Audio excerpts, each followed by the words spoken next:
Now, session starts in 5, 4, 3, 2, 1. Recap. Last session, you guys found yourselves at the start where everything truly began for each and every single one of you, in the outer worlds of wild space. As you guys were making your way towards wild space, in fact, to try to find your destination, your ship was taken out of the blue in some kind of warping, almost like a spell, ripping you into this void and placing you on a small, dark, dusty stone planet. Upon arriving on the surface, and more so just appearing there, you sent out a few drones. Meanwhile, Dash and Sora were trying to figure out things with what was happening with Dash at that time. As these droids were going out looking across the surface, they found something, or it should be better said, someone. After the droids came back and repeated what they had heard and what they had seen, as you each were trying to converse about what to do next, you found yourselves missing one Exodus. As each of you left, minus Twilight, who wished to say some just-in-case final words to his son and sister, he heard a message from Exodus. Attempting to relay this to the party seemed too caught up in trying to save the here and now Exodus, making sure that he was safe. Meanwhile, Exodus was just asking a simple question, trying to figure out more about the Force. He had learned about the light, but just barely. Now he wished to learn more information of the dark. The almost Sith-like deity offered him an object, a relic, to be his connect in case things went afoul in that very day. But as you guys arrived, you had a conversation with each other whether this battle was necessary. This person seemed like they had no interest in fighting, just letting you do what you needed to do. But should evil be slain, even if it's passive? Choices were made, and your guys' attack began as this Sith-like deity changed. Something about their mannerisms, their voice warped as they began to rave and spout out incoherent messages, and all claiming to seem to desire this power that Dash had that Dash doesn't even understand fully or at all. As you guys commenced to fight with this creature, eventually you were able to, thanks to Exodus, connect with this massive monolith that had been attacking you in the past and was attacking you now. Able to pacify it with the help of Zeta, who was locked away in this alternate reality Exodus, or so some of you think, or some of you don't care, was able to grab this newly altered Sith, holding him up in the sky, as a relay for life, as some could call it, began to happen between the key and the machine. As you guys passed it along, Chose was the one to finally take this risk, this chance of death, and activated the machine. And as the machine jumped, as each of you began running into your ship was pulled into this dense gravity inside of this device as you were rocketed into the void of space. And now you find yourselves somewhere, or nowhere. It looks like at this point you've reached where you can't get away from. You're at this point of wild space. As you guys are coming out of hyperspace right now, you will see that the ship behind you that carried you here is spinning off in a way. It's heading over towards the rotation of the sun, almost fitting in like a planet itself, though it's much smaller now that it's broken down into its base telescopic form.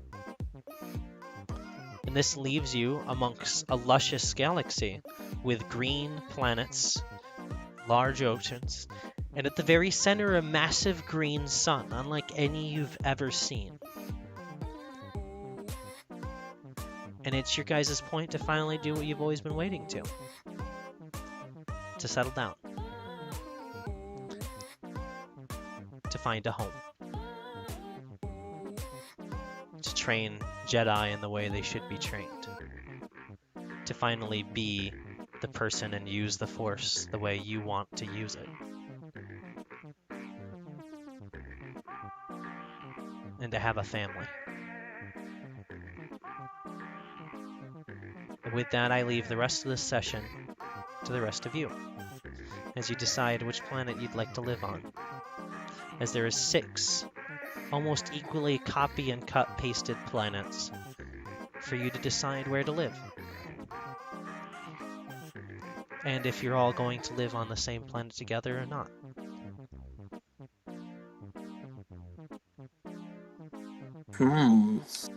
Are there are there like other people on these planets, or is it just like we're the only inhabitants in this small little solar system? You have found life signs on each of the planets so far, as you guys have just been coasting. It's been pretty easy to do, and your position would be pretty easy to just kind of keep trying until you find it. There's life signs, but you're not sure of what they are. There doesn't seem to be any machines in this solar system at all. You guys are the only ship. You're the only machine. You're the only droids.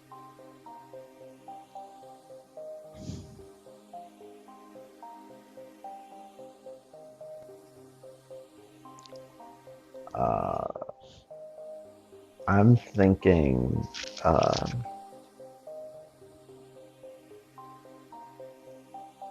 maybe just because of like from a lack of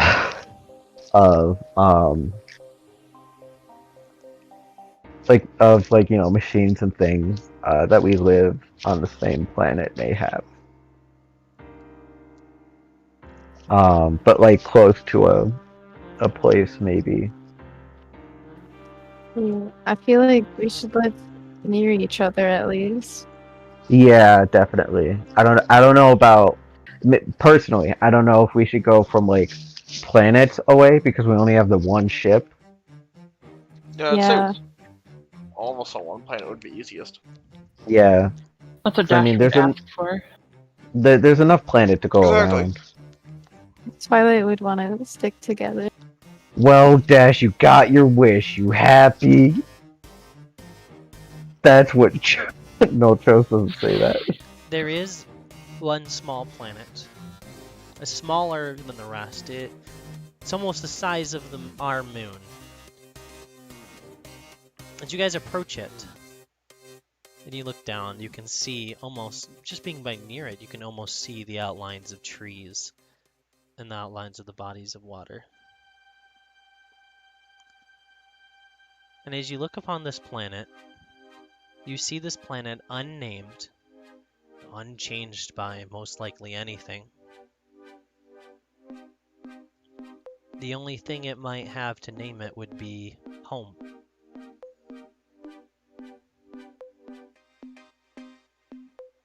I don't know, I think Sorrow Land is a lot better.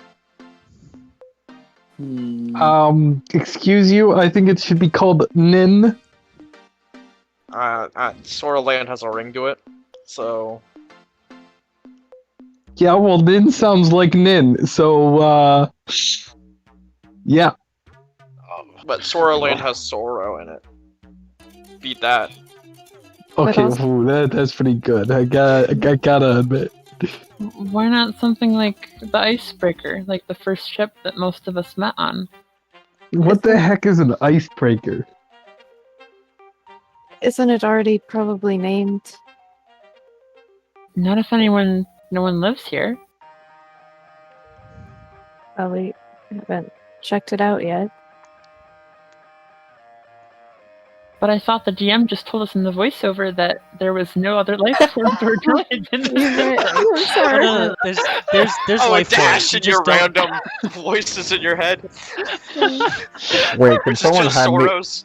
Wait, what page of the script are we on? I'm lost. All This- right, this is we're the gonna go Sean back. Connery Take it from playing- the top. We're gonna take it This from is the the top. Sean Connery We're gonna playing take it from the Chose. top, I'm and confused. also Andy, the line was that there's no ships or droids. There are Oh, life forms. no You don't know if they're ships or people or not. Oh, I'm sorry. Yeah. Okay, It's never okay. Take it from mind. the top. Take it from the top. It's good. Okay. Actually, the DM said that there was maybe. Well then, I guess we should go and check it out what this DM is talking about Yeah, we should. before we name the planet. We should ask the locals if they have a name. We should Also, ask why the would we locals name if a they planet prefer home? Ninland or Sorrowland. You know, the local DMs. There's just a bunch of ties all over the planet, just going, "Hey, do you want to start a campaign? I had an idea." And they just keep going around and God. saying that to each Oh my other. god. Oh my god, I can imagine it. There's also a planet of Katie's that's nearby, and then a planet of Chris's. We don't Oh, go I to Planet see, but no Eli. planet. Eli. We Hold don't on go a to Planet second. Eli. 1, 2, 3, 4, 5, 6. Damn it, there's 7. There's 7 of us, but 6 planets. I thought you were Oh. gonna go through and name a planet for each of No, us. one of But them I there's a made Eli. moon. That's okay, my planet is also Katie's planet, because Katie and I are the same person. It's Actually, true. Andy, It's you're the true. bright, pretty star. Aww. Yeah, so that eventually you'll destroy all of us. Yeah, that's so accurate. You'll be the death of every Wait. single person in this chat. So, Why is it accurate? What the fuck? Aww. as I'm the Wait a dirty minute. space debris. as you all are taking this ship into orbit, Twilight, your sister's going to come over to you, bringing your son. She's going to kind of lean over and she's going to say something in secrets. Oh wait, we can just talk. Just don't push the talk. Oh no, we should still do it for the recording. Oh wait, we don't need to do a secrets. Let's just do it over there. What That's a good what point. secrets are dying here? I don't think we need to do secrets You- last session. I completely changed my mind. That's what we all just said. Yeah. What do you like? We're just talking about. Yeah. I had that epiphany. I'm like, this is this is like an hour of this. Your sister's going to come over and it's going to say, Are you not going to like bring up the stuff about the other Exodus to them? I already did bring it up, and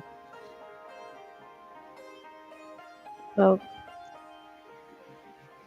what are we supposed to do now about it? I don't know.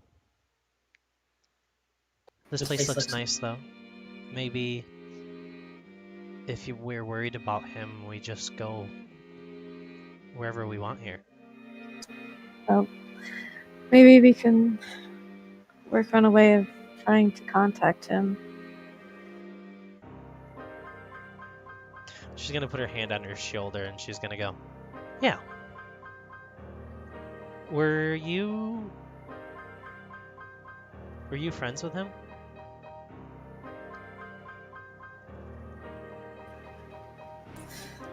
Twilight's just gonna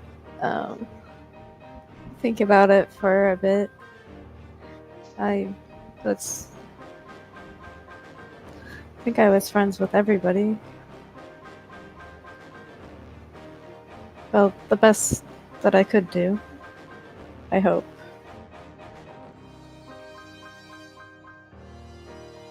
She just kind of like stands there next to you with her hand on your shoulder and just looks out the window. I'll just look out the window too.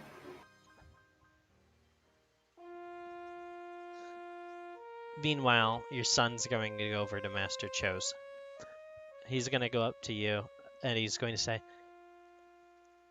so, I guess it's just us now? The only Jedi? Boy, yes. I'm in the room. You're a Jedi. You've said that like 10 times. He means Jedi. He thinks Yeah. it's pronounced another way. We're But different. I Oh. It's same thing. Same thing, different name. They're gonna reach up and they're just gonna whisper in Chose's ear and they're gonna say, "What if we just call ourselves the Jedi so that way Nin can join us too?" Not do that. But what else are they gonna do? They don't have any scythe to fight. We can all study and practice together, as we do. Just have differences in how we speak it. Isn't it the same thing that you didn't like about the place we came from? Not judging it.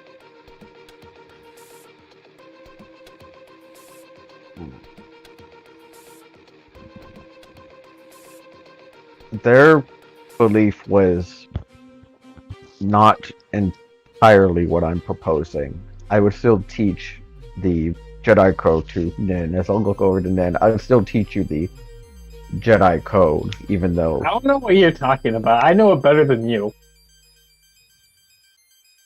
Okay. I then will have joint lessons in learning more about the Force together. As I call it the Jedi Code, and then I will still train you as my Padawan, as we have set ourselves out to. Maybe I'll also see if there's any locals on this planet, maybe also talking to them about becoming part of a Jedi Code, making a new order. Okay. With that, the ship begins to roll past the clouds. The ship gets warm for a moment as you watch as the heat of it begins to wear away. As you guys are going through this much colder air, reaching closer to the planet, you'll see this beautiful forested landscape covered with a small ocean that stretches almost like a river through the middle of it. The planet itself is almost theoretically cut in two. As you guys come in close, it lands near what looks to be a lake of water. Based on your sensors, it's not some kind of acid river or some horrible planet with an explosive climate. It's just a lush planet with fresh water, with trees. There doesn't seem to be any feral monsters as the ship comes down to land. There doesn't seem to be anybody ready to shoot at you. There's no bounty hunters. There's no monsters. There's no evil Sith in bracelets. It's just a nice place to live. As you look on the sensors, it seems the oxygen on the planet is livable. It's a little more dense, actually. A bit more oxygen than what most of you are used to on a ship.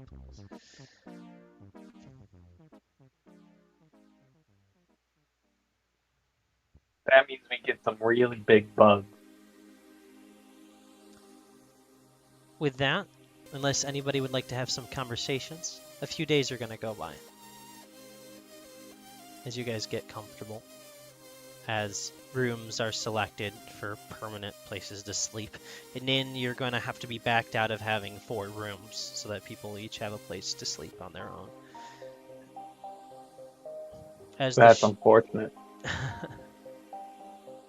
You can still lay leadership over them, but there will still be people claiming sleeping spots in them as it goes along. As I'm going to show you guys a picture of what your home looks like.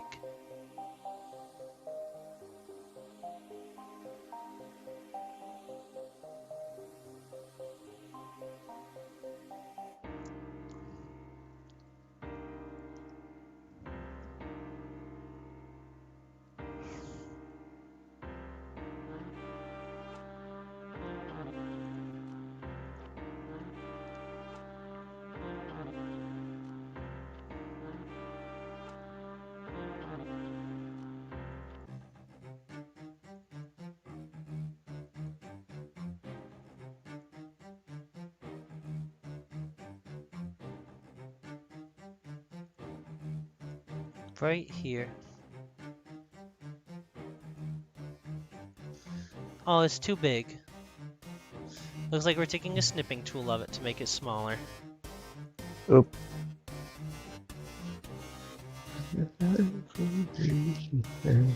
I know what it is.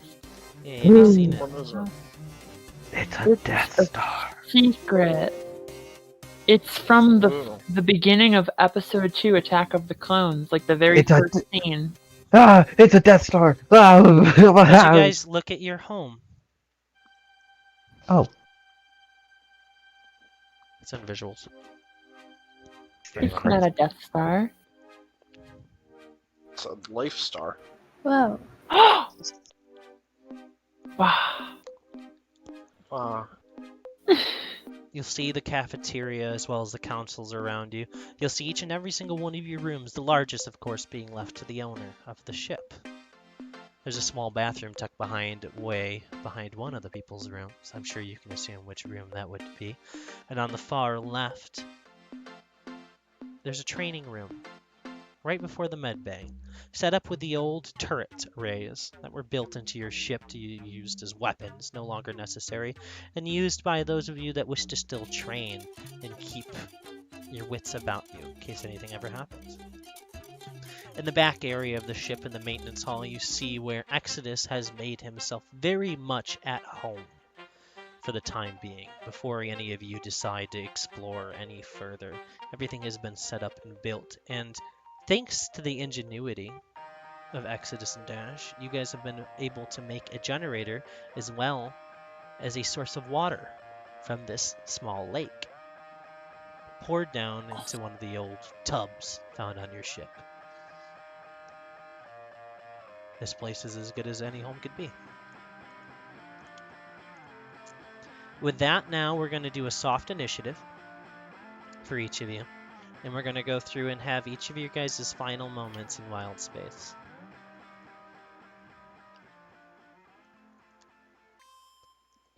oh, whoops! I have to roll.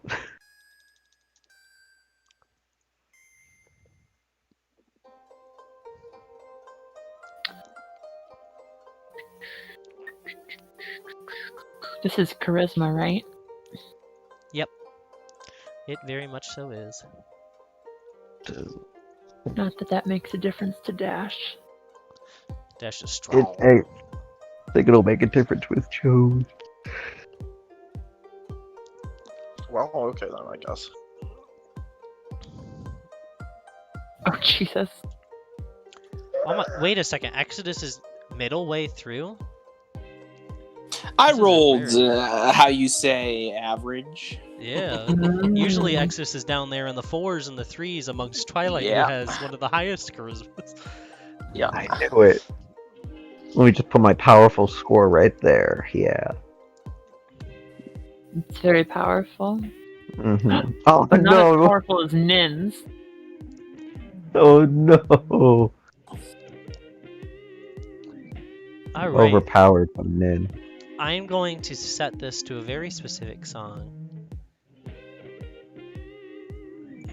No, I know you aren't. I don't believe you. Jump 3.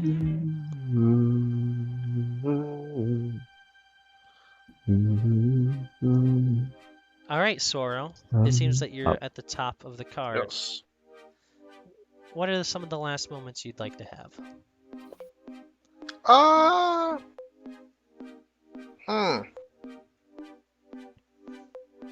It's not anything specific too much that Sora would want. Sora would just be chilling.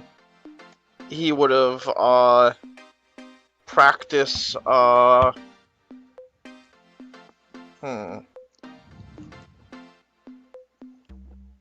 He would have practiced combat more, kind of just chilled out of life.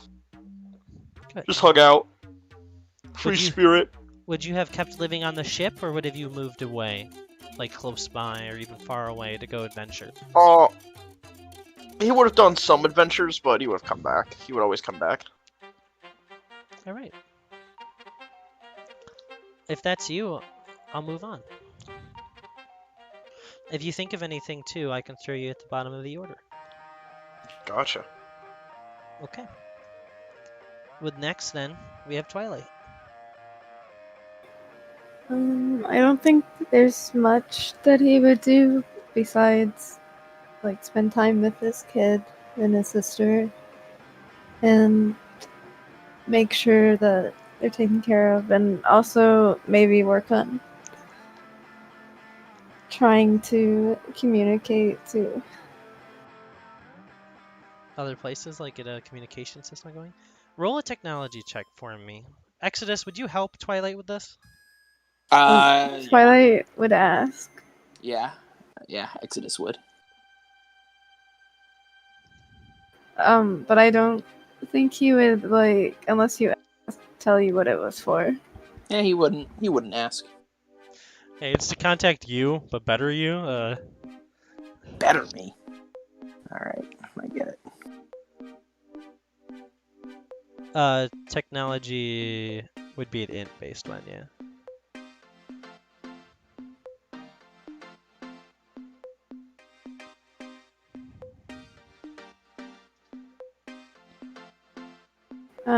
A 21. Yeah. You wouldn't get communication back to where you were from. Not yet. It would take probably a lot longer than what maybe even your life has in store for you, but you have reached contact with what seems to be someone that has access to these similar signals.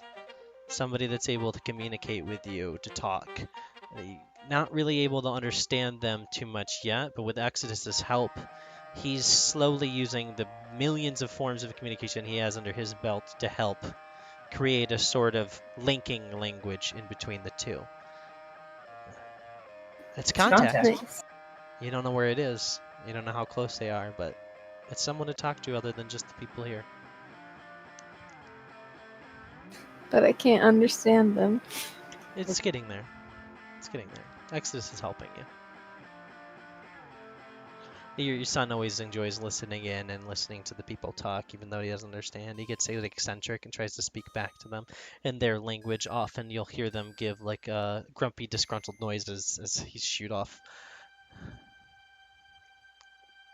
Okay. Is that you? Yeah. All right. Oh, are you living on the ship?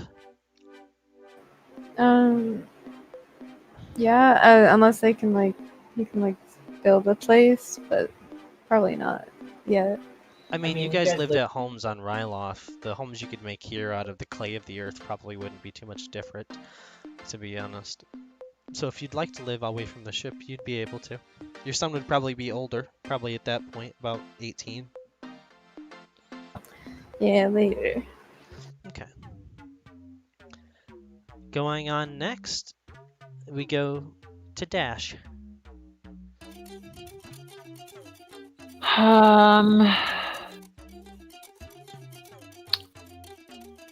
Dash.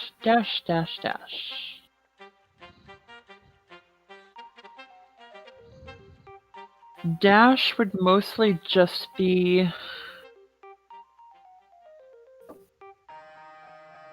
trying to like make sure that everybody stays together and like trying to make sure that everyone gets along and like trying to like take care of the ship and like the spaces that they're living in and stuff like that, in like an attempt to like keep everybody together almost like a family. Okay. And he'd also like try and like work with, he would try to like talk more with Sorrow like in his head and stuff like that, and like just like kind of explore that connection. But other than that, I don't think there's any like specific like RP moments that he would have to do. I want you to know your power that you had. It doesn't come back. It doesn't show its face again. You don't ever have to worry about disappearing from one place and ending up in another. Even if there's ever points where you maybe sit there and think, if I can get us somewhere else, maybe we could be somewhere else. But this place is also almost perfect. So it's up to you how you'd feel about it. But the power doesn't come back. He would more so be worried about it his entire life. and he'll always like keep one person in a room with him at all times if he can, except for sometimes when he goes to sleep. But like if he can get someone to even like sleep in the same room as him, he would, like, for the rest of his life. There is 2 group beds in your room. So There is Yeah. an RP moment I have for you, however. You're going to rebuild your lightsaber, correct? The one that was dismantled to save Exodus.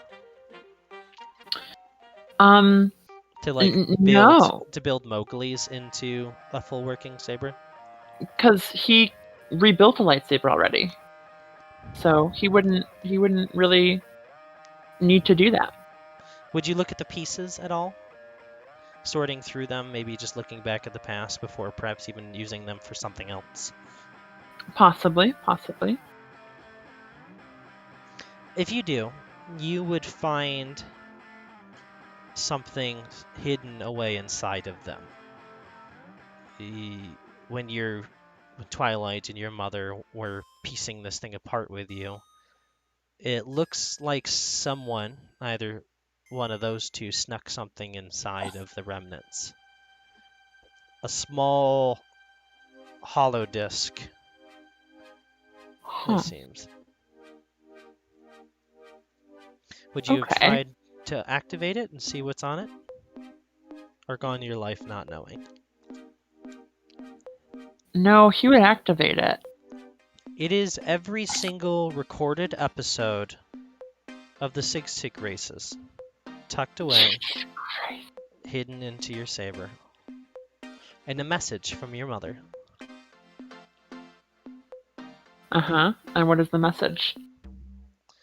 The message would be a hollow video of her. You'd have to put it into the ship to get it working. As she pops up on the screen, you would hear her say,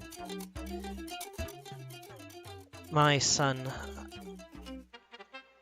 I'm glad that you have become the person that you are now. I don't go a day in my life without regretting setting you towards this purpose that was what I saw as higher, and instead just treating you like a son. Your father is gone, and with it any chance of me having this piece of my life to be whole.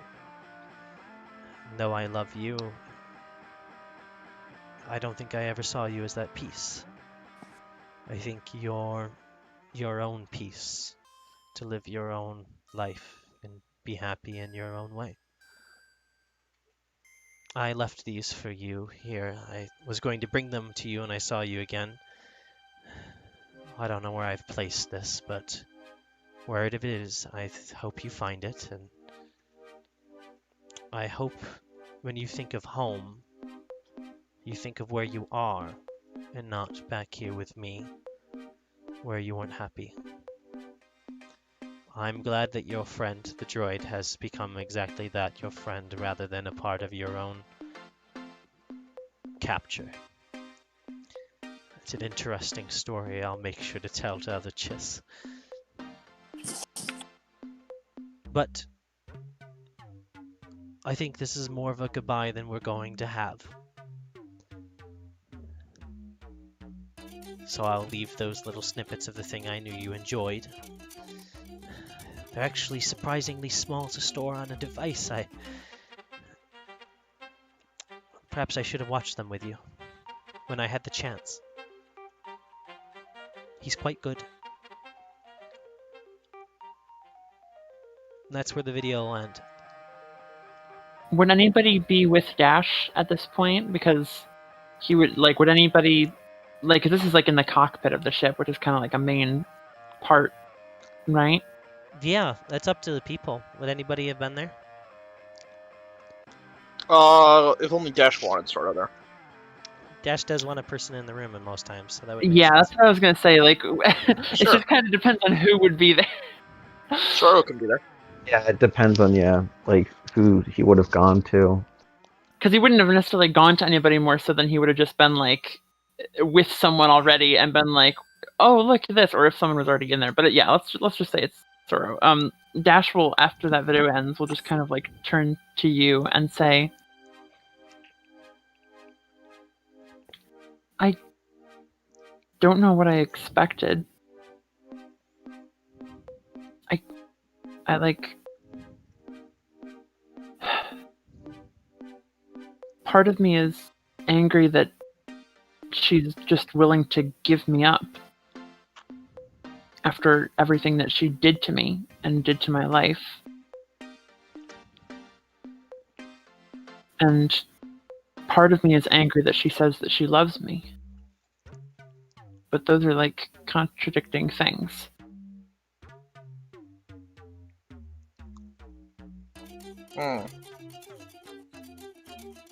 Well, I've only met 2 other Chiss in my life, and you consider them parental people.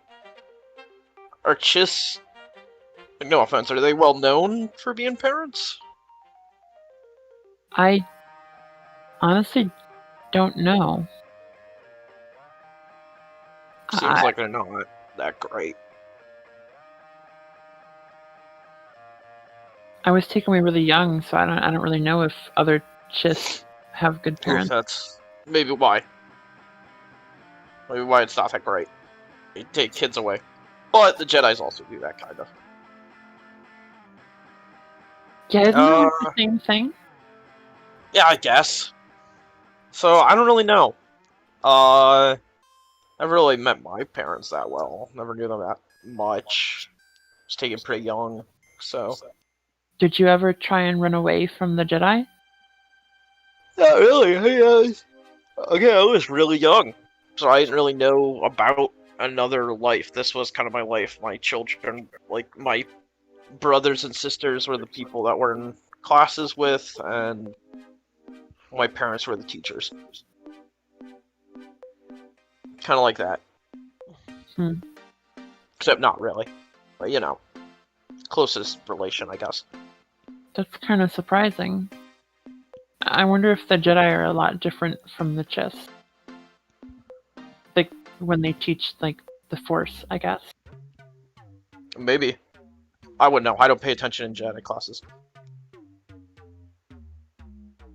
So I can't really honestly give. I would be a horrible person to ask for if this makes sense or not, or if this is like this.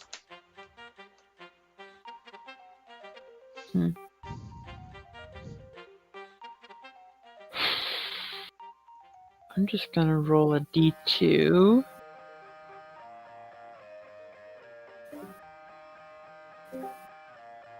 He'll just take out the holodisc and kind of like set it on the floor and stomp on it. Ooh, wow. Well, there we go. That's not my family. This is. What's a little smile? Yeah, exactly. You can kind of make whatever you want with family. Right. And then he'll smile back. I think that's that. Yeah. As you have this moment, this bit of sentiment, you feel like a wave kind of rush over you. Wave of good energy almost. And it doesn't manifest itself physically, but you almost feel like a message is being sent to you, relaying the fact that they're proud.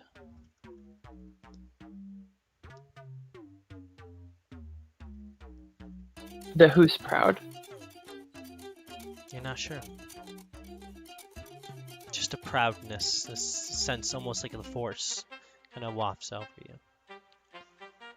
Shit, I forgot my mind thoughts can Forgot my mind thoughts can be heard. Shit. That was just your imagination, Dash. Ooh. Yeah, no, I can Ooh. hear it. I can hear it. You need to drink more water. I thought that was my parents or something somehow. That would have pissed me off. Oh, Or it's just Mowgli. your imagination. Cough. I know it's Mowgli. I know it's Mowgli type, but Dash does not. Is that you, Andy? Do you have anything? Yeah. No, I can't think of anything really. All right. We'll go on to Exodus. Yeah. So we spent like 3 days here at the start. Yeah, just a couple days. Yeah. Exodus is there for about a day, kind of taking in everything. And he's sitting in the lab or whatever makeshift space he has available to himself. And he just is sitting and thinking, not meditating, but maybe as close to what a droid could do to meditating, I guess. And he just kind of sits there, sighs, and says, "This is so boring. So boring. Oh, this is boring." And he he begins to not like secretly or stealthily, but he begins to look for ways to repair or improve or build a ship or vehicle of any kind that would allow him to travel a little bit more freely. Would you attempt to make modifications to yourself? He might make To make modifications yourself to the himself. vehicle? If he could be like a space Iron Man armor level stuff, where he's just like can go around. Because look, he's on a green planet with water. That's like his least favorite combination of like interests. Like that's just ugh. So he's like really still bored. get affected by water. No, we've established this. He's not. He just doesn't care for it. Oh. He likes the lava planets with scrap because there's stuff to do. There's not droids here, which is like okay. He's just like, this is a great planet for organic life, not me. So he's looking to travel, but he's in no rush to do so. So he'll take time. He'll take decades if he needs to do this. But that's where Exodus is at. I'm going to bring you in at the end of the session, because I had that planned anyways. And I'm going to have that moment be set up with you. Cool. Sounds good. That's it then. I mean, if anyone needs help with anything, he'll help and assist like he does with Twilight. But other than that, he'll just kind of keep to himself when he's not needed and just kind of work on that. I'm going to send you a message as I leave Chose to do his bit. Cool.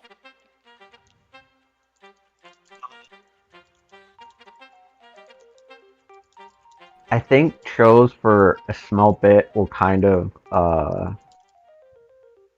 be a bit sad that he is not back in like the known galaxy,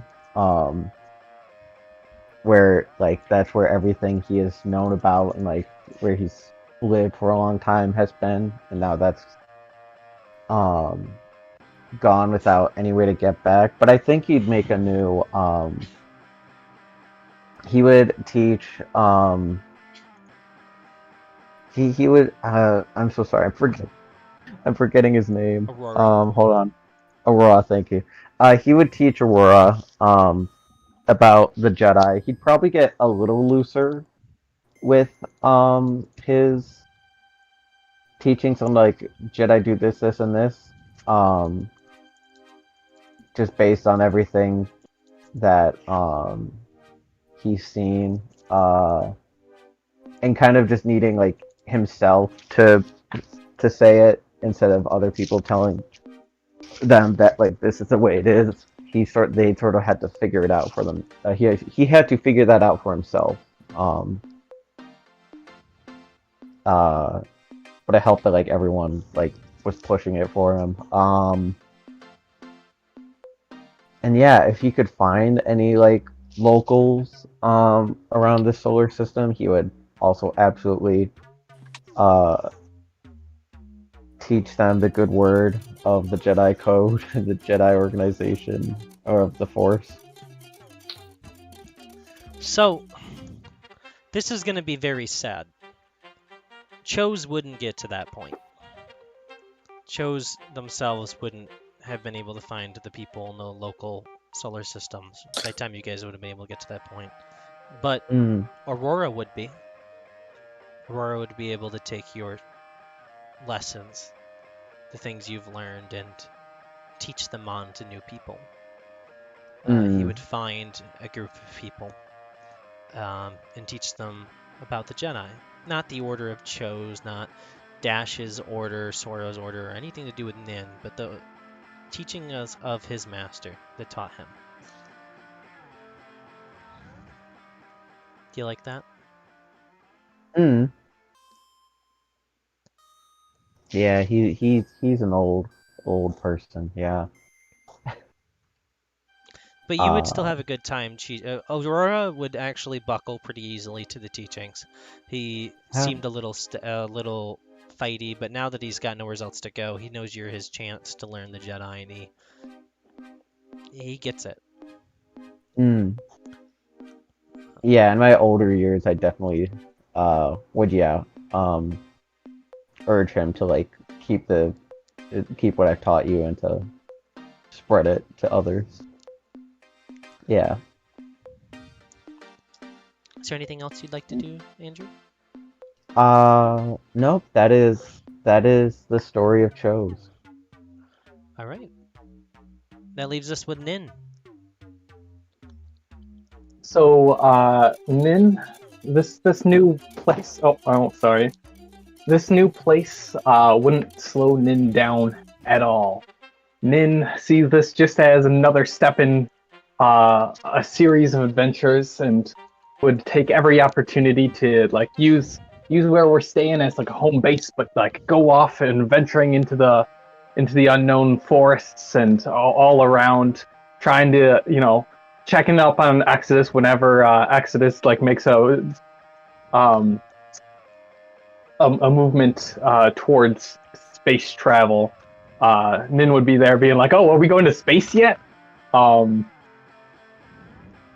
But just spending the days adventuring whenever they can. I like it. Can I add really quickly?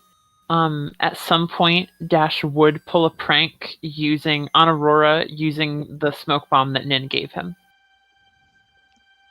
The prophecy has been fulfilled.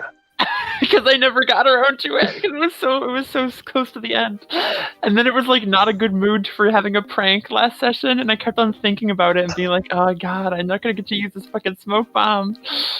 I don't know. When we were fighting, I think that would have been a good move. Yeah, but I wasn't allowed to use it in combat. It was specifically for a prank only because to prank. To prank Aurora during combat. I see. Okay. Or you could have pranked the boss. Like it's a prank. I could have pranked the boss. Yeah, I could have pranked your the HP boss bar by causing after 100 damage. I just pranked Coward killed you. Just kidding. Oh wait, you had less than 100 hit points? Oh, too bad. Yeah. Ooh, Dash's story didn't complete. What a shame. There's a nice little grave over him. He's small. He'll fit in any hole that you can dig. It's true. Objective facts. Is that you, Chris? Yeah.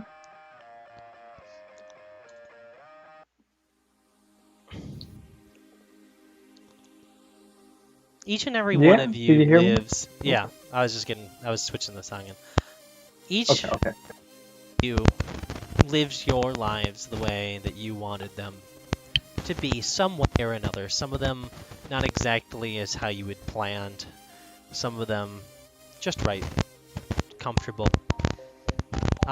Being for you different from different planets, different places. As each of you grew old and began to pass away, nothing really changed.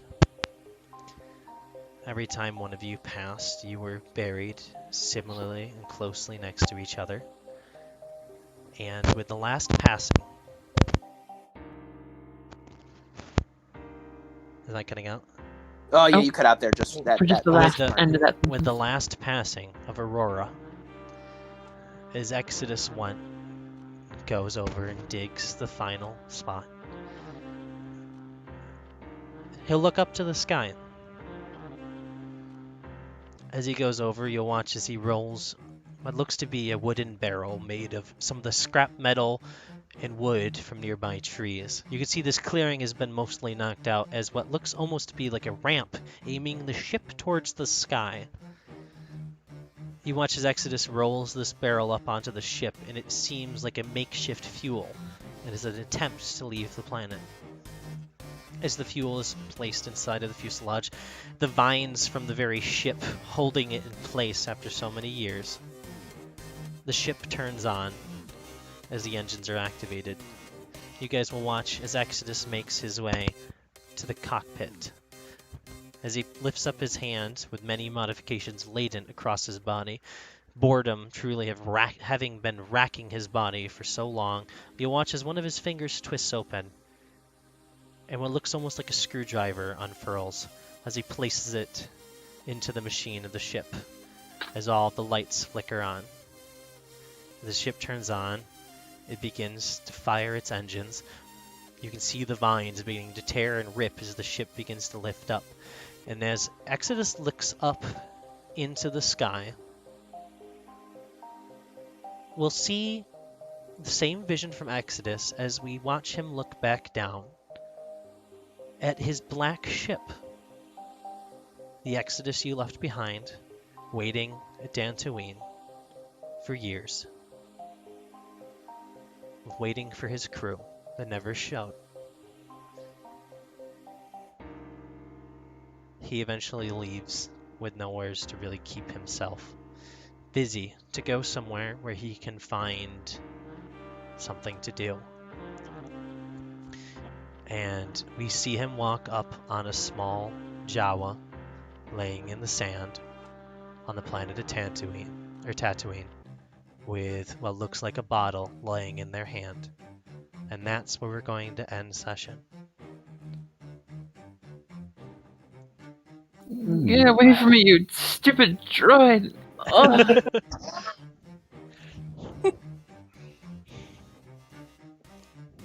Bonk makes a surprise attack.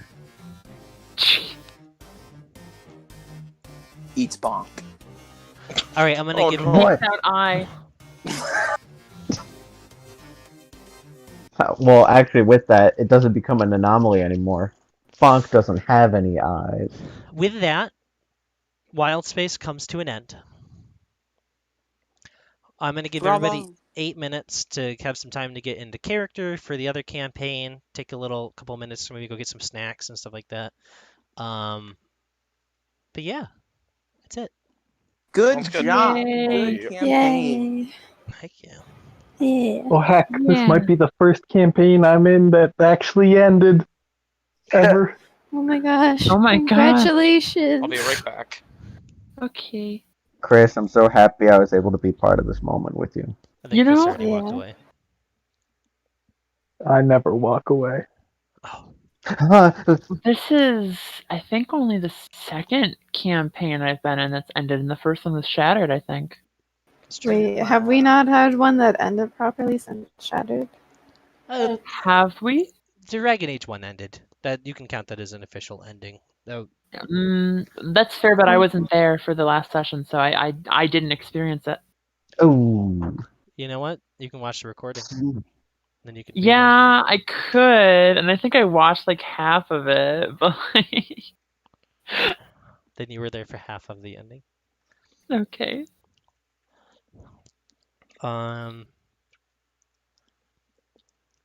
Yeah, I'm gonna go get water. Heck Yeah. yeah. All right, gotta get into my. Oh, I Jedi forgot to mind. ask. Am I coming through like garbled, or am I coming through like my phone microphone? Phone microphone. Okay, good.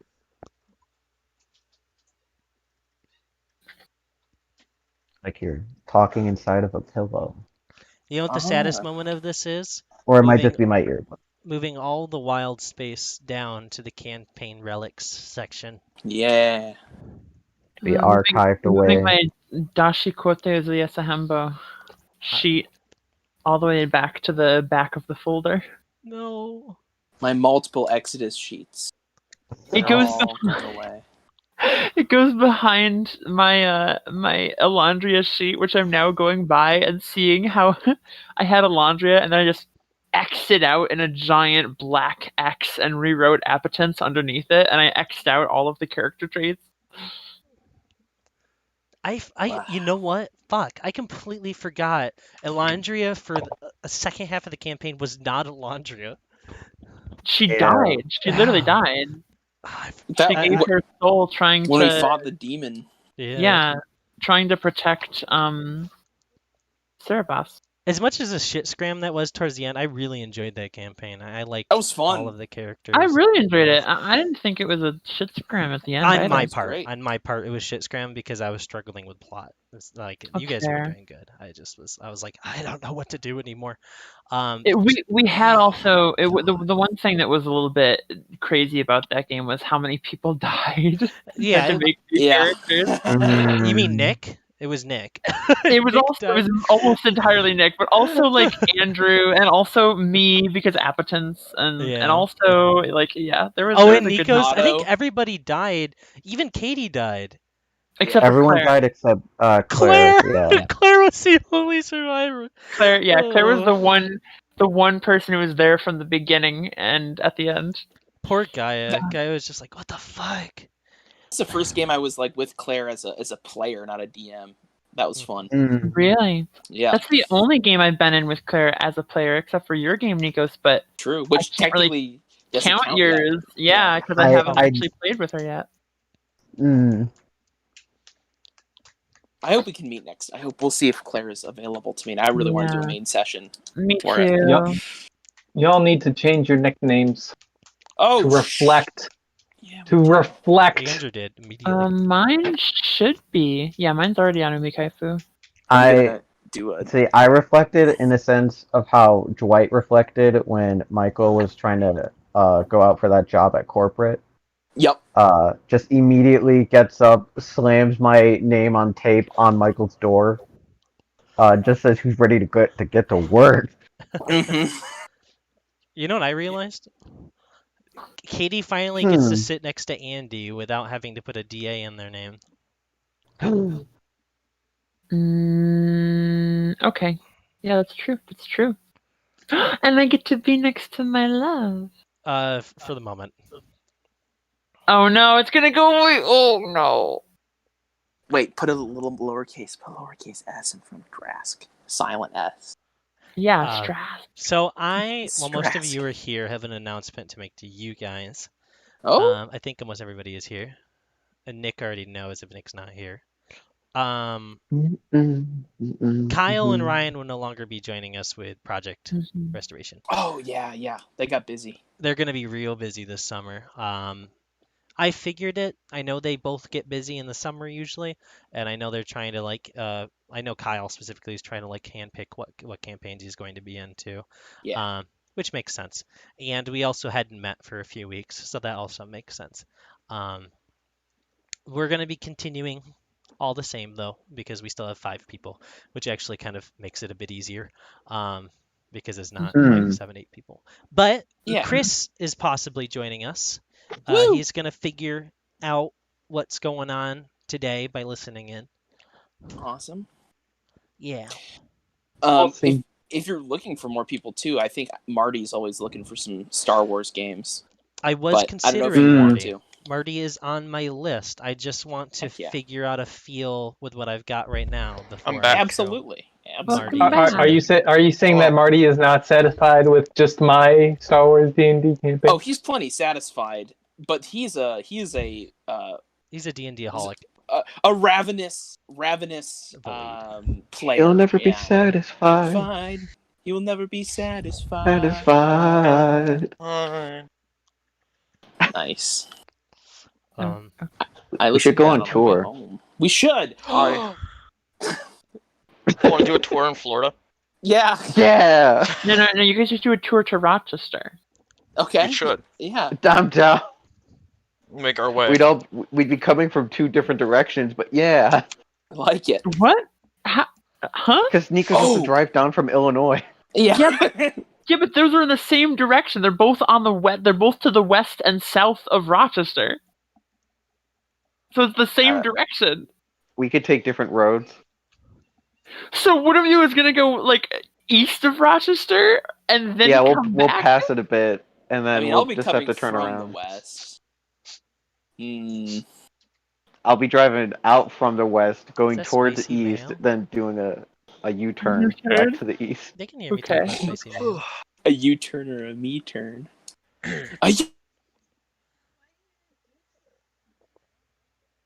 Oh, sorry. I was just talking about spicy mayo. Spicy mayo. So Dome. I ought to be practicing things. Huh? Oh, nice. What do you? Oh. They're gonna start doing Dimension 20 videos back in their dome. In their dome? Yeah. Oh, because they've been on Roll20 because of COVID. Yeah, they've been doing it all online for a while. Ooh, we'll get to see the wicked sets again. That's fun. I'm excited to see that. Not that Roll20 is bad, but I mean, I like it. I like seeing their thing. Oh, I also found out. Oh no, I found out Critical Role Campaign 2's ending in 2 sessions, like 2 sessions. Ooh. Jesus. Yeah.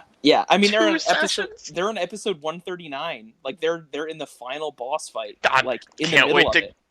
Can't wait to catch up on episode of season 3. Yeah.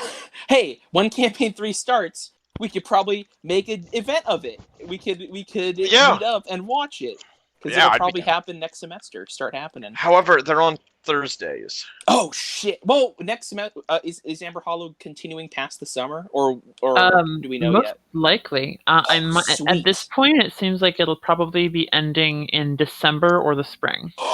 That brings me so Wow. much Wow. joy. That's awesome. Because there's I'm sorry. I thought people like knew that. I'm sorry. I've only been No. talking to Nick about No, this. I I guess haven't told anyone. I thought it was going Arc- to be over in like August. That's so good. Arc 3. Yeah, it was supposed to be a 1-year campaign, wasn't it? Arc 3. But then we had all this stuff with the time skip and Arc 2 took way longer, twice as long as I expected. So Arc 3 is going to be a little bit shorter than I originally planned, and will probably be over by the end of the summer.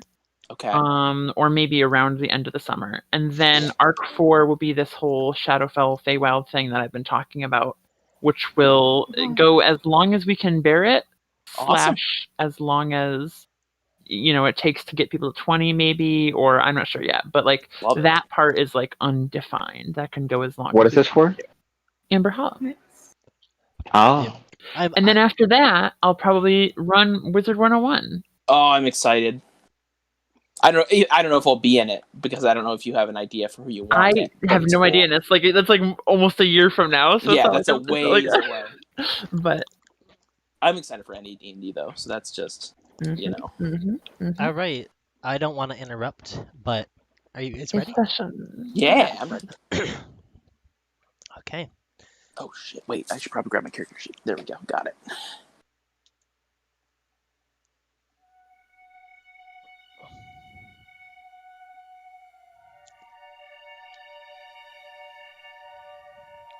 Last session, we left off in a dark hole pit at the center of a nuclear blast. Each of you only having what you know to be only a few hours left to be able to safely be on this planet before it'll change you all irreparably. As you went into this hole, through this, what almost seemed like a pipeline, you reached the inside of a dusty, tiled cave. Not sure exactly which side was what, even those of you who can see in the dark only having a certain range of vision as your HK droid sprung a light, lighting up this area still. It was so dark in every direction, it was almost impossible to see, as the best, smartest way to continue was to move forward. As you guys made your way forward, you ended up finding a corridor that led to a series of almost maniacal traps. It sent you through a point of confusion as if this even is a Jedi temple or not, as the first trap itself played a game of figure out which side of the Force this temple is run by. After learning it was Jedi, each of you began to critique a bit more and more the dangers and hazards here, until you made your way to the end. Upon reaching the end, you discovered a droid that seemed more than ready to fight, but waiting for orders from some unknown masters. This led to a confusing confrontation where shots were fired at the droid, but it didn't strike back. As you watched as the young Padawan at the back of your group unignited their blade. As they did, another droid came out from almost nowhere, appearing, walking over, and telling them that they had succeeded in their trial and that a master waited for them.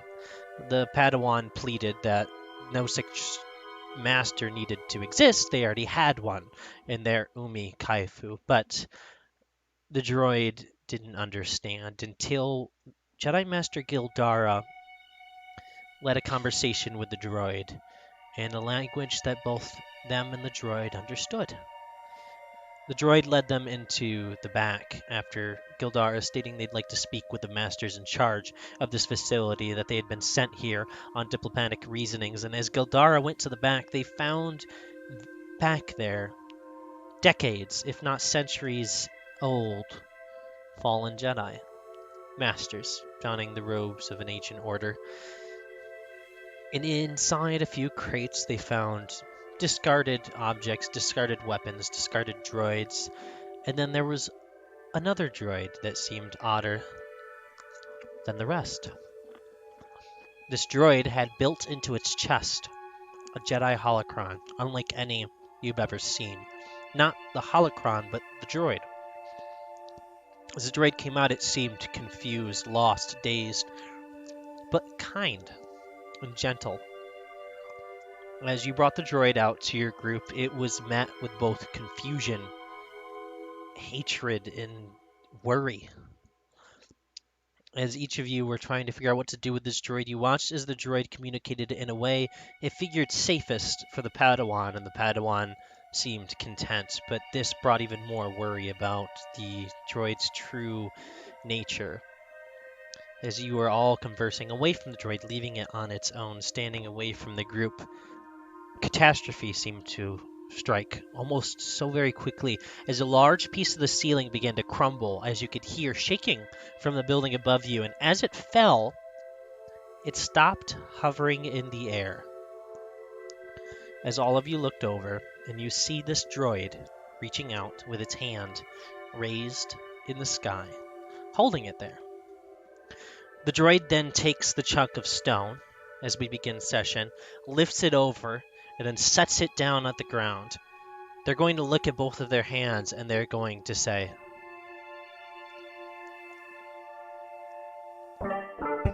"Oh, that's interesting. I didn't know I could do that. Are you all okay?" Yes, I believe so. I am. Umi's gonna stand in front of Wave, between Wave and this droid. We will like hug on to Umi's leg.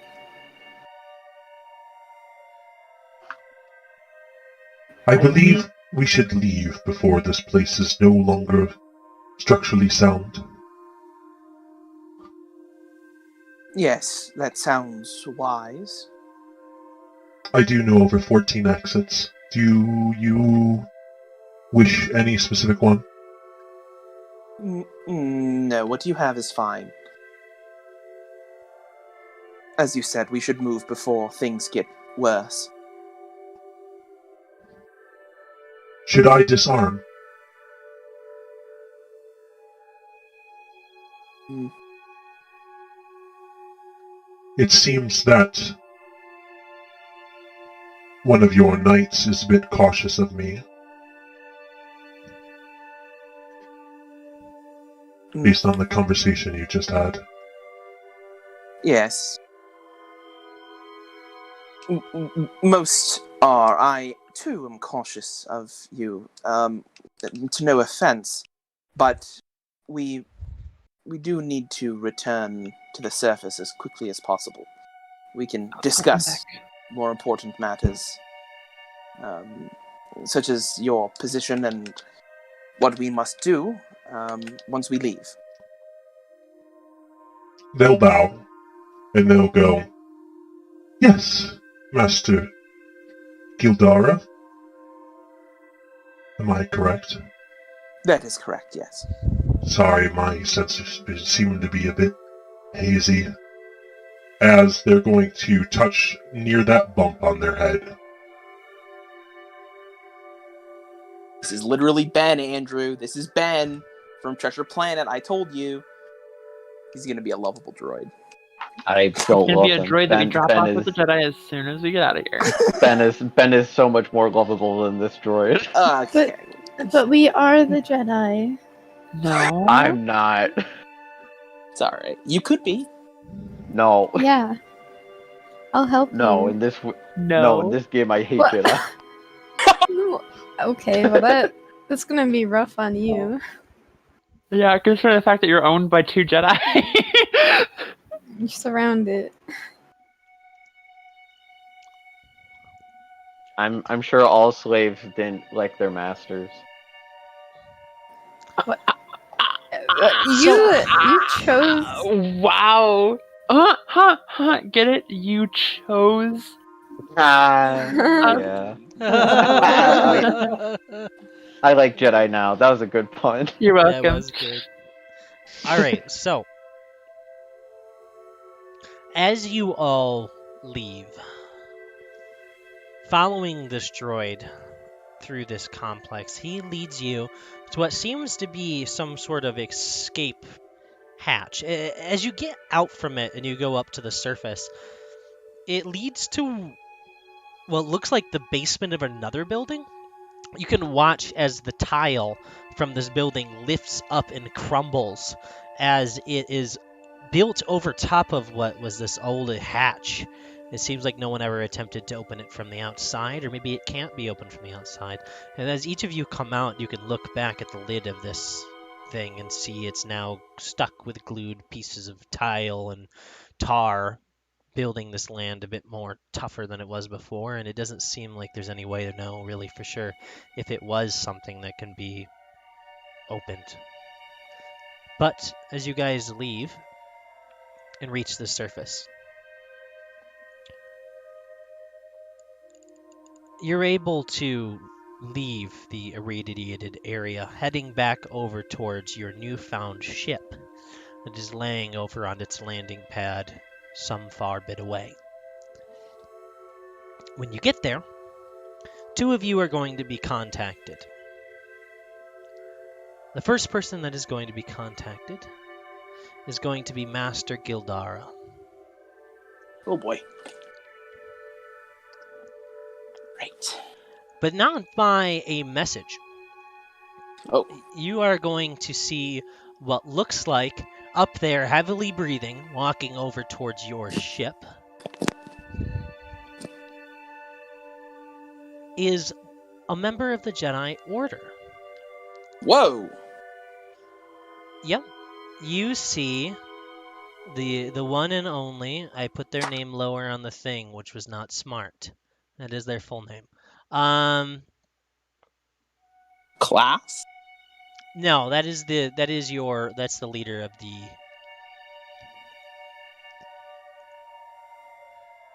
Oh, here we go. I'm typing it into the people of interest. Is it Coleman Trevor? Their name is It Din is Merrick, always Coleman Jedi Trevor. Knight. They are a Twi'lek. Ooh. They have what looks like a dark purple skin. They almost have a lighter purple speckling, like freckles, that kind of line their cheeks. They're quite young. They're only in their 20s. They've just recently received the title of knight, and they were one of the Jedi placed on the ship up in the sky above you, a member of the Recovery. And as they come in breathing, they're going to say, Master Gildara. Yes. What is wrong, Knight Marek? I have worrisome news. If you and the What? other Jedi could come with me, if we could sit and speak. Of course. It is pertinent. It is information from the Order. Of course, yes.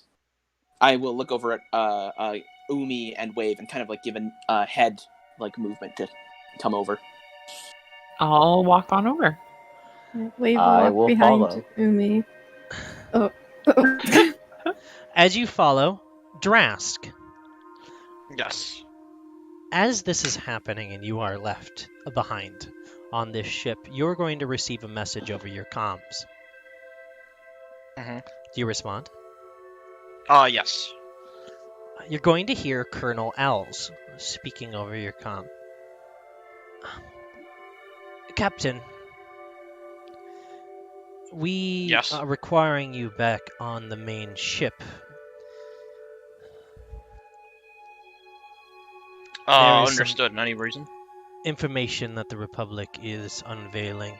It has to deal with our working with the Jedi.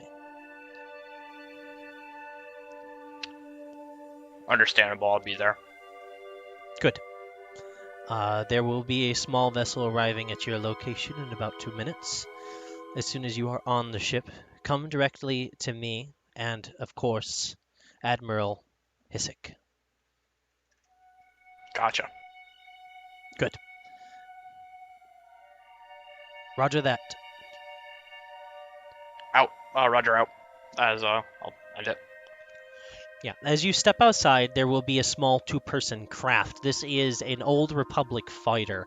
They have a pilot's chair, and then they have a backup secondary gunner in the back that shoots almost a space minigun. It's not anything super impressive, but it's what the Republic could afford en masse. As you climb inside, you'll see the pilot in there. He doesn't say much to you, mostly because you're of a higher rank than him. As your ship goes up towards the Recovery. As this Jedi Knight leads you and the other Jedi and the droid into this room, the Knight's going to look back confused and is going to say, did you always have that droid? Just to be clear, is it referring to HK or is Yes. it referring to? Oh, Xenix just is look staying to- in the other room because they weren't asked to speak. Great. I'll just look to Umi.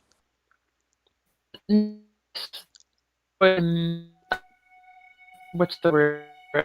Oh no, Andy's become the Oh, no. droid. Oh, sorry. Oh no. Mm.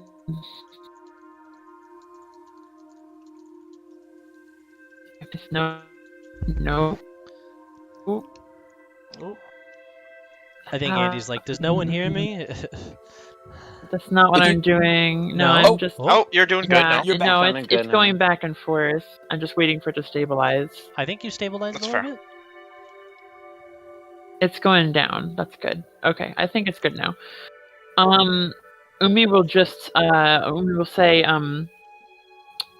no, this droid imprinted upon me after its previous master, a member of the Circa Corporation, became deceased, unfortunately. They're going to turn to Master Gildara and they're going to say, no offense, Master, but if you could have the droid be removed from the room while we speak of Jedi affairs, I believe the Council would approve more so. I'm sorry. You're Just- quite all right, but Umi, is this all right with you? Of course, HK could you guard.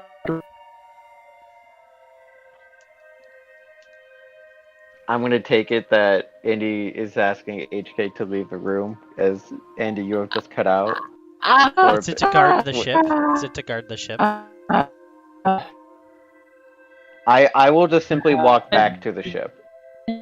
Well, you're in the ship. Oh, I will simply walk out of Just the wait, room in which let's that wait for Andy. conversation's. Okay. I don't know if anyone not. I'm just No, I don't think so. We can't. can't take. I'm just interested.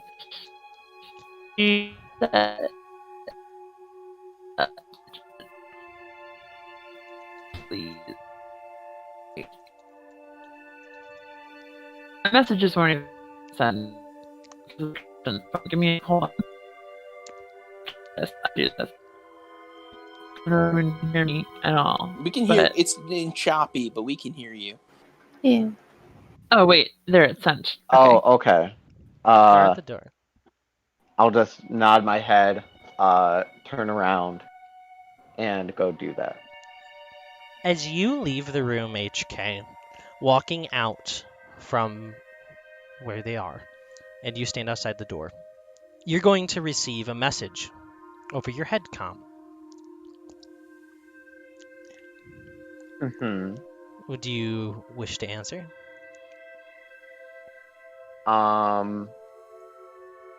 First, am I the only one in this hallway? You are. Is it not? Is it at any way possible for HK to, like, ear to door, like, listen in on what's happening, but try to look not, like they're intentionally doing that, like, almost as if they're standing, like, very still towards, like, by a wall? I will So, like, say you instead of, can like, yeah. try, but it's not going to get you anything. The metal. The doors are metal and thick. Okay, then I'll just answer my message then. As you answer it, you're going to hear, is this protocol model HK42? In my head, I will answer, what is it? Agreement. Yes, that is them. That is this. Good. We have wished to relay to you that your information has been crucial and very helpful. The mines have been planted already. We have machines working already in the last few hours to mine not only rare materials, but materials that we can sell back to the populace once they have reinstated themselves. Because of this, our corporation, though it is quite different for us to do so, we have offered you a promotion. Do you accept?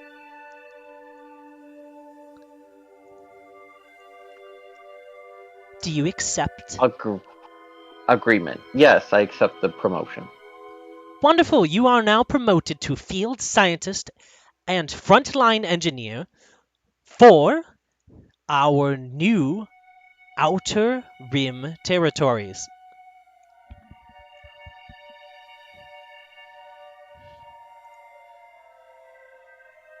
Affirmation. Woo! Good. We are excited to see that you are as excited as we are. Whenever we accept someone new into our second corporation, typically more made of flesh, but knowing that we have a mechanical employee brings great enjoyment to many of our cold, cold hearts. Continuing on to get down to a little bit more of the dirtier details. We have run into some information ahead of time that you may be returning to, and that's where we're going to stop the RP for a moment. As we're going to move back up to Drask.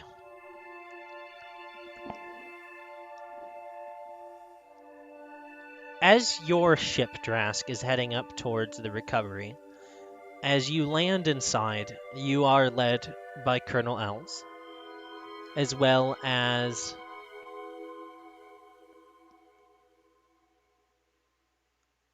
Zeke, The three of you make your way over towards the Admiral's position in the bridge. As we're going to shift the music.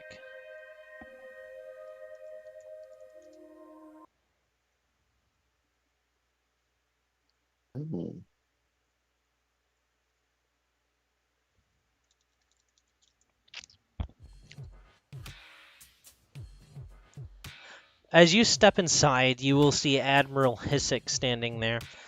He's looking out over this planet. He's going to turn over and he's going to say, Captain, Colonel, Private, Yes. you have all done very well.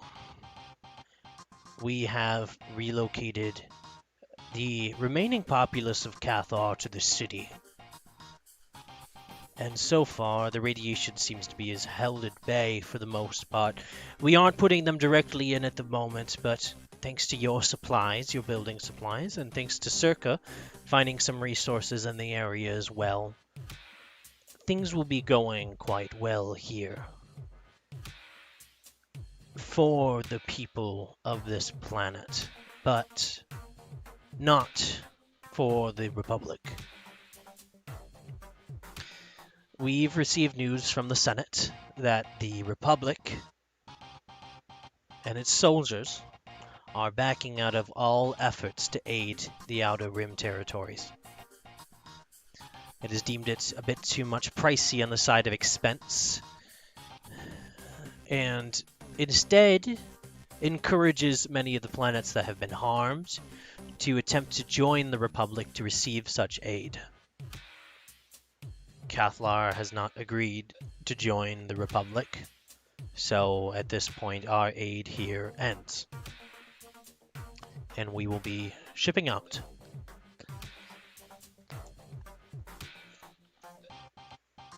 Adjust this kind of size. Got it. Our goal will be protecting the core worlds from any possible threats that happen while our numbers are weakened. We lost many ships at the final battle, and against the Mandalorians, and the core worlds wish for us to protect home.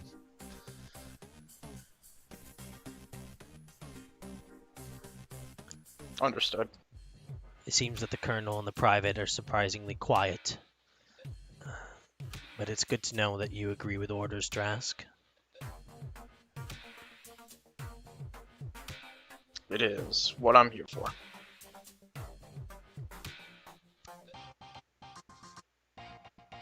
With your job here well done, however, Drask, I wish to offer you a promotion. If you are so accepting of such a position. What's the promotion? Commander. Sure, I'll take it. He'll walk over with his hands behind his back, he'll reach one hand forward, and he'll shake your hand and he'll smile.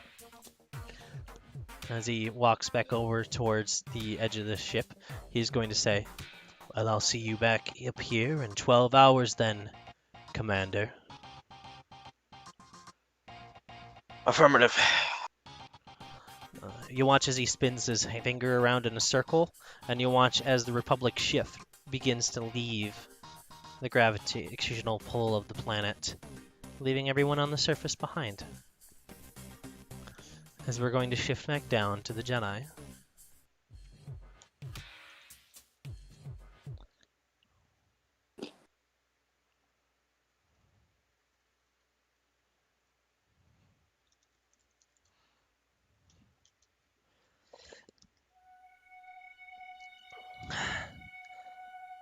All right.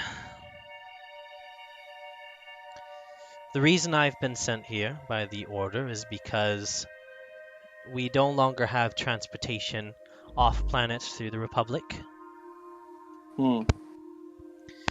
The Jedi and the Senate have had a disagreement of what to do with the remaining issues in the Outer Rim, as well as the core worlds and the remaining Jedi from after the war.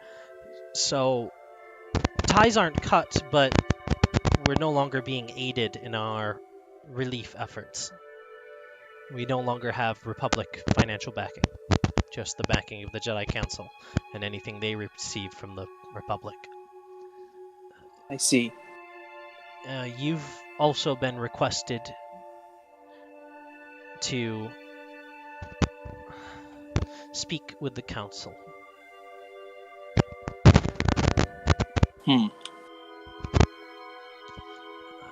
On our way back to Coruscant to I see. reconvene where we should put our efforts from this point forward.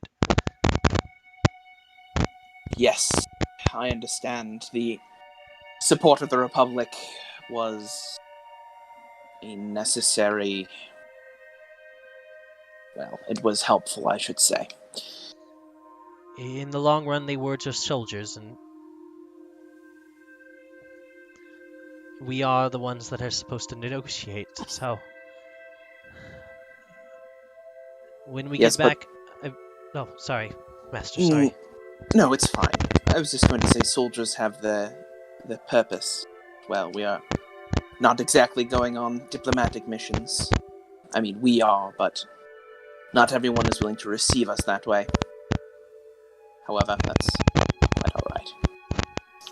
I don't know much of these things, Master Gildara, but what I do know is that the rest of the High Council wishes your counseling on the matters of how to proceed. That's why they wish you back at Coruscant. I've been told that the Republic has resupplied your vessel for transport. You have been left with 30 units of fuel and 120 food portions to make the trip. If somebody would like to write that down. I got it. It was 30 units and 120 food. Each go through one portion a day, and then you go through one unit every time you make hyperspace, every time you spend 1 hour of flight in an atmosphere, or every 1 day of flight in hyperspace or real space.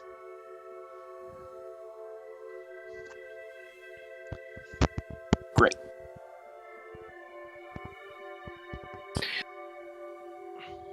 Excellent. Well, suppose we will make do. We should probably get on the way then. Jedi Knight Umi and Padawan Wave, you've also been requested to one of the conversations with the Council. Very well. They wish your input as well, since you are each members of our frontline aides during the Mandalorian Wars. Things are a bit different now with the Republic changing.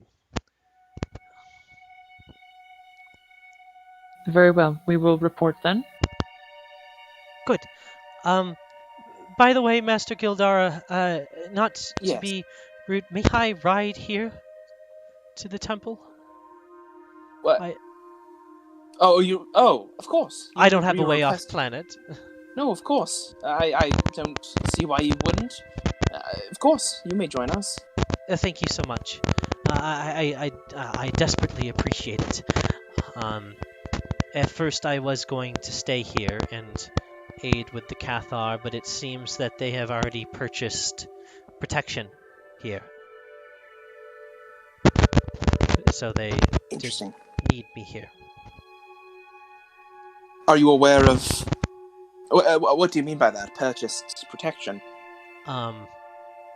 Well, they went and Circa contacted them asking if they wished for defenses to be built, and they agreed. One of the Cathar seemed to be a bit more wealthier than the others and put down a large amount of credits on it. I see. So, Well... looks like it's me and the rest of you. I'm not invited to the council meeting, though. Right. They attempted to contact you, but I guess you were underground on mission, so they contacted me and then sent me. I see, I understand. Am I explaining too much? I'm very sorry, Master Gildar. Well, it's not that I couldn't... You are doing just fine. Thank you. We will get going as soon as we can. Umi, are you aware, does your droid have piloting capabilities? I'm sure we can make do, however, I am not skilled in such things. Neither am I, Master, but I could see if the droid has piloting capabilities. I'm not entirely certain whether it does. I just cut out again. Whoops. Ooh, we can hear you. Cool. We can hear you. Now No, I'm that back. was because I just changed the music. I just changed the music. That's all it was. Oh, I'm sorry. My pings went down at the same time, so I thought, or went up at the same time. But yes, I can ask HK. I'm not sure. Well, hopefully they have a way with controls. Otherwise, we may have a bumpy ride, but we'll make do.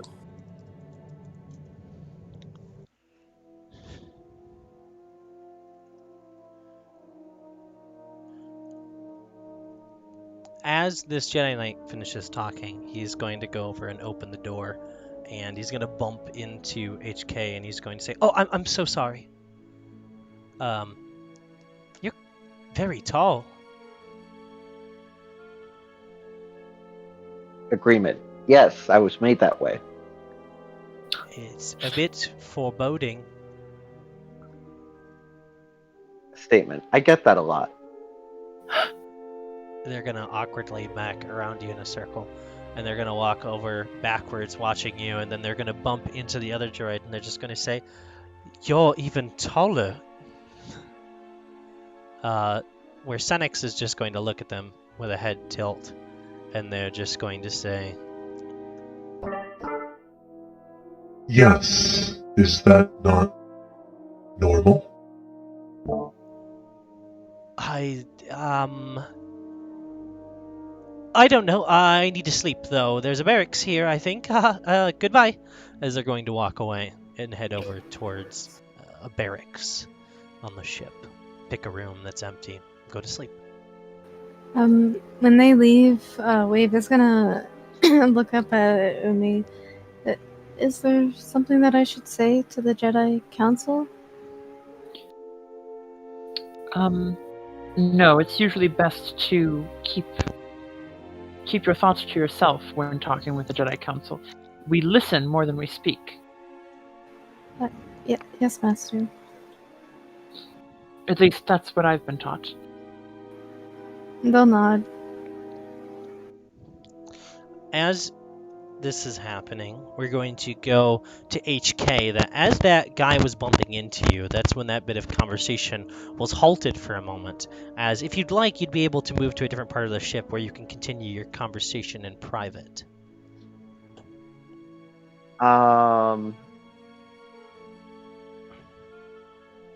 There's many places. Oh, so okay, I get you. So the call's still going. Yes. I will just say, I'll just say in my head to them, question, may I put you on hold? Something has just come up. Yes, but please contact us soon. It is based on your current destination of Coruscant. We do have a mission for you, so please contact while you're on your flight. It will take a few days. You will find the time. Statement, of course. And congratulations again, Model 42, on your promotion. And they'll hang up. The call will end. All right. I was gonna put them on the company. I was just gonna put them on hold and play nice elevator music. But they don't have time for that. Those executives.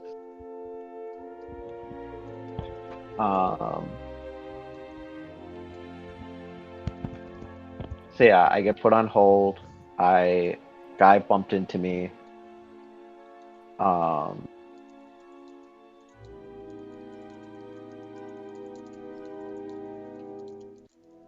What happened? Can you repeat that? I'm sorry. No, I was just wondering, yeah, just what happens now. I believe someone was going to see if you could pilot. Oh, I'm sorry. Are we actually coming out now of the room? Yes, you guys are coming out of the room. The Jedi left first and he wandered away, and now it's the three of you coming out as well. HK-42. Statement. Hello, Master. Is there anything you require? Yes, I was wondering, do you have skills with piloting a ship?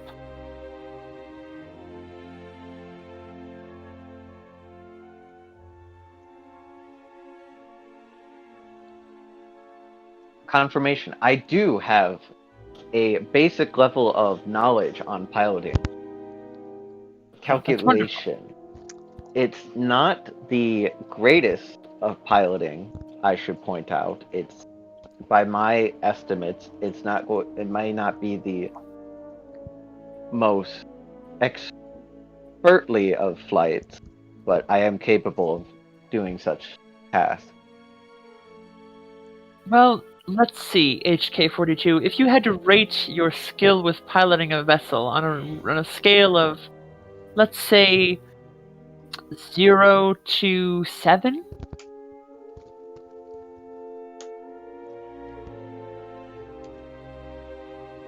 Question, what is the parameters of 0 to 7?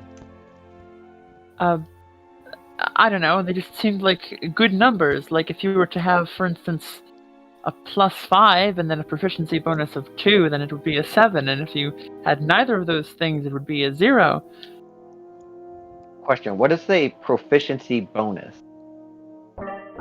I am equally as confused as the other droid. What do these things mean? I don't think we're going to get anywhere with this line of inquiry. If you're confident in your ability...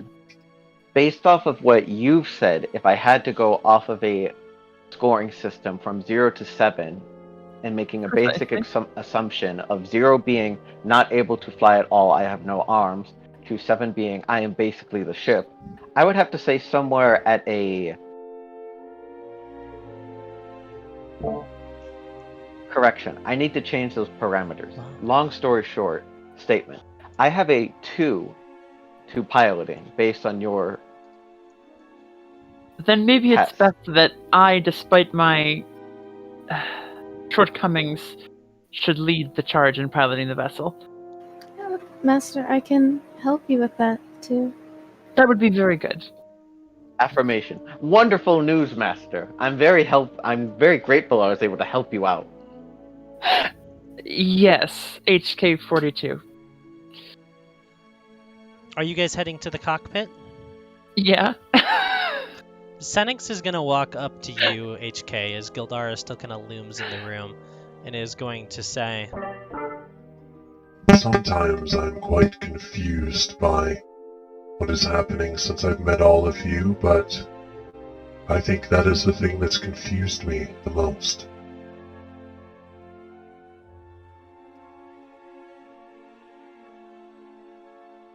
Statement. Can you say that again? I don't entirely understand what you were saying there. Do I have to speak like you? Recitation. I was confused by what they said. It was the most confusing thing that has happened so far since I've met all of you. End statement.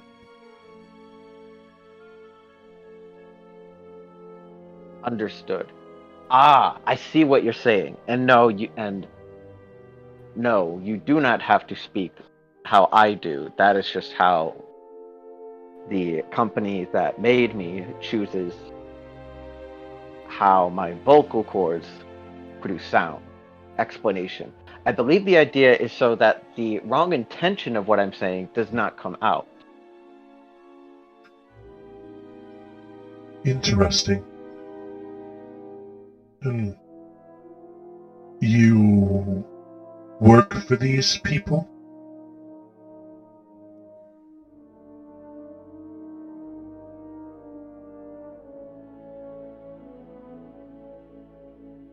Correction. I was made by the Circa Corporation, and then I was delegated out to these people for their noble quest of helping reclaim and resupply lost territory. Interesting. I don't entirely understand, but I think I get the helping part. Explanation. I have been loaned by the company to this relief effort.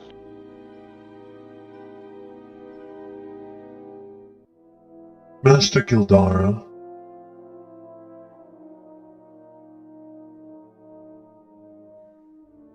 Nico. Yes, I was muted. Yes. what is going to happen to me now that I've left where I was? Well, if I'm being honest, I do not know precisely what will happen or become of you. Ideally, I would discuss my encounters with you with the council. However, we have some more pressing matters of concern. We were sent, the council sent us to find you to a certain degree. You, not specifically you, I'm afraid, but an artifact. And at the very least, what I can tell you is you will be returned to the Jedi Council, where we will discuss what happens next. Interesting. Do you think I will be dismantled? Ideally, no, that's not what I would prefer, but this is a matter of the Jedi Council to discuss. I have seen no reason why you should be, but I must deliberate with other members to make a final decision.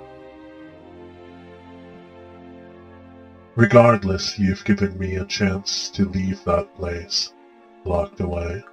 I've gotten to see a ship and outside, so I would like you to know that I am appreciative of what you've given me, regardless of what happens next.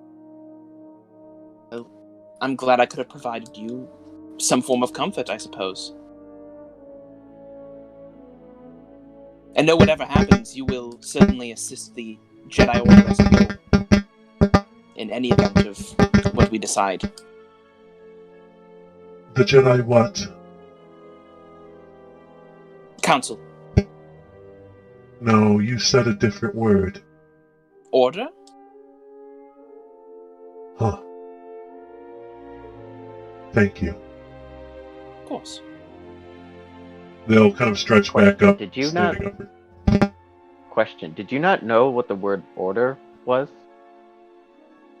No, I knew the word order. There was just something about those words put together that made me remember something.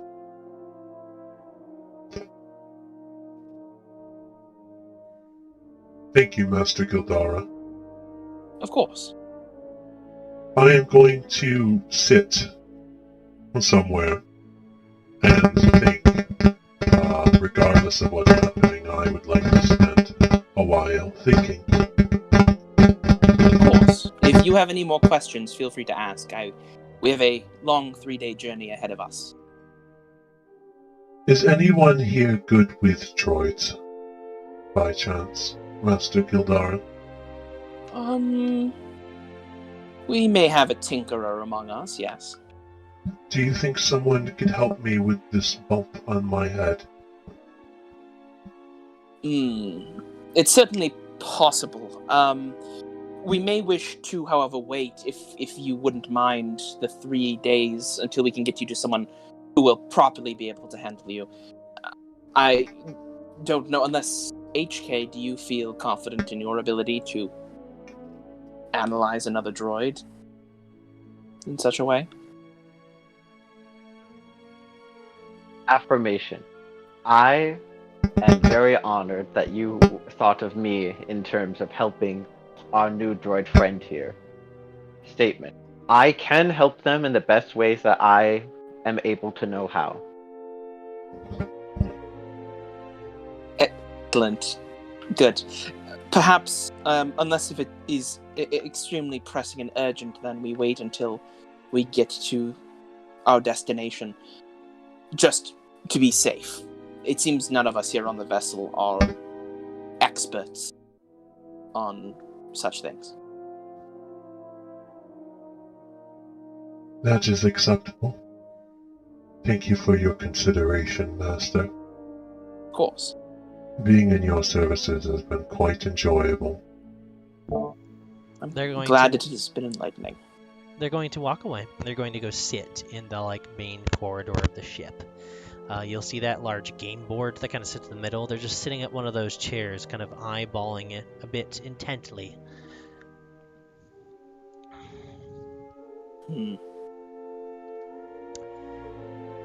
Now, what I need is a roll. Roll. My dear friend Umi, That's me. Rolling to pilot the ship. I need from you an astrogation check. How do I make an astrogation check? You make a roll and you astrogate. Okay. It's Nice. an intelligence. Do it. It's an intelligence roll. It's just intelligence? Is I this don't- for? Get to do my piloting or anything? Not that it actually doesn't matter. It doesn't matter. I don't have For- a proficiency. I'm using for the Oh. first time ever. I'm using the real life ship rules. Mod 20. Can What was Mika's gonna say though? No, I was just gonna say I can give you guidance too, or the equivalent. I just couldn't find the name of what it's called. And also, am I getting advantage from Wave? Since Wave was going to help me. Is that possible or no? Yeah, you have a help action from Wave.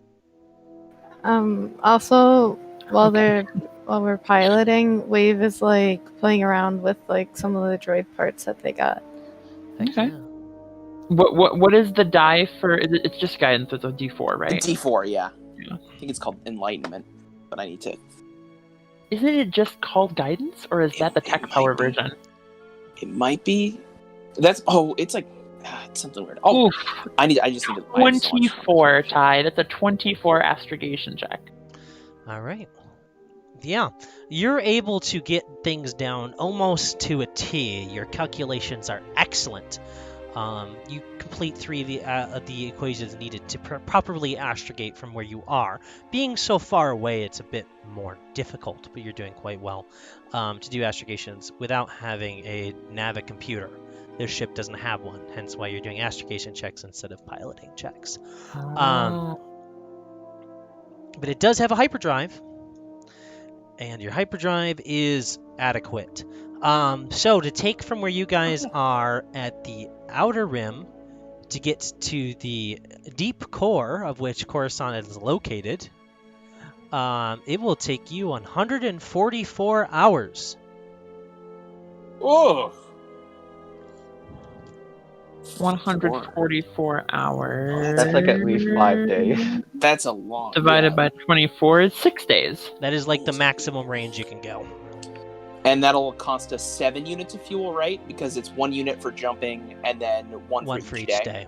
Correct. Yep. Okay, And I'll then mark that off. Everybody's rations will be deplete by 6 times 1, 2, 3, 4. 6 times 4. 4. So Because me, 24. Gildara, and the other 2 Jedi. Yep. Okay. I'll mark that down. You needing resources and rations.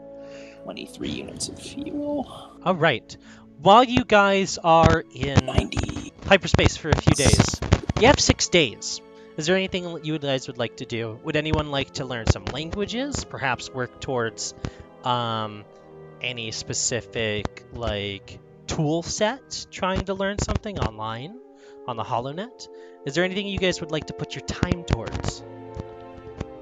Something I you need guys to continue that phone call. You need to finish or your that call. I got that. Hello planned. call. Yeah. This is a time where you guys can put your time towards training towards, I believe it is Languages, skills, and tools. Cool.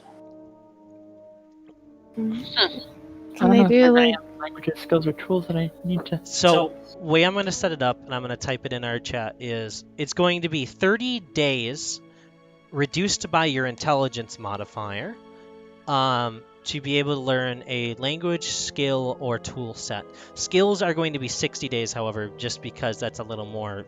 You get busted pretty fast if you just have a lot of free time. So when you guys are in hyperspace and don't have anything to do, you guys can start accumulating languages and stuff like that, which is pretty useful in a universe with millions of them. Mm-hmm. Yeah. I think I'll put some time. What tool would be like? Wait, you said we have like a game table, right? In Yeah. here. I think I'd play with our droid friend. Senex? Either droid friend, I guess. Yeah, but I was thinking Senex since he was sitting at it, right? Yeah. So I think I would work on gaining proficiency because games are technically a tool, right? Unless you want to do it differently. I think I would work No, on just I gaining count that. proficiency with that game. Awesome. Tools, games, and kits, all of that count. Fantastic. I think I'll do that then, and just put 6 days of work into whatever the game is. I will tell you what the game is right now. Cool. Yeah, this will give you guys a chance to kind of like build up some stuff, get a little more like you're interacting with things. I will spend 6 days towards trying to now that it seems like Wave is interested in building droids, and now there's 2 droids on the ship. Even though those 2 droids speak Galactic Basic, I think I'm going to put the time into trying to teach myself binary. Wonderful. Oh, wait, that's a good idea. Because binary is such a useful language to have. It's one of Can- the only it's like the only language besides Galactic Basic that you're guaranteed to find every planet in the galaxy, almost. Oh, and Huttese. Huttese is big. Well, Huttese is big, but it's still not as big as like binary and Galactic Basic. Can we also work on that? Like maybe work with Umi too? Yeah. You can use some of those stuff that you've collected too to help you learn it. You can use like the chips and the like motherboards and stuff like that from the computer, like the little droid that you're dismantling to like kind of use it to learn the language. 30 days minus our intelligence modifier, correct? Yes. Okay. Not the What end score. would That'd be ridiculous. anything of that change if HK was to help? To assist it making going faster? No. Okay. But you could RP wise be included in it if you'd like to.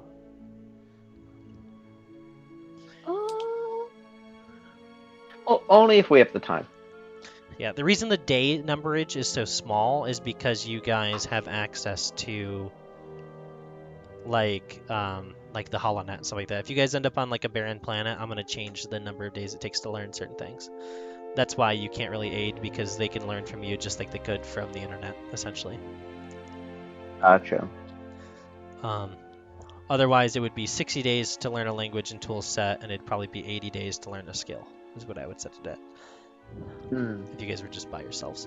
Or if not that, just impossible, because you guys don't have any access to a written language. You can't just like start making it up. Yeah. Would anybody else like to put anything into skills? Gildar's doing gaming. We have 2 binary learners. That means HK. Would you like to learn anything?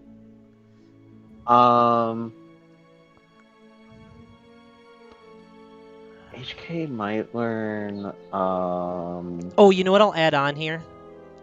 I'll add on weapons. Cool. What will HK learn? I think maybe. You know what? They'll learn. They'll start learning a proficiency in the lore skill. Nice. All right. So, if you guys want to record this, by the way, please write it down yourselves, because I will not have it written down. Yes.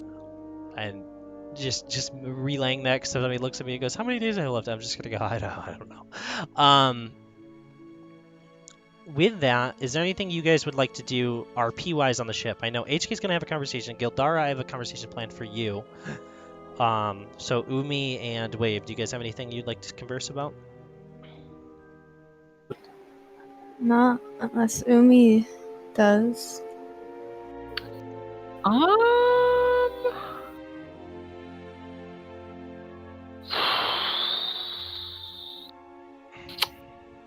No, I don't think Umi needs to converse about anything. Umi's gonna. Yeah, no, I don't think Umi needs to converse about anything. Are you HK watching? after. sorry. You're good. I was just gonna say that HK after the call, like at some point, might call everyone except like Senek for a private conversation. Okay, that works perfect. Umi, are you going to be keeping your eye on Senek? He's going to be at that game table most of the time. I basically will just be more so keeping my eye on Wave and making sure Wave doesn't like get too close to Senek. Are you getting too close to Senek? They would definitely want to watch Gildara and Senek play some games. Then Umi will be spending much of her time sitting cross-legged on the other side of that No. room, very angrily watching. Thing. And the game you'll be learning, Gildara, is Dejarik. Dejarik. Alright, It's pretty much Star Wars chess. Love it. It's The the one one where where Chewbacca's like, "Brr," and Yep. they're like doing a Wookiee, yeah. Yeah, okay. Awesome. Base chat. Put that down on one of my many notebook papers. So we are going to start with the first conversation on the phone with HK. You're able to find a nice quiet spot in your guys' a storage area on the ship if you'd like to go there to hide. Otherwise you can Sure. go to your little tiny med bay that's not really anything but a metal slab.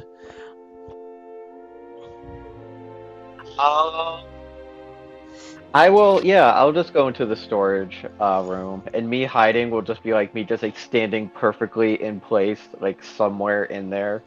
It's where you charge too, so it's an easy place to just stay. Yeah. Yeah, as you enter inside, as you communicate back to this number, you hear "Hello, is this HK-42? Designation Human Connection?"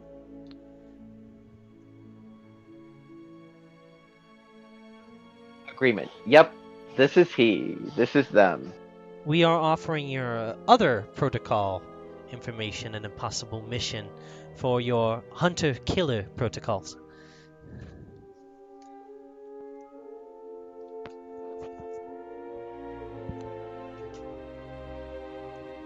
Statement.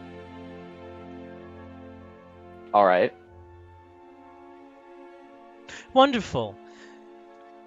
Here is the deal. While you are in the temple on Coruscant, where you'll be heading to soon, based on the information we have retrieved, you are to take care of a dignitary within the temple. You will make sure that any evidence of this action caused by you is hidden and taken care of. Is that understood? Agreement. Yes. That is Continuing on understood. with the information of the mission, the person will be an assistant to the Ithorian Chodo Habat, who is being placed in charge of some efforts in the Outer Rim, replacing the Republic's efforts. His assistant's name is Mat Ha. This individual was making deals with Circa. We assumed that they were attempting to give us information about how Habat is going to be going about things so that we can jump the gun, but instead they were stealing information from us to aid their efforts, and now we wish for this tie to be cut loose. Could you just go over again, Ty? It was an assistant Ithorian. Assistant Ithorian Mat Ha, who is the assistant to Chodo Habat. I can put all these names in too. Sure. People of Yeah, Restoration. I typed in stuff in my notes. Yeah.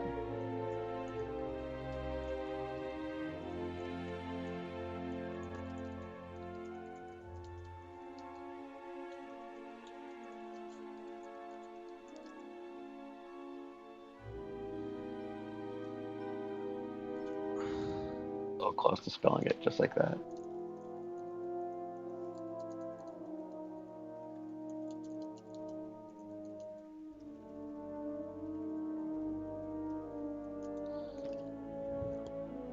Is that better? Yes, thank you.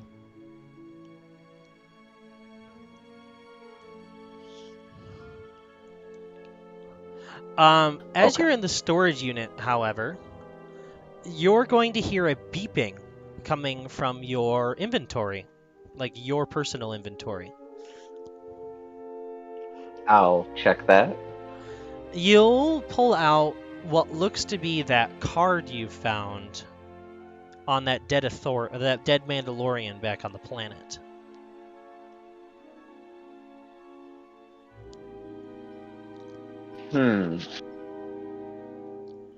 You see what looks like a blinking light on it, and you hear what seems like a beeping sound coming from somewhere inside of the storage area as well. I'm gonna go looking for it.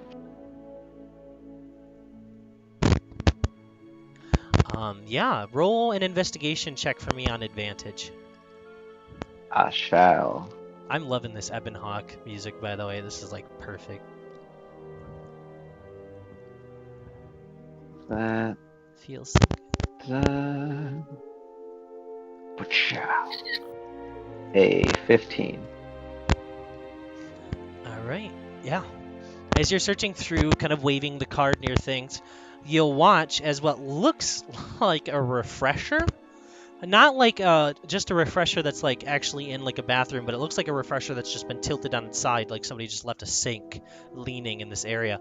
You'll watch as a compartment in the front of it pops open, and instead of being like a water cabinet inside, you watch as it slides open, and inside lies some loot. Would you like to know what your loot is? Yes. Yes. I'm gonna copy and paste it, but I will also read it. We're going to put it right in the project chat to make life easy. I just have to cut out any part that you wouldn't know.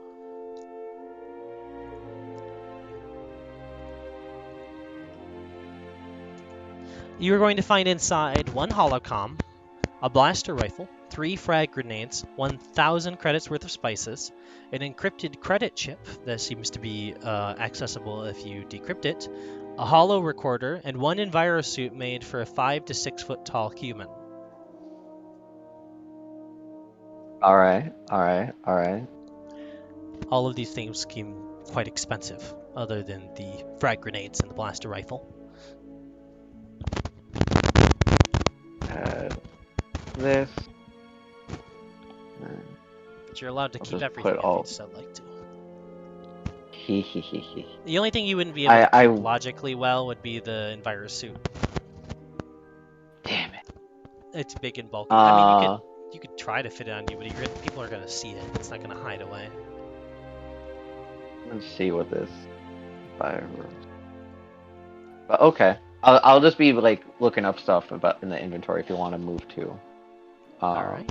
I will move on to Gildara if Nikas is here. Yeah. Yes, I am here. So Hello. Nikos, you are going to be contacted by what looks like the contact for the Jedi Temple on Coruscant. Do you Alright. accept the incoming call? Yeah. I'll do it in private, so Yes. just to be safe.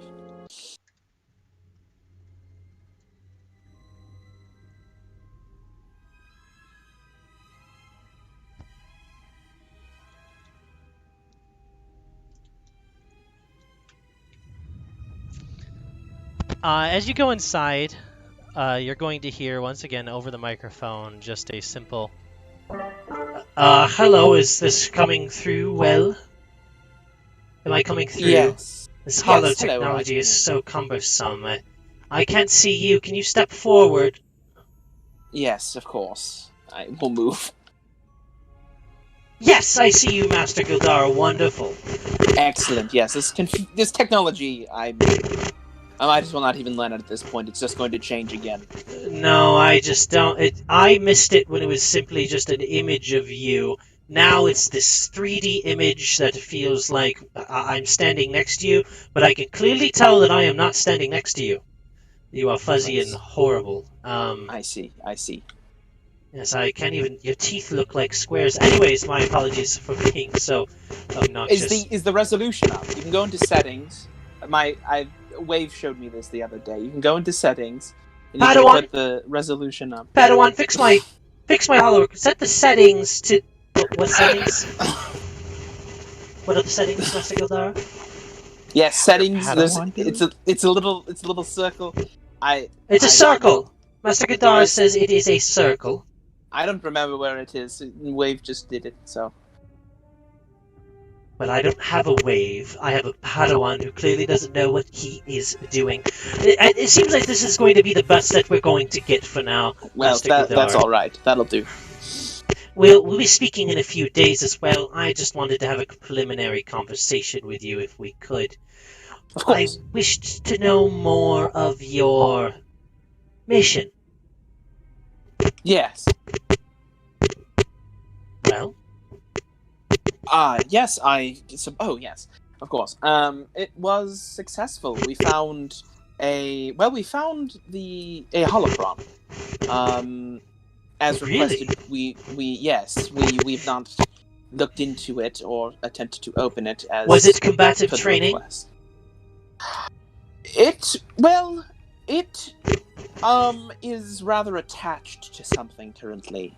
There is what I believe to be a much more interesting find for us. A droid from what I can understand, the origins of this place, the temple, that had been powered down, that had been turned off for, if I recall, 1,000 years. It was still operational. However, it seems that the holocron to some degree has been integrated into its operations. I'm not familiar with how such things mechanically would work. However, it poses several interesting questions that I think we must answer whenever I return to Coruscant, that is. Yes, indeed. Yes, indeed. I, of course, am racked with questions at the moment, but I believe these are questions I have when I could see the droid myself.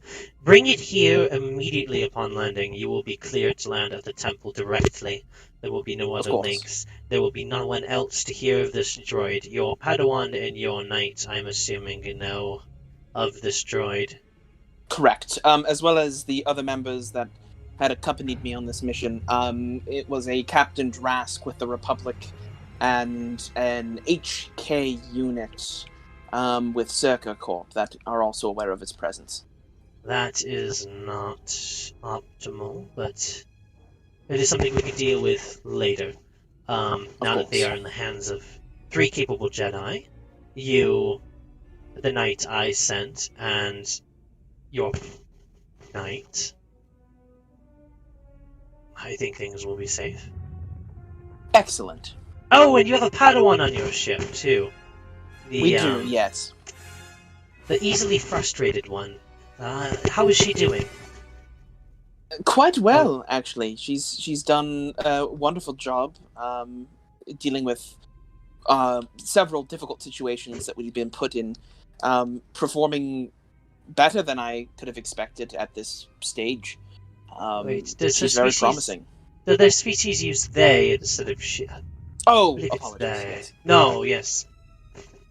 Good. It is good to hear that they are doing well. Keep it so. You're not their master. I don't know why I'm telling you. I'll tell it to Umi the next time I see them. I hope they're doing well as well. Not so ready to Then you watch as they swing their fists around a little bit. You know. Yes. Gildar's just like standing there a little awkwardly, but yeah, just kind of. We have many things to speak of when you're here, including the information about the Republic, pulling out all military and medical relief from the Outer Rim. So for now, Master Gildar, get your rest. You will have your time in store for you when you arrive. Excellent. Oh, just so you know, by the way, your seat on the council has been fully assured. We have discovered that Master Ko is dead. He did not survive the coma, so you are indeed a member of the High Council. That is why we have summoned you back. Well, excellent. Sad news, of course, but... Oh, very much so, but he was very old. Yes, it's a shame to see someone fall from our fold, but he is with the nonetheless, Force. I will hope to, at the very least, match what he provided. Master Gildar, you have always put your all into the Order. I see it. The others see it. They know you to be a healer, not a warrior. So don't ever worry about that coming up in private conversations.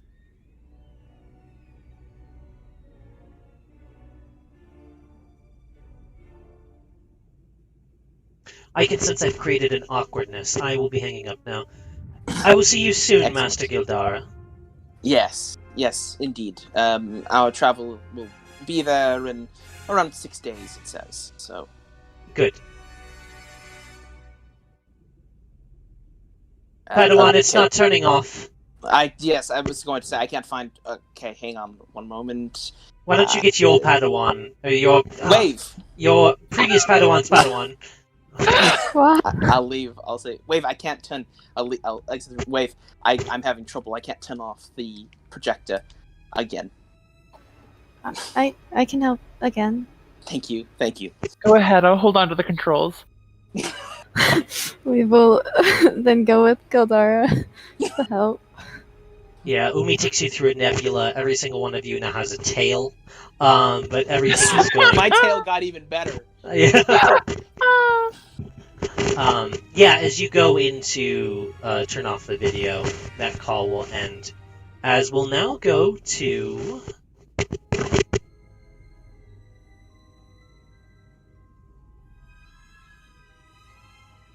HK, I believe, wanted to have a conversation with your group.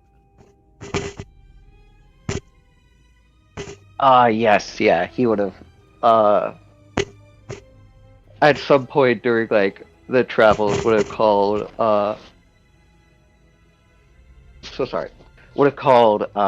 Gildara, Master Umi, and, Wave over. Awesome. To talk privately. Of course. Alright. Yeah, as you guys meet privately, Senix will be playing chess with the other Jedi.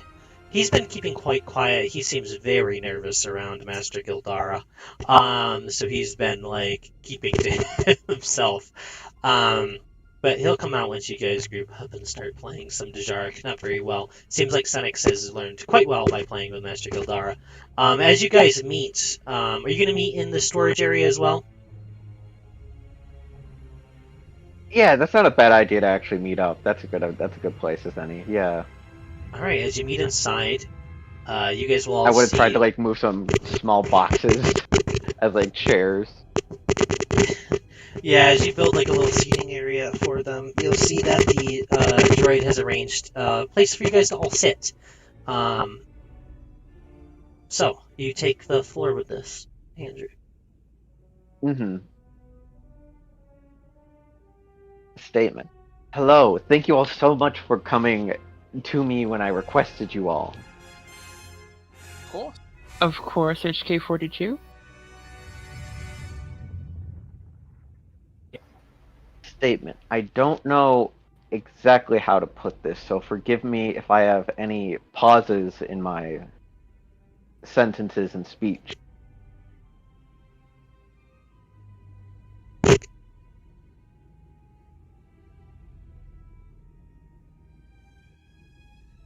Very Judgment. well. I'm not entirely sure how I feel about Senate, as we have discovered them very recently, and we have all had some wariness towards their actions. I agree. Manifesto. As a humanoid connection protocol droid, my services are mainly for the purpose of my name, humanoid connection. As I would like to believe I have proven to the best of my capabilities in the time that I have been given my helpfulness to you all. I would say you have proven useful. Yes, quite. You've been very helpful. Affirmation. Thank you. And thank you. Master, Question. So what are we doing with Senec? Well, we are currently going to be delivering them to the Jedi Council on Coruscant. That is amenable to what I wish as well. And the Council will decide what their fate will be.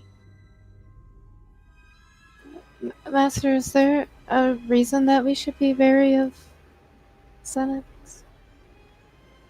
Well, for one, as the HK-42 has pointed out, we don't know much about them at all. I mean, there's things that they've told Master Gildara, but we can't be sure of the validity of those claims until it's been checked by the Council. And for another thing, they seem to contain or be bonded with the holocron which we are supposed to retrieve. But that doesn't necessarily mean that it's supposed to be. And for a third thing, personally, I don't think it is right for a droid to be using the Force. I'm not sure how it's possible to begin with, but if a droid can't feel the Force, then surely it would only turn to the dark side, for if I'm correct, Master, the Jedi teach us that we only act upon the will of the Force and let it work through us. If a droid cannot feel the Force, HK-42, can you feel the Force around you? The Force that exists in all living things?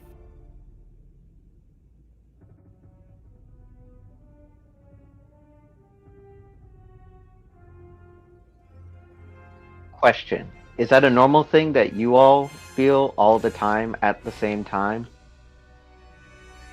Somewhat, if you know how to listen for it. Couldn't we? No, I am not capable of feeling such a thing. There you go. So I would assume that a being which cannot feel the Force would surely not know how to let the Force work through it and would easily come to take control over the Force, and that is the path to the dark side. That seems like a very unsafe thing to be keeping around a Padawan. Can we teach them to not use the dark side? Certainly. If correct me if I'm wrong, HK. Do you prefer HK, HK-42? What is your preference when being addressed? Statement. I have always been called HK-42, but I am not opposed to any lengthening or shortening of that name and title. If you do not mind, then I will continue to call you HK. HK, are you capable of learning, improving in ways? Are you limited to programming, I suppose is what I'm trying to say? Or can you progress past what you, well, just in general? Can you progress, or are you stuck? Explanation. My base model is able to learn off of the experiences that I witness and that I go through. So, in terms of, as I put like my fingers up to do air quotes, training, I am able to do such a thing. Explanation. Though it is much easier if it was simply programmed into me and then I molded it based on new experiences. See, That is the quickest way for me to complete the required task of, and I put my hands up again, training. I see. I From- suppose. No, you continue. I suppose if the Jedi High Council decides that this droid should be trained in the ways of the Jedi, then that is their decision. Unfortunately, none of us are currently taking Padawans, so it's very likely that they will leave our side, which I think is for the best. Hint. I might have some idea as to how we can do this. Yes. Suggestion. Because of the stated programming that I have within me, this would mean that the programming was done by and is done by one major benefactor to our cause, the Circa Corporation. I see. Statement. So, if we were to either bring Senec to some Circa Corp experts to figure out this programming issue we have, or alternative, we could do a joint effort with the Circa Corp and this Jedi Council, then that might yield results. Noted. That is something I will consider when I'm conversing with the other members. I personally, and many members of the Jedi Council, are unfamiliar with the inner workings of droids and technology, such as that. So extra insight would certainly be helpful. To address a previous concern, which, just so you are all aware, I do not trust this droid. I don't have any reason to yet. They have been helpful, they have saved us, and they have been amenable. However, I am well aware that that does not make someone or something good. I believe I do, however, believe that until something is proven one way or the other, I'm not going to make any decisions. Assuming the droid can't feel the Force the way we do, then perhaps we do need to consider other options. But I have no reason to believe it can't feel the Force the way we do. As we know, it can use the Force, which is uncommon. I've never heard of it being done by a droid before. So I have no reason to believe that it doesn't experience it the same way we do. Simply because it is a new potential species that we are looking at. And to hastily make a decision on that would be... well, it would be against the Jedi way. I appreciate your spirit for compassion, Master, and trust me, I understand that sometimes it is better to take time in making a decision. I will merely submit one piece of evidence towards my claims, that being that the droid didn't even know that it could use the Force. It was not even aware of it. It mentioned it did not know that it could do that after displaying such a display before us. Correct. That would seem to be evidence that it has little feeling for the Force. That's certainly possible. There's many factors that we still have yet to consider of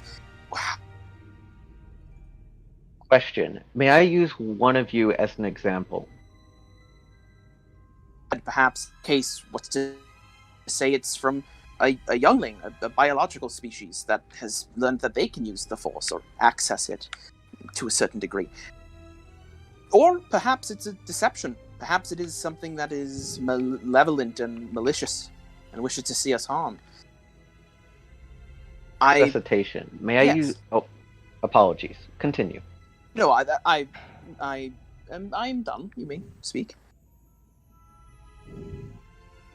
Apologize. I am sorry for interrupting you. I did not mean to interrupt those of the Jedi Council discussing matters of it. You're fine. Explanation. I was wondering if I could use one of you as a live example in a short demonstration. Wave will raise their hand. I will, God. HK will stand up, and just walk over to face them, and extend their hand out.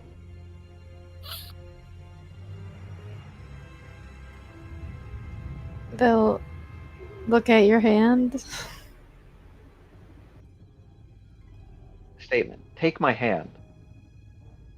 They'll take your hand. Question. How does that feel? Like your hand?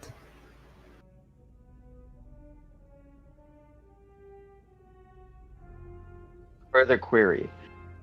Can you explain more about how the hand feels, though? The composition of my hand touching yours. It's a bit cold.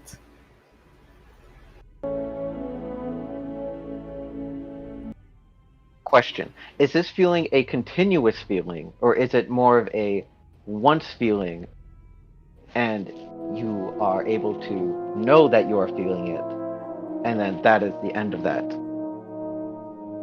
sequence, I suppose I would call it. I guess it's kind of continuous.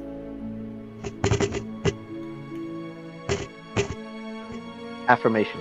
Thank you, Umi. As I will let go of Umi's hand, or just like lessen my grip to let go. That was Walk. Wave. That was Walk. Wave. Wait, that was me. That was That was Wave. me. That was Wave. Wait. Imposter spread. Wave morphs into Umi and goes, ooh, blah, blah. I'm not. It just starts Yellow strangling isn't Umi. sus. Yellow isn't sus. I swear. As I will go back to sit down. What I meant with that description was the difference between how I need to correct everything I just said with that. I'm so sorry. Hold on a moment. Explanation. What I just did there was to further explain the differences between how you organics feel and how I, a mechanical droid, feel. Explanation. You all feel in a sort of continuous feeling of something as soon as you are in contact with a object or with this force, as the nerve signals at the end and around your body continually go off as they feel or make contact with this object. Further explanation. Droids, on the other hand, do not have such equipment all along their body, only on certain parts, such as the hands and fingers and feet. Other senses include eyes and noses, or mouths.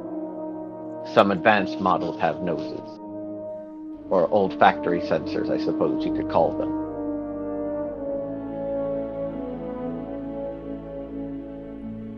Explanation. What I mean by this is that I only register that I am touching something, and register the specific components of that feeling. Therefore, I do not feel, but I am capable of registering what the object, what the texture of it is, and how it is supposed to feel in a hand. However, I do not feel it myself. It is only registered based off of common knowledge. Interesting. Yes. Affirmation. Thank you. I didn't know how well that would go. That makes sense to me. All right. Is that what you guys wanted to RP, or is there anything? Would you guys like to continue forward? I think unless there's more you want to say. Just one last thing of Yes. statement. So what are we doing with Senate? Well, Just to make sure I am aware. as when you say that, are you speaking in the long term, or do you mean right now?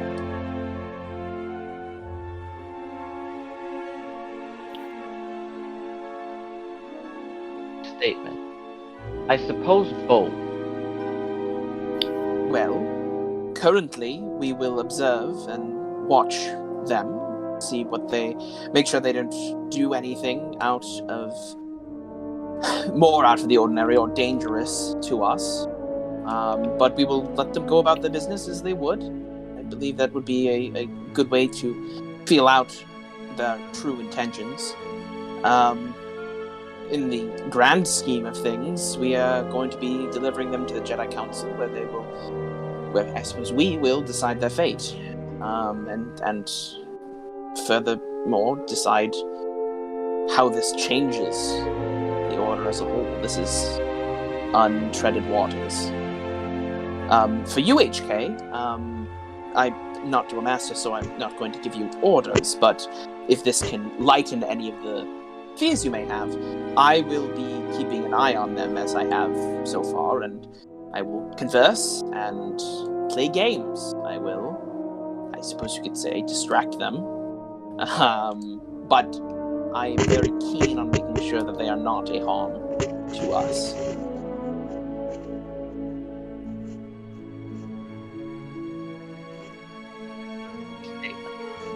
Understood.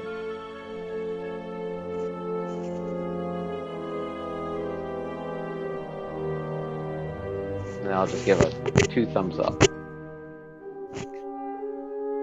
With that, we will continue your guys' flight. Unless anybody would have anything else they'd like to do.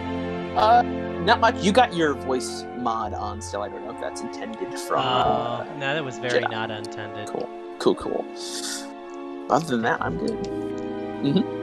All right, let's do this.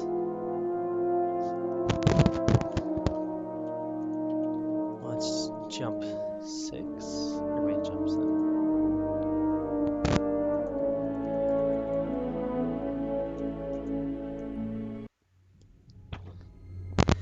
As your guys' ship comes down to the surface of Coruscant, or as close to the surface that you'll ever see, you'll see the Jedi Temple laying high above the line of most buildings, standing there to be seen for miles across the upper surface of Coruscant. It is a gem amongst mud of the rest of this city being just city. No nature, but the force echoes nonetheless of the vastness of this planet, fills up your senses as you sense the people around you. Each of you coming closer to this large temple. Your ship will begin to hover down thanks to the flying capabilities of Umi. Umi, however, I am going to require from you a piloting check to try to land this a little effortlessly, having this been the first time you're flying this ship and landing it. Okay. You'll have guidance from me. And you'll Is this probably something I have can advantage for get Wave. assistance from Wave? Yeah, cool. I won't assume for Wave, though. Oh, no, they would help. Because I would ask if I was not. Okay, 1d20 plus 1d4.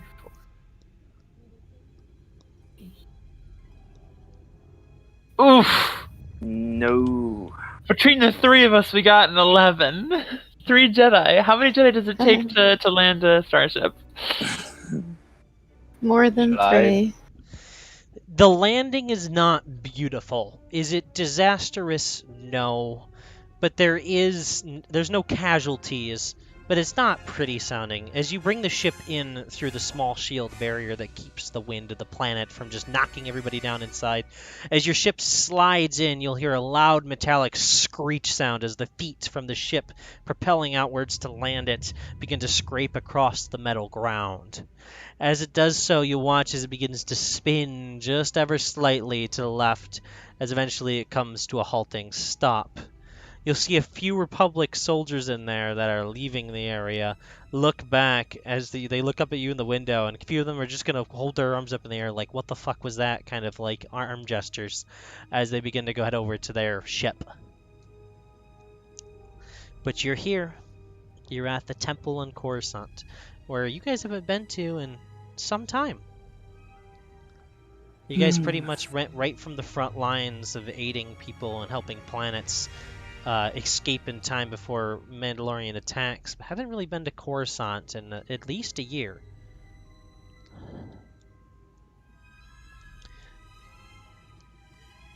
Hmm. Do you guys leave the ship together? Yeah. HK, have you ever been to Coruscant before? Explanation. No, but I can't say that it looks different or new. I have ideas of what it looks like based upon databases. Interesting. As like my body will completely not show that statement, as they're kind of just like looking at like moving things that like, you know, the cars or just like random buildings. Well, I hope you find it enjoyable. This has been my home for a very long time.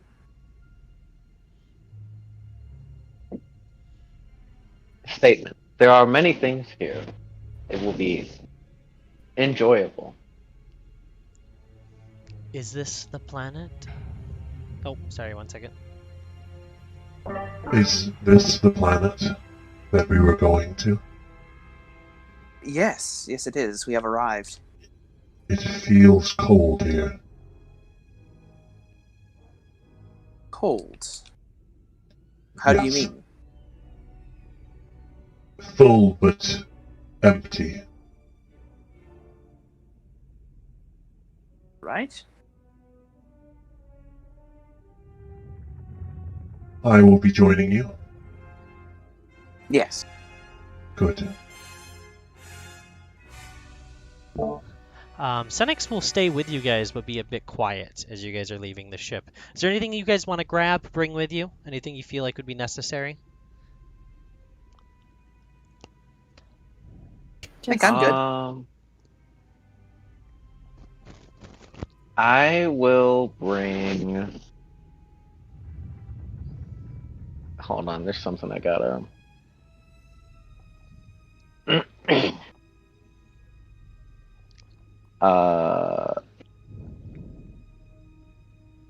This. You messaging me? Yeah. Heck yeah. You got him. Neato. As you guys leave the ship, standing outside of the ship, you will see head of the Jedi Order of Coruscant, of the Council specifically. You will see this person who I've shown you before, right here.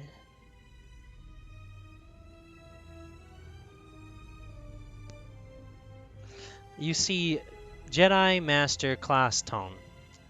Ooh. She is followed by her Padawan. That is a race that you guys might not entirely recognize, but I know Gildara 100% would, and HK 100% would.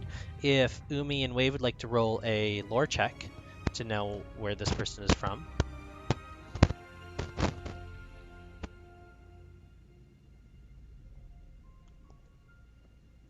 Wait, who did you say? Umi and Wave need to roll lore. Gildara Gotcha. and HK will just know. I got a 6.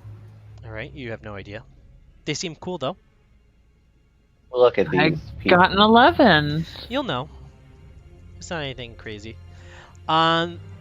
This seems to be an Umbaran. They have a very light purple-like skin with a bit of gaunt-like features. You'll see what looks like you can see every little nook and shade of their face as they look up. They look like a kid who's in their 60s. As they'll look up and they'll kind of dip their head and they'll go, "Hello, Master Gildara. Hello, how are you doing? I am doing well. You do remember me, don't you?" It's been quite a long time since I've been here in Coruscant, but yes, of course. You're the Padawan, yes, of Master... Nikos just needs to go through his notes now. Right? This is Master... Claston's Padawan, yes. Yeah, awesome. Yes, due to wait, hold on a second.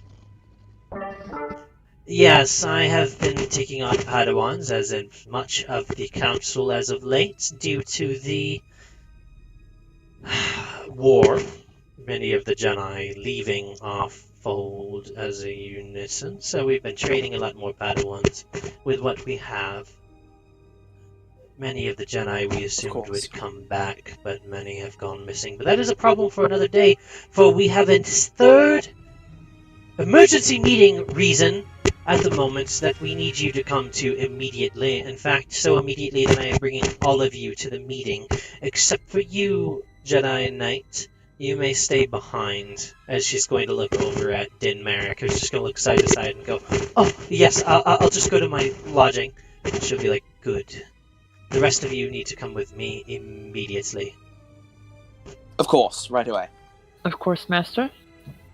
You will all be given residency here for the next few days. Each meeting will take a day within itself. We like to take time to delegate after we have a meeting and make sure that every choice we made was proper, but this new one is something extraordinarily rare. It seems that we have a visitor from somewhere else. Oh, really?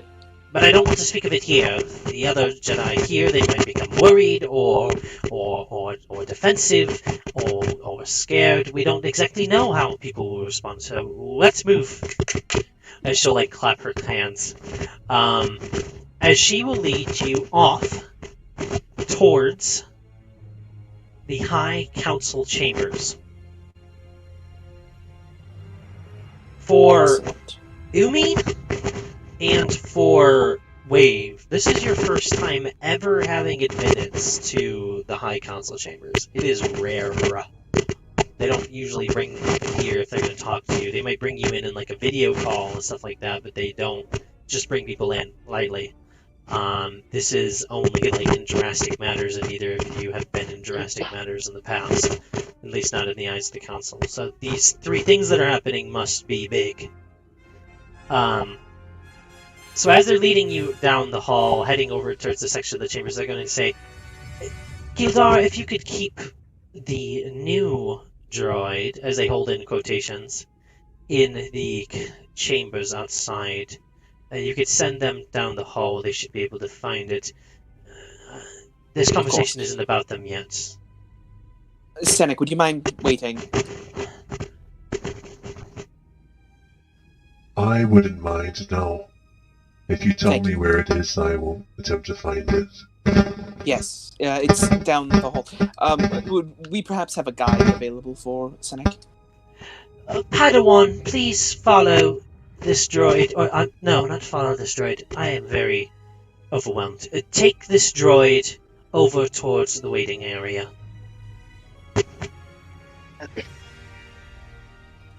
Suggestion. Masters and Umi, may I go? Matt's apologies. Masters and Wave. That was an error. May I go also to explore the sites, as I believe the phrase is? I don't have any ownership of you, droid. Do as you wish. So don't get in trouble with any Jedi, or you will be answering to me. I'll just look at Master Gildar, Master Umi, and Night Wave to hear their response. Yes, I'm quite fine with that. Umi will Look to nod. Umi. She'll just nod. Enjoy yourself, droid. You will be one of the first to completely explore the temple of your own free will, just because we are very overwhelmed. I'll just give a silent thumbs up and Anyways, then we just must start continue. walking around. Yeah, go walk around. I'll get to you in a little bit. So, as she goes over and opens the chamber doors, inside you will see the entire council in its entirety, everyone here in person. As I'm going to go around to the room and explain to you each of the people that you see. Oh boy. Yes. The first individual you will President. see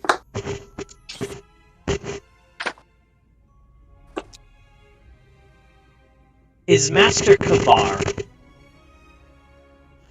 He's a human, as are most of the masters here. He has brownish blonde hair. He seems a little bit more uniform. He seems like the epitome of Jedi Guardian that you could ever see. He's sitting there a bit more quiet, not showing much facial expression, just keeping to himself. Next, in the seat next to them, you're going to see Jedi Master Vrook, who you remember quite well, Gildara. Master Vrook is the same one from your flashback that we had the first session.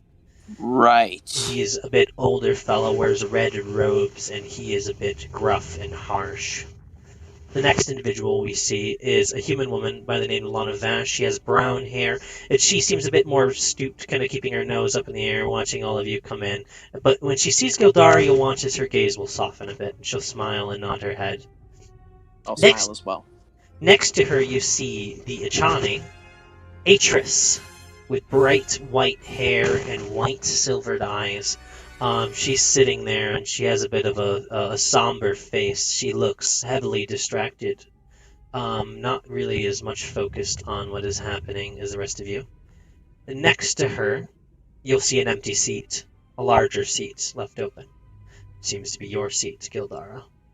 And then, of course, at the very center, you see a spot for Jedi Master Class Tone. She is going to go over and immediately sit in her seat.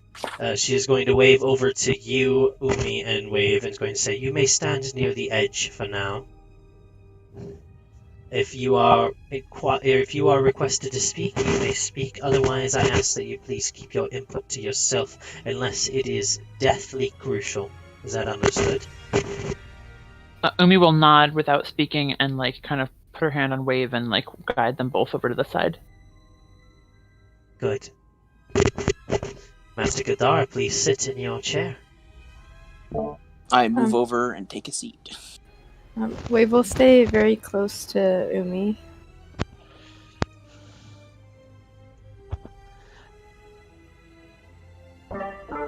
We have received a visitor who says they are from beyond the stars. The Republic found them in a ship attempting to land at a nearby planet. Weren't sure what their transponder codes were, so of course they were taken in. And they requested to speak specifically to the Jedi Order. So the Republic sent them here. So our task today is going to be to speak to this individual and learn exactly why they're here, what they want, and what we're going to do. It has come to our attention that they know of our ways in the Force, due to the fact that they have a lightsaber. So determining if they are Sith is our #1 priority, and if they are, we mustn't dilly-dally in taking care of a Sith at its very start, if that is a necessary judgment. Master Vrook will agree and say, "That seems like the best idea, the best plan." If they're a Sith, we need to make sure they're taken care of immediately. We can't have any of the Jedi here falling to their ways, not during this difficult time.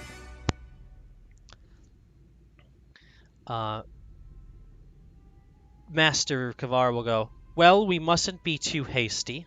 We haven't spoken with them even yet. We don't know why they're here. Perhaps we should give them a chance to at least speak and come in before we decide whether or not they're Sith or Jedi, or perhaps even neither. Yes, I agree.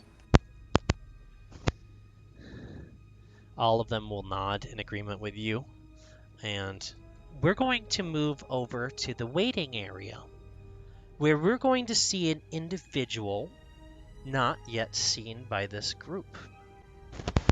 Senix, as he's walking in, is going to see an individual with a golden helmet, golden pauldrons and other aspects of gold mixed in with their armor, and bright white robes with a hilted saber at his side. As Senix walks in, they're going to go up to this individual and they're going to say,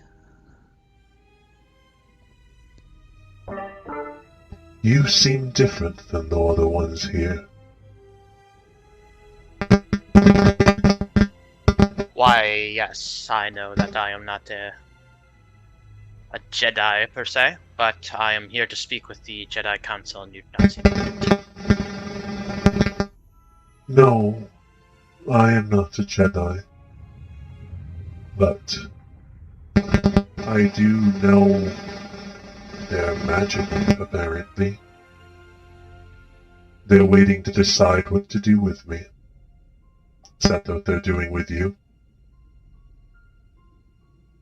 I'm more so requested to speak with them, so I am waiting patiently for that occasion. Interesting. I hope that goes well. Why, thank you. Is that your weapon? Yes, why do you ask? It just looks a lot like mine. You also carry a saber. You'll watch as their hand kind of flips in, and you'll watch as what looks like a saber canister will flip out. This canister itself doesn't look like a normal lightsaber. There's like a tube attached to the bottom linking to his body. And you'll watch as a very hastily kept together whirring red blade will twist up and out from the hilt. Oh my god. What color is the blade? Red. Red is a Lagrix eye. Ah, I see. Quite interesting. Is the color for any specific reason? I don't know. I don't know. It is beautiful, though, isn't it? I remembered I had it, but I didn't remember what color. Sabers are just a tool for what we are supposed to use. It's nothing more than a blaster to me. But if you find it beautiful, that is excellent, I guess. Thank you. They're going to ignite their blade, or deignite their blade, and sit down. Not next to you, but like across from you, but a chair over. as we're going to go back into the council chambers, Jedi Master Claston was going to look over at you, Gildar, and was going to say, I don't know about the safety of this, but I want you to know that I wish for you to be the one on guard in case anything dangerous happens here. Of course. Good. Jedi Knight. Jedi Knight Umi, Yes, Master. will you go out and retrieve our guest, since you are here? Of course, Master. I'll walk Leave- towards wherever the waiting area is. Leave your Padawan with us for a moment. Wave's gonna look up at Umi, kind of nervously. I'll kind of kneel down to wave and say, just wait here and don't talk too much, just do whatever the council says. If they ask you a question, answer them truthfully, and I'll be right back.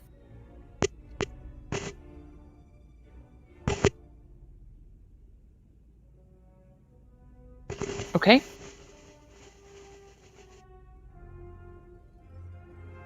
All right. Do you head out? If Wave is Oh wait, I don't think did I push. You did push the button. Wave in sign language is just gonna say like yes, master. okay, and she'll like stand back up and walk to the waiting area. All right. Yeah. As you leave, Jedi Master Atris is going to stand up, and is going to walk over towards Wave. She's going to, not really that much towards you, just towards the center of the room, is going to say, Padawan, please come over here. They'll walk over with their head kind of tilted down. You look like you've been doing well since you've been here last. They'll nod. I am curious, however, if you are at all interested in joining my ensemble of Padawans. I know you've been doing quite well combatively, and we are looking to move some of the more talented Padawans up to be learning from masters rather than knights. Wave is gonna like kind of turn to wherever Gildara is, like sitting and like, and then they're gonna like turn back to the Jedi. Can I stay with Umi, Master Umi?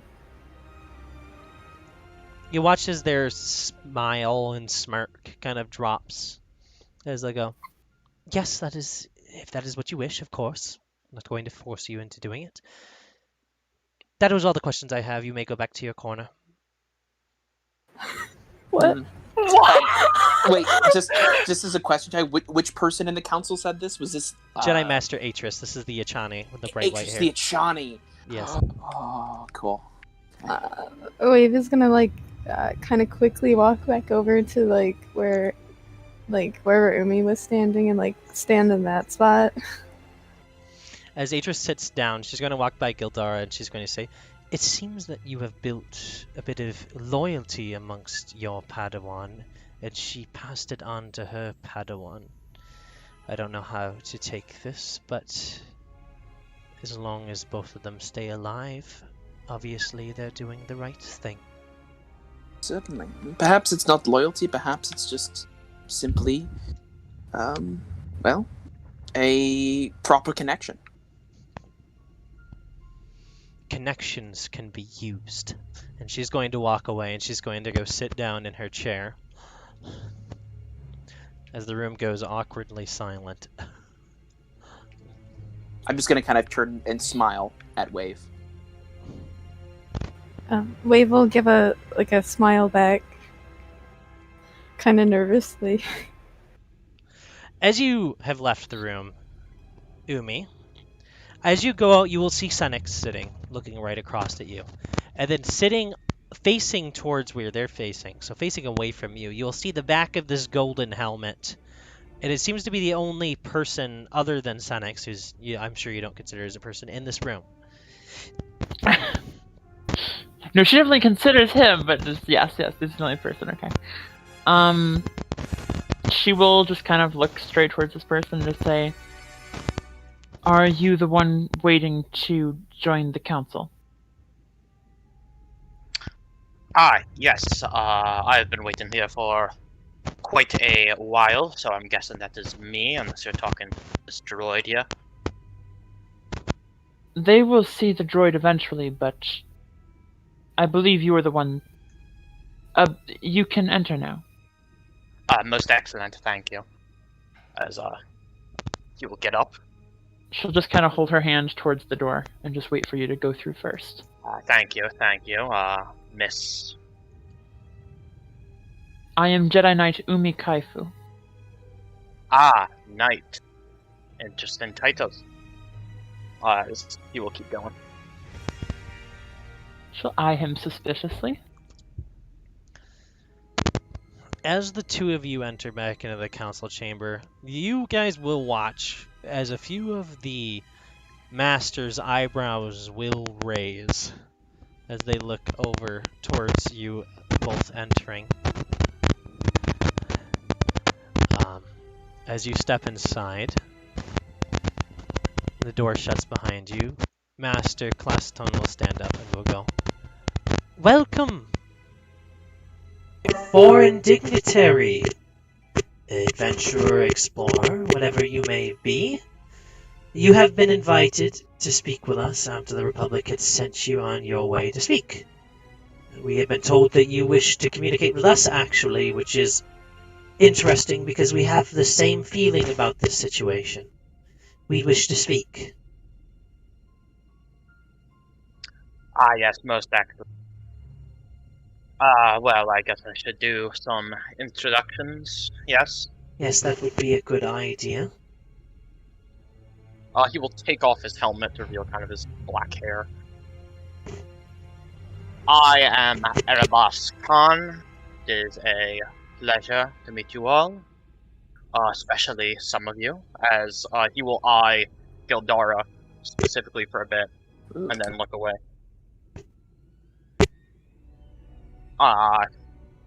Guess we can start the questions now, if you wish, or you may all introduce yourself. We've never been asked to introduce the Order before. Yes, I could introduce each of them. At our far right, we have Jedi Master Kavar. We have Jedi Master Vrook that follows, followed by Lana Vash, Atris, myself, Master Gildara.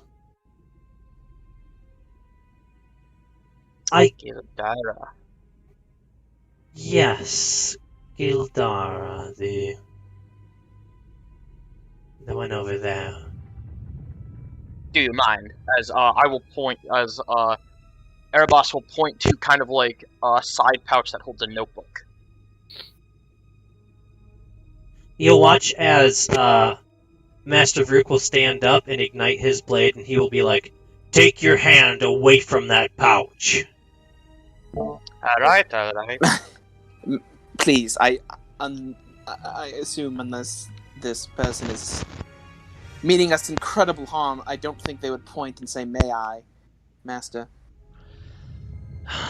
Your Gildara is wisdom quite right. precedes you, Master Gildara, as he will sit down. We will see. Gildara, thank you. You're quite right. Also, I would very much lose a fight between 5 masters, is it? As he'll take out a notebook and kind of like a pen and start writing. Yes, well, it's, I suppose, a pleasure to meet you until it won't be, so... What is your purpose here? Just a,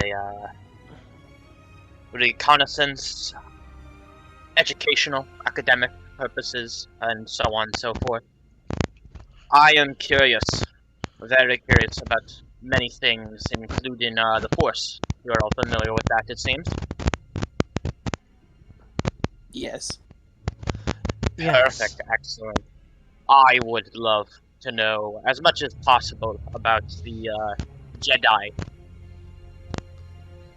Master Kavar will kind of lean in his chair a bit, and he's going to say, "What information are you curious about for the Jedi? Are you learning to become a more powerful killer? Are you becoming a Sith? These are questions we are worried about. And we've also noticed your light weapon as you've entered here. And a few of us are curious if perhaps it is red." Do you wish for me to demonstrate its color?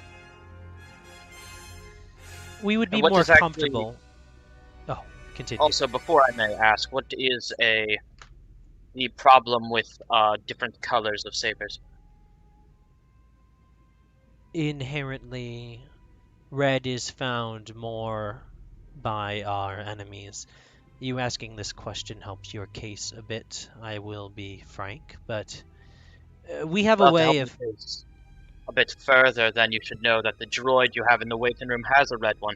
I, as he will take his out and light it, have a yellow. Don't know if that means anything of sort. It's just the color from where I'm from. Master Kavar is going to rub their temples as they're going to say, what I was trying to say is that you can activate it into the crystal at the center of the room so that we won't be cautious, but you seem to have thrown caution at the wind even at the chance of your own life in front of all of us, so seeing that it is yellow as well gives us something to speak about. It does. Oh, you have ways to tell the crystal's color. Interesting, interesting. He lights it and writes. Class Ton is going to speak up and is going to look over at Master Gildara and is going to say, your droid has a red lightsaber. Well, I suppose it doesn't. I wasn't aware it had a weapon, but it seems that it does. Wonderful. We will deal on that. We'll deal with that as it comes along. 1 second, guest. Umi and Wave, please go out into the lobby and make sure that our droid with the apparent red blade doesn't kill any Jedi. Of course, Master. As Umi will give this look of a little bit frustration towards Gildar as she kind of leads Wave out the door. And she's Gildara gonna will point. just smile. She's gonna point her finger at Umi, and she's going to say, "Do not, under any means, unless they are absolutely necessary, attack that droid, Jedi Knight Umi Kaifu." Of course, Master. I would never go against the wishes of the Council. I am not your previous master. I am the head of this order. I want you to understand that my word in this order is your law to follow. Of course, Master. Once again, I would never go against the wishes of the Council. All of the What ways of the about Force. Not that it does not already like the sound of this. Continuing our conversation with your...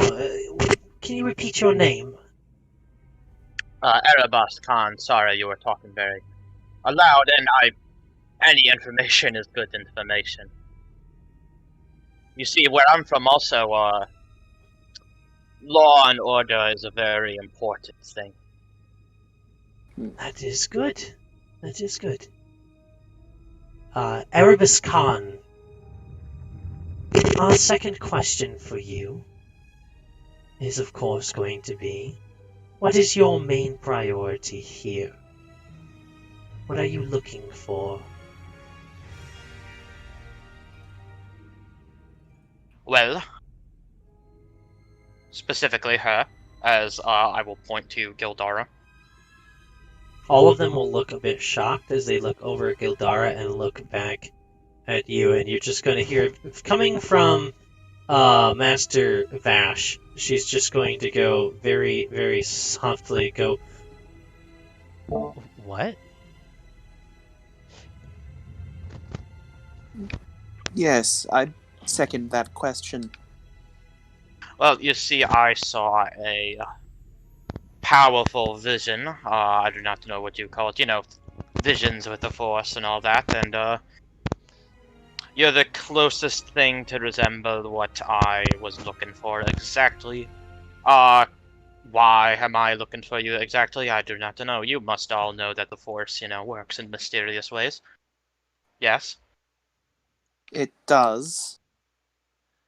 Excellent. You can understand that. Master Atris is going to speak up, and she's going to say, what exactly was the vision that you saw, if we may ask? Oh, why, of course, no offense to Gildara, the description might be a little harsh. It was a beast with no legs and arms, smooth skin with infinite rows of teeth and a giant maw. Something that could kill many, many creatures, of course. But it was not killing, it was healing. But every time it healed, it hurt itself with its own teeth. So it seemed quite interesting and sparked my, I guess, understanding of the Force, and might help me more and more so understand all the Force has to offer.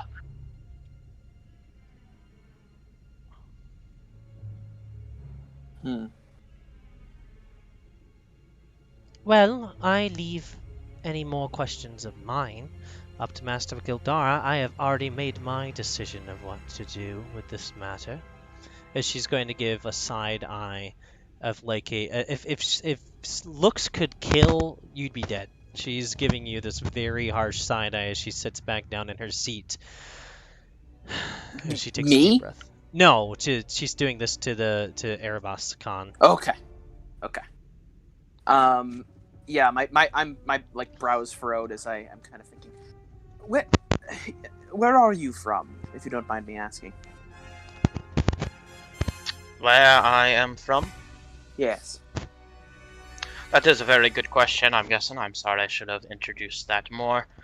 Planet far off, place that is not in the main, kinda, I guess, your system. Mm-hmm. My people are travelers. We don't really much have a home or place to stay, so to say where I'm from is hard to mention. Right. And you then, however, where you are from, you are familiar with the Force. You can use it. Quite. Of course. Curious. Do you have Jedi from where you are from? No, this is the first time I have heard anything about so-called Jedi and Sith. Interesting titles. Not sure the difference between the two other than colors of sabers. Question then. How did you know to speak with our Jedi Order if you did not know what Jedi are? That is a bit of an inconsistency, don't you think? That would be a fair assumption if the Republic did not tell me so. Republic told I asked if they knew anything about any Force users. They looked at me dumbfounded and stated that, don't you know there is the Jedi Temple? I asked what is the Jedi Temple, and again they looked more at me dumbfounded. We will look into this information just to make sure your stories are comparable, if you don't mind. No, of course. I'm, again, wish to mean no threat or harm. I am just a studier and a learner of how the Force is. Our order, if you wish to learn, is focused around the goal of protecting those who cannot protect themselves, as well as utilizing the Force not as an object to be used, but as an object that goes with us, that flows through us, and helping it aid its own will, to help those around us without forming deep connections or deep love. We do these things simply because we must. With this, we become anxious, worried about those who use emotion to fuel themselves. And we have recently gone through a heavy bout of emotion amongst our Jedi Knights. And due to this, we are a bit cautious of you. But if you are someone who uses the Force that is new, we would wish to learn more about this. Perhaps there's other connections out there to other Force users that we can learn from, or even teach the way of the Jedi too. With this... that would be interesting. Yes, it would be interesting, but with this, I am going to make an executive decision for the Council, as the head of the Council, that you will gain what you desire for now, as we also keep an eye on you. we will be placing you in the hands of 3 Jedi. One is simply still a Padawan. For you to surveil what they will see. They will not be things that will be easy. They will be things that will test your emotion. And if we find that you are dangerous, that if these sights cause you to become aggressive or terribly sad, even in that aspect, you will either be asked to leave and go back to where you are from, or dealt with as a Sith accordingly. You will be placed with Master Gildara, Jedi Knight Umi Kaifu, and Padawan Wei. This Perfect, is... yeah. Sorry, continue. Oh, I was just about to say, perfect, that works with me perfectly. I'm not too familiar with all of your customs, but I'm guessing that is how justice is dealt with, as justice is almost dealt with my people. As he'll close his notebook. It's good to see that you are amenable to this. The other reason we are doing so is because we simply, and not to be rude, do not have time for this. There are other things that are pressing at the moment, and I know that Master Gildara will do well to make sure that you are safe, that you are able to see what you would like to see. The things you will see might be difficult, but if you are here to learn and to aid, there's no better time than to aid in our restoration efforts. I see. Well, I can help out as much as I can, as long as I am getting the chance to learn. And I think the best way to get the chance to learn is action. So that all works well with. Good. Wonderful. There is one more thing. I don't want to speak for Master Gildar or Knight Omi Kaifu. Do not relay any of your teachings to the Padawan, or you will be in trouble, I guess is the way to put it.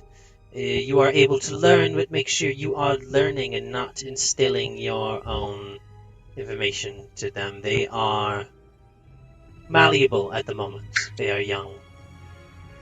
We still wish to teach our ways. You're allowed to learn our ways, but don't extend that any further than it need be. Interesting. But that is your rules. I will follow your rules. Wonderful. You may go and continue to wait out in the lobby.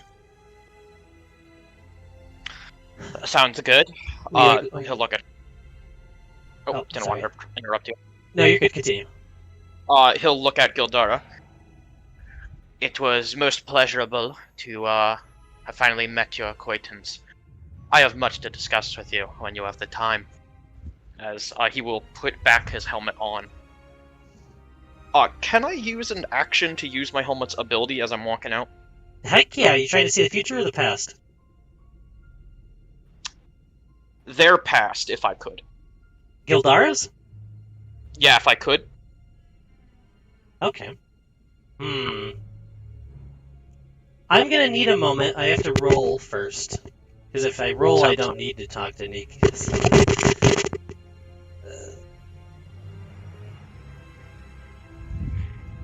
Okay. Yeah, let's go down to Secrets You and me, Nick. Okay. Katie, just sing a song with Andy. Not actually. Let's tell Andy to sing a song to you.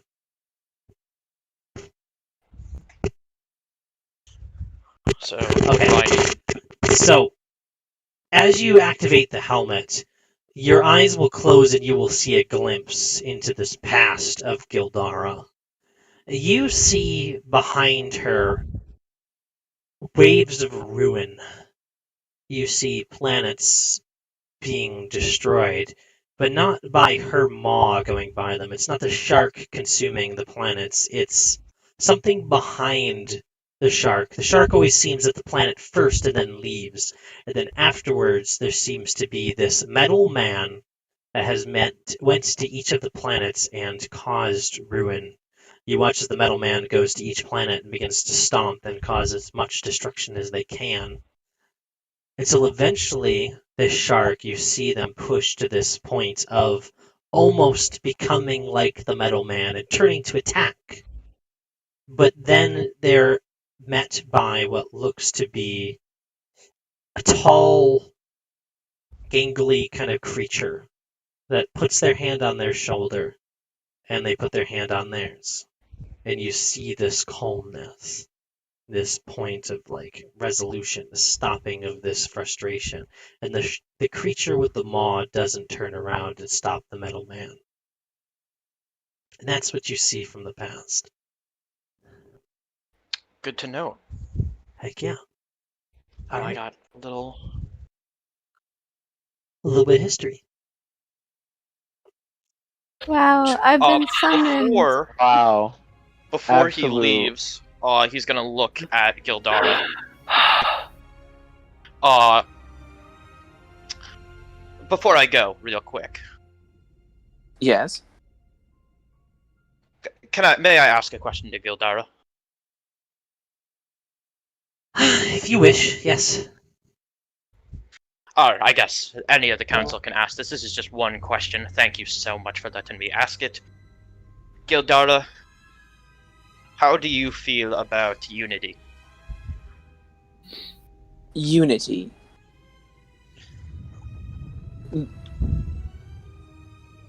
I'm confused. This is a broad question. It seems that your order is heavily based upon emotional suppression, and being around, as the flaw of us all is, we are all social creatures.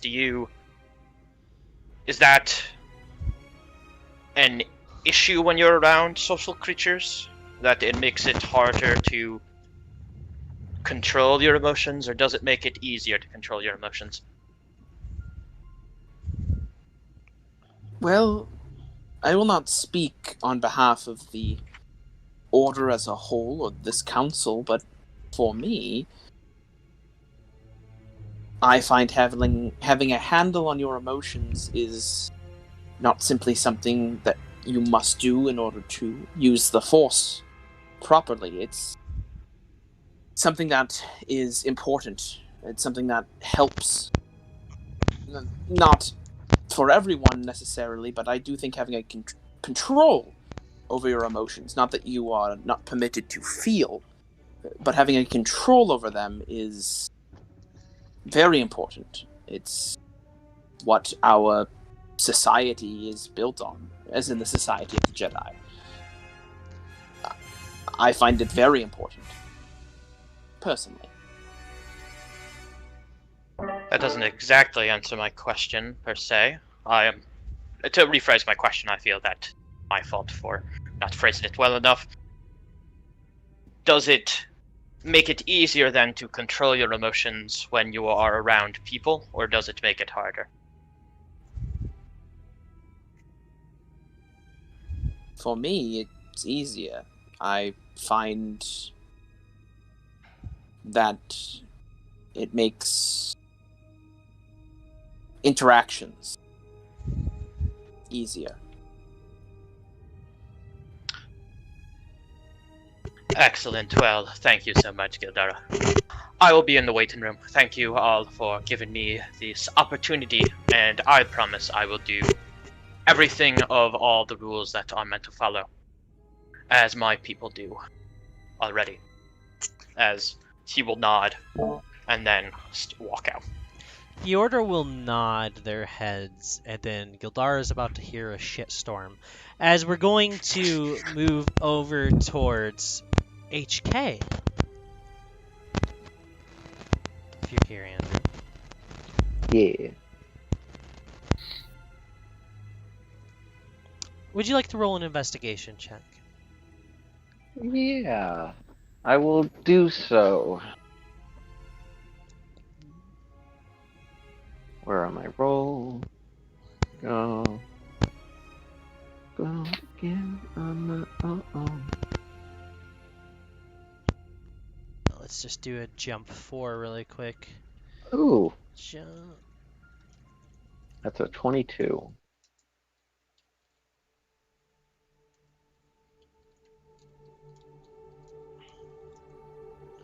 Wait, no.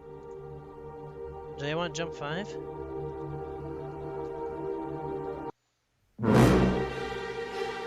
Um,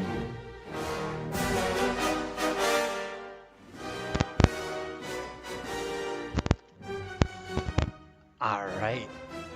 As you're investigating, looking around this complex, eyeballing every room that you can, kind of surveilling this facility, the Jedi number in this place is very surprisingly low.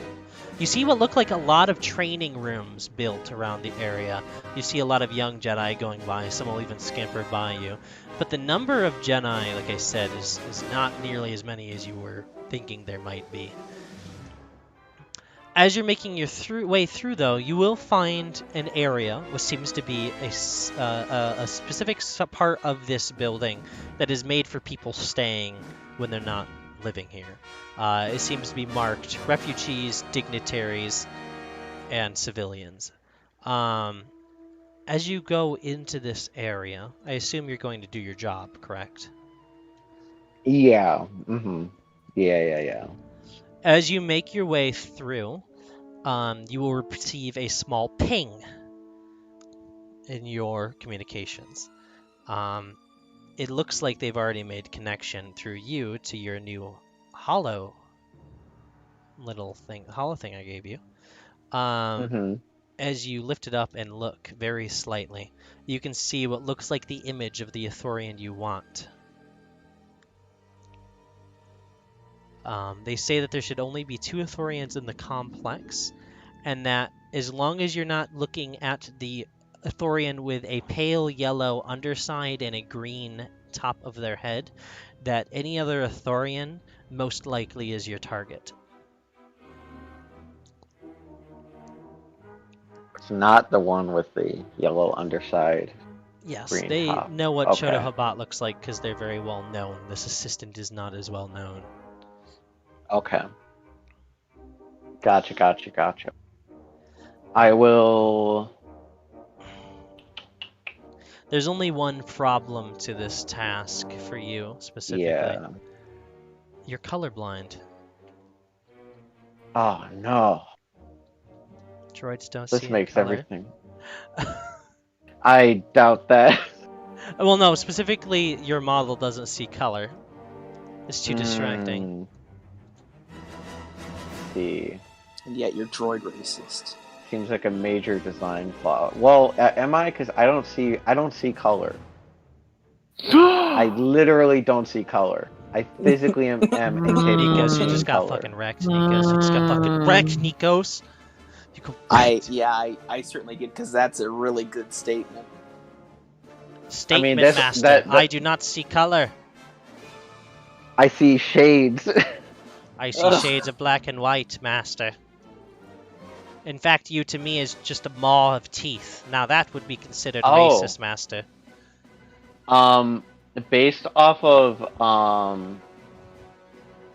actually, like, based off of shades of things I've seen, am I able to register or make a best, like, guesstimate as to what yellow and green would go, like, be through my eyes, through my photoreceptors?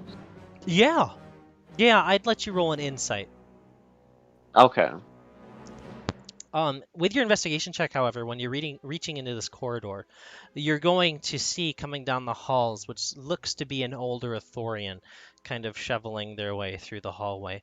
As they see you, they're going to go, in Ithorian, they're going to say, "Hello, droid. Do you know where the facilities are?" Do they have markings on their underside or the top of their head? There is a separation of color. Would you like to roll an insight? Yeah.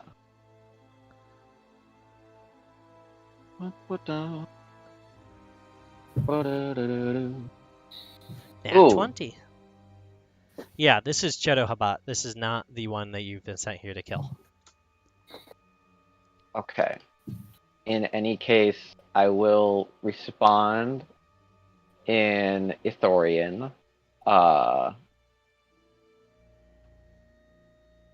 Statement. Yes, I believe the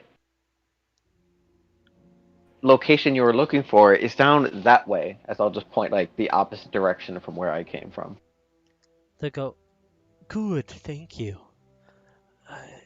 I appreciate it.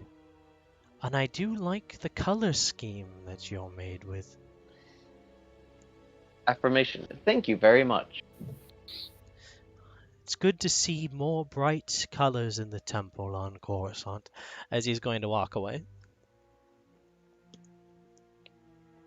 There seems to be about 5 rooms in this corridor on each side, 10 rooms altogether.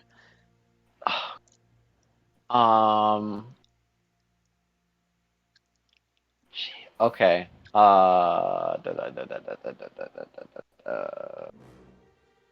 Did I see the room that Chodo walked out?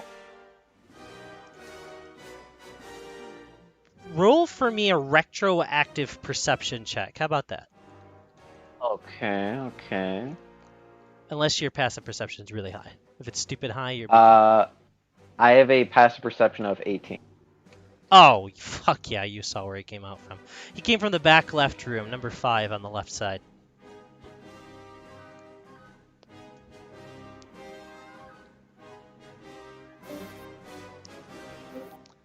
Hi, can you hear me, Andrew? Andrew? Am I the one cutting out? I am back. Oh, no, hello. I cut out. Hello. Back, you easily saw him with an 18 passive perception. Yeah, he's in the back left, back 5th left room. Back left, the 5th room on that side. Okay.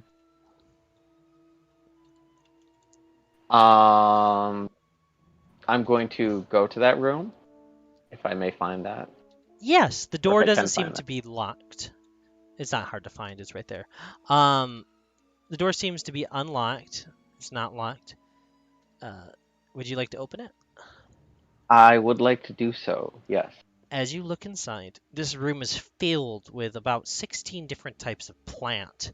It is head to toe. There's big plants, small plants, covered all around the place. It looks like he's really taken his work with him. But it doesn't look like there's 2 beds in this room, just the one. It looks like it's just his room. Are there, is there like a little, like, hollow pad around? Like you trying to this room? search his Like- room to see if he's got like a holopad? Yeah. Roll an investigation for me. Alright.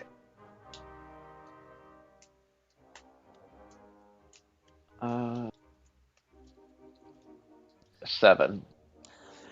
There's not really anything in this room. This guy's super minimalistic. There seems to be some data logs that are built up, like data pads, but they don't look like they're anything helpful to you. They seem to just be information on ecology, plants, biology, everything basic down to the very like way water works and trying to build like aqueduct structures, stuff like that. He's got like everything to do with restoration, but nothing to deal with anything else. Is there a there's- recording of his, or yeah, no, you were still talking, my bad. There seems to be a locked box in his room, but it's not anything that would be hard to see, but it does look mightily unbreakable. Unless you have the proper tools. On the data pads, are there any recordings he has made? All they of them made? have recordings built onto them, yes. I would like to listen to a minute worth of these recordings. Oh, yeah. Yeah, you can do that. Yeah, you do so. He doesn't come back for a while. You send him on a goose chase to find a bathroom.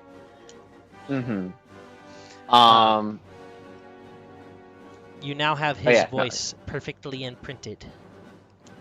Is there a intercom somewhere in this room? Like a one that doesn't seem like it. I wouldn't know actually what is or what isn't standard for these rooms, but No, is so there any? Yeah. each of the doors on the outside of each room will have an intercom to the door inside. It's the way that you knock, essentially. You go up to the intercom and say, "Hey, I'm here," and then you knock. Okay. I will go out into the hall. Yep. And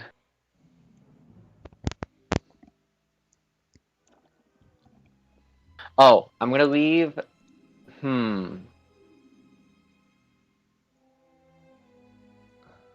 Hold on 1 second as I read over again my Take your time.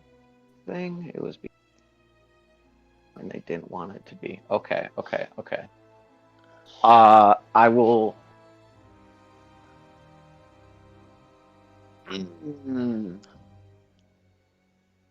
If I I don't know if shouting like in the hall will work because I don't know if the rooms are necessarily soundproof, but I kind of want to see if I can just in their voice like shout out for this hold up 1 second as I pull up the name. As if I can shout for this Matt Ha just like out in the hall. To hopefully just gain attention of like one of the doors. Yes, you can attempt to do so. Roll a persuasion check for me. Okay. Then where's my? I'm just trying to find a charger real fast. Here's that. That and go to sit.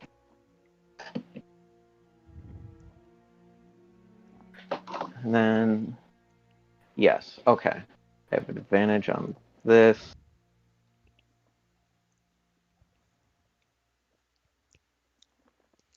Oop.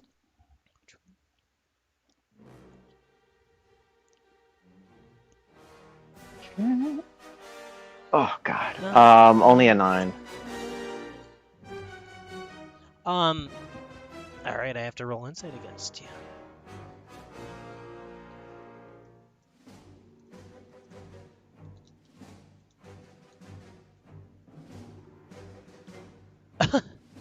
Yeah. You'll watch as one of the doors will shift open, and you'll see what looks like a younger Ithorian kind of opens up the door and comes out. He's going to go Chulu, and he's going to go Chodo. I will turn around as if not expecting them and reply in Ithorian back to them. Excitement. Oh, good heavens. I'm who are you looking for? I'm part of the council staff here. Recently bought and programmed. I thought I heard my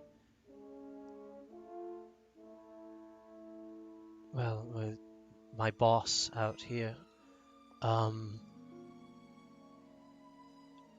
Question: are they too an Ithorian? Yes. Why have you? Did you see them yelling? I did see them earlier. Affirmation. I did see them earlier a while ago looking for something. Oh. Statement. They told me if you were to come out to tell you where they went. Oh. Good. You said you work as staff here? Agreement. Yes. Just make sure he comes to see me when he gets back. I discovered a very specific, I think, plant that would work perfectly for an arid habitat, even like that of Tatooine. If we could breed this plant large enough scale, we could even possibly cover desert planets with foliage, and perhaps even bring back the moisture from the air. Affirmation. Oh my. May I see this new plant you have discovered? Roll deception. Yeah. And then roll a persuasion. Yeah. Here is.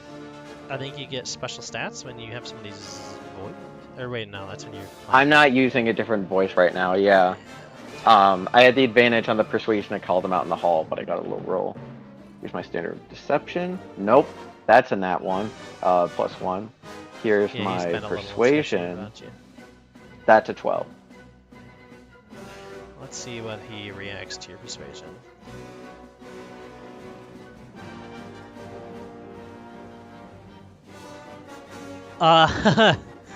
Yes, you can.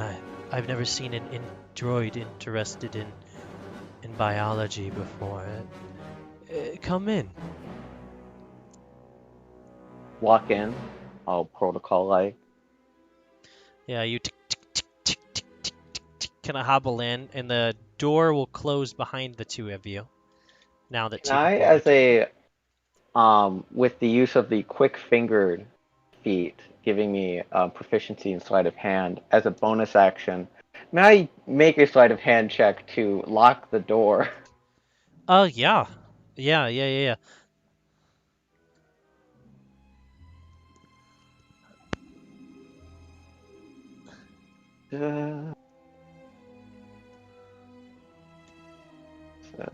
That's a 13.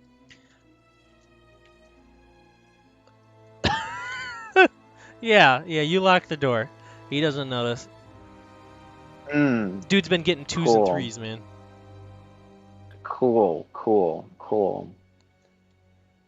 Yeah, the door locks behind When him. they, is there a, is there a bed? Is there like a blanket on the bed at the moment, or is it like lifted off? It's just sort of like the bed sheet. No, it's nicely folded down towards the bottom. It's like he peeled it off because it was a bit too hot and like rolled it towards the bottom of the bed. Okay. How high up are we? How high up are we?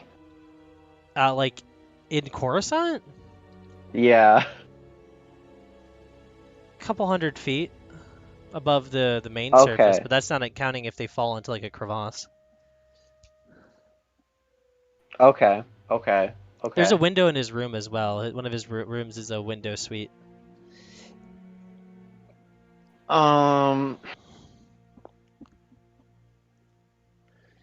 First, I'm going.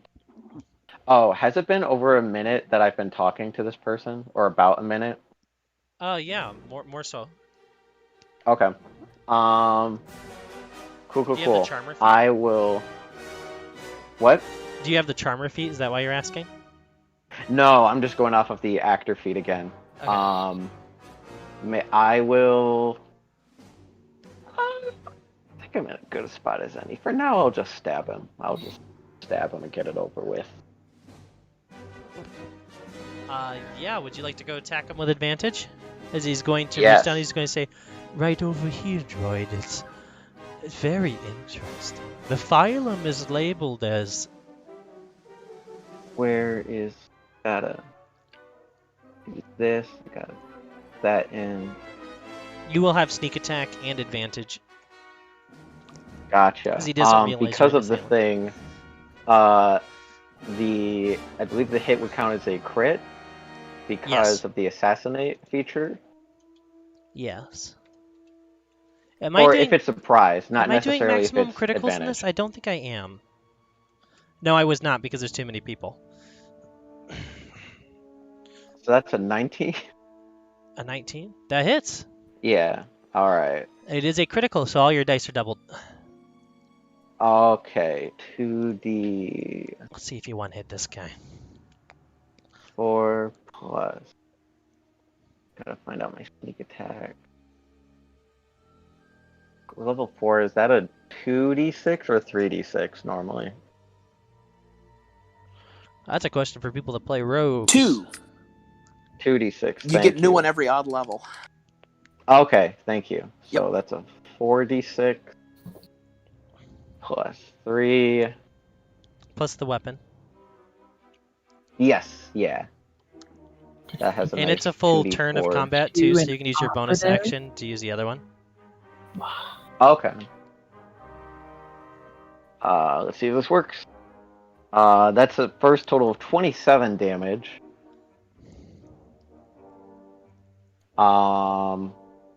I will proceed to then pull out the other vibro dagger and then just use that as a bonus action if I can.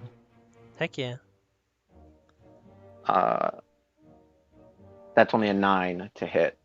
That is not a crit, but it is still a damage. Okay. And that's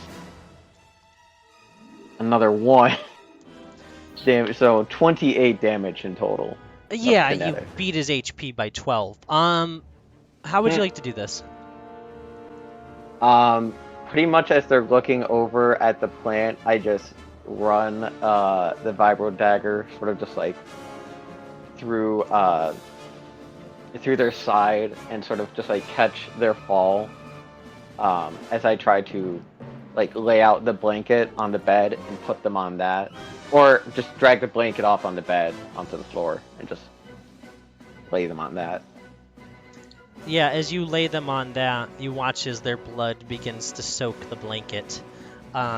They don't even get off a sound as your hand quickly wraps around their face, and each hand, after stabbing, grabs onto their gills, kind of keeping their death throes from being uttered as they settle down gently onto the floor as you place them onto the blanket that you quickly whip off and place underneath them. As you look in front of them, you see what looks like under their desk is an investigation check that you can make. Ooh. Oh, look at that investigation check under there. Oh, yeah, it's a beautiful Whoa. investigation check. I've wanted one so bad. People shouldn't That's leave only those eight. sitting around. Fortunately, that wasn't a great investigation, so you're not going to find the awesome box of 1 billion credits, but you will find what seems to be the data pad that they've been using in secret to contact Circa with. It seems to have all of the Circa information and secrets placed upon it that you were sent to dispose of this person because of. Yes. I'll take that. As you take it, where are you As I'll going? put down with. Actually, you know what? We'll get back to you in a moment. Yeah. As we go back over to Erebos leaving the council chamber, heading out to Umi and Wave, we're going to have a little scene with Umi and Wave and Senix, which I believe is important to have. Umi and Wave and Senix. What happens when you go out and speak to him, as he's just sitting there looking at the two of you? I refuse to speak to him. I'm going to stand out there and sit down directly across from him and not take my eyes off of him. What about you, Wave? Wave is gonna mention to Umi about well, I guess they're gonna like turn to Umi and then like in using sign language they're gonna say can I still be your Padawan, Master?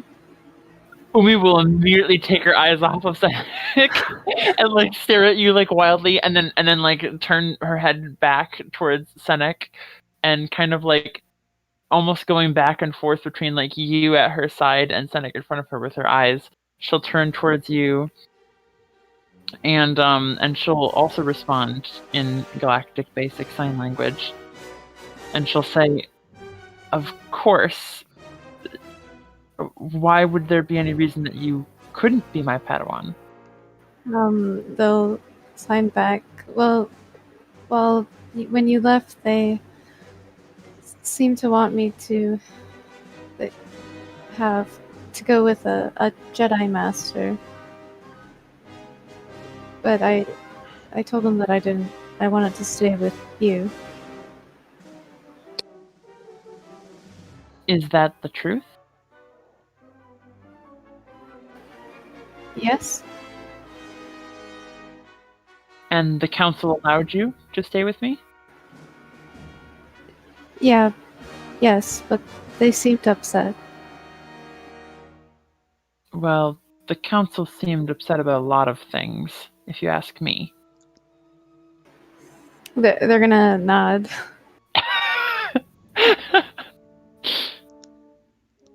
Not that I would say that in front of the council, and neither should you, but They'll nod like very quickly. I wouldn't be too worried if they're upset.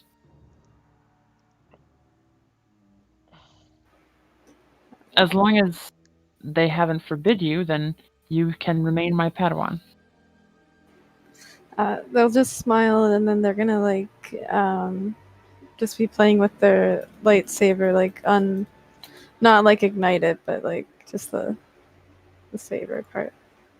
Okay. She'll return her eyes to Senek and just like death stare him. Well,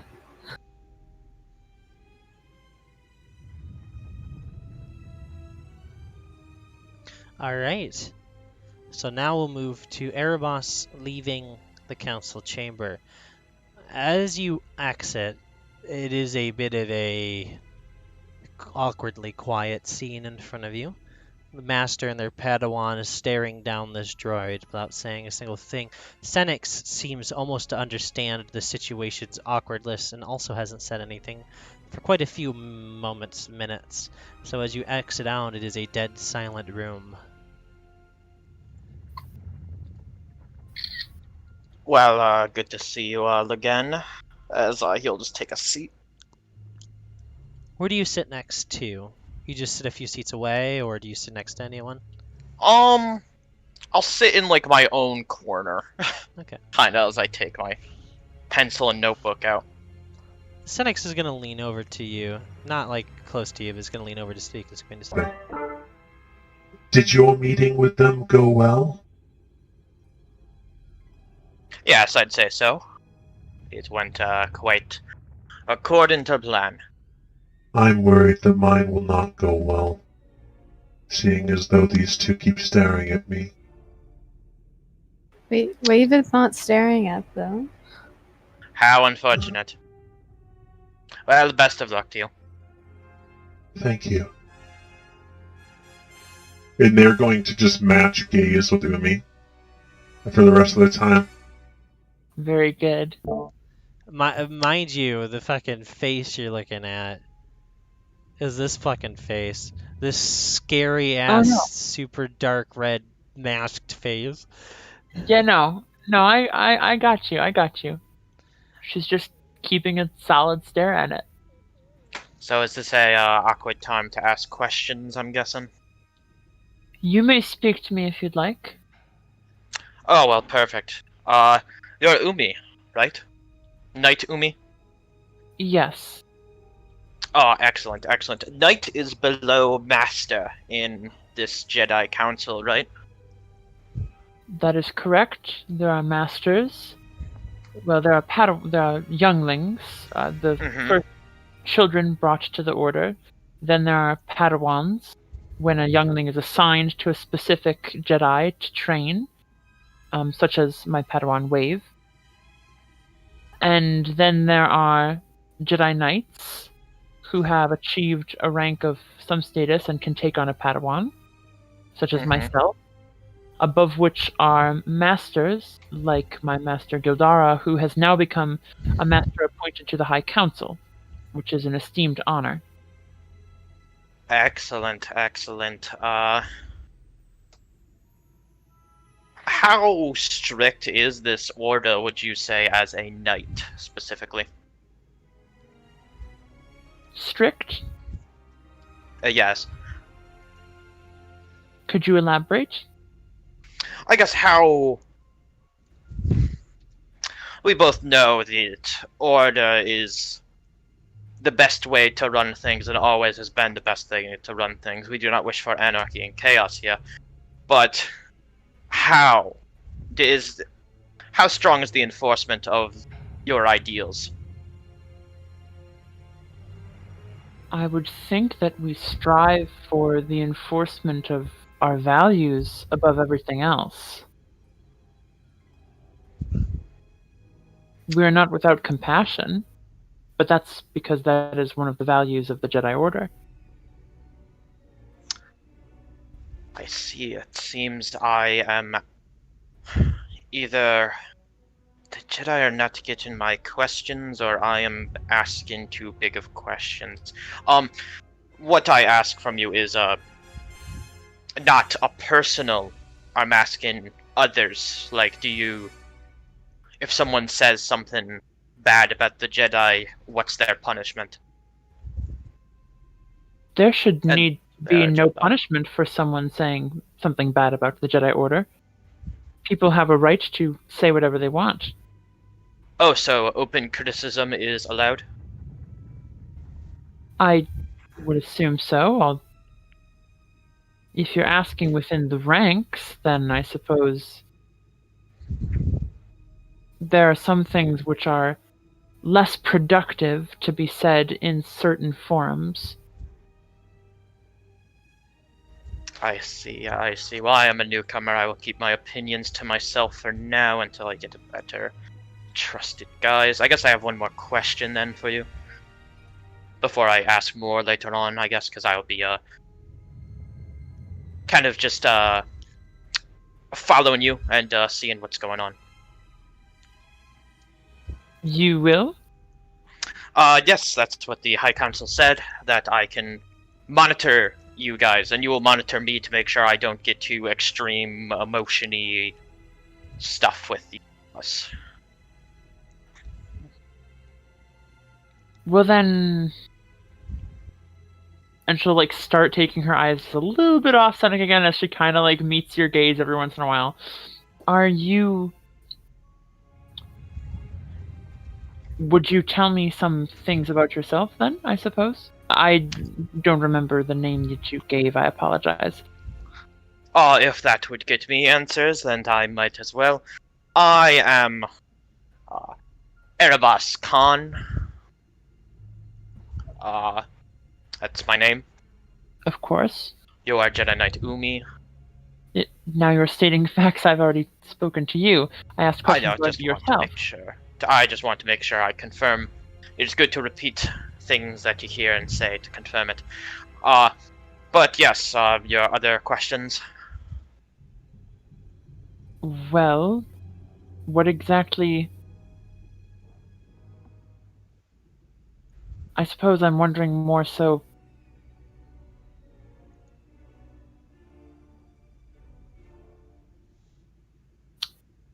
Perhaps I don't have any questions after all. I suppose I'll find out in time.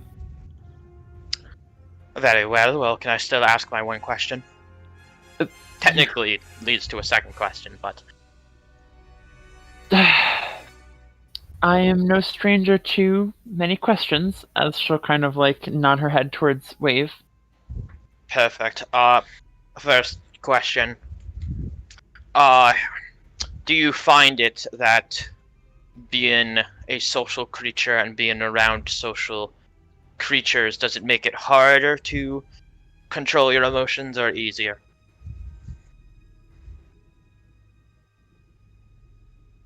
I don't think it has an impact. If one is alone with their own thoughts, there is room for meditation, but that can also breed loneliness and other strong emotions without contact or tether to the real world. And if one is close with a large group of people, there's a chance they may breed strong emotions because of the attachments that they make with them. Nowhere is it safe from the influence of emotion. You must learn to control it regardless of the situation. Interesting. The second question. Now, the Jedi Council made sure that I must not try to influence your Padawan's beliefs. I will keep to that, but can I ask your Padawan a question? That's up to Wave. They'll look at Umi and then they'll look at Erebos and they'll nod. Okay, hello, Padawan Wave again, Erebos Khan. It is a pleasure to meet you. I just have one simple question for you. You are okay with me asking this? They'll nod again. Perfect. Okay. So, my question, same as that I asked from Umi. Do you find people, as you being a social creature and everyone else being a social creature, so on and so forth, Do you find that makes it easier or harder to control your emotions?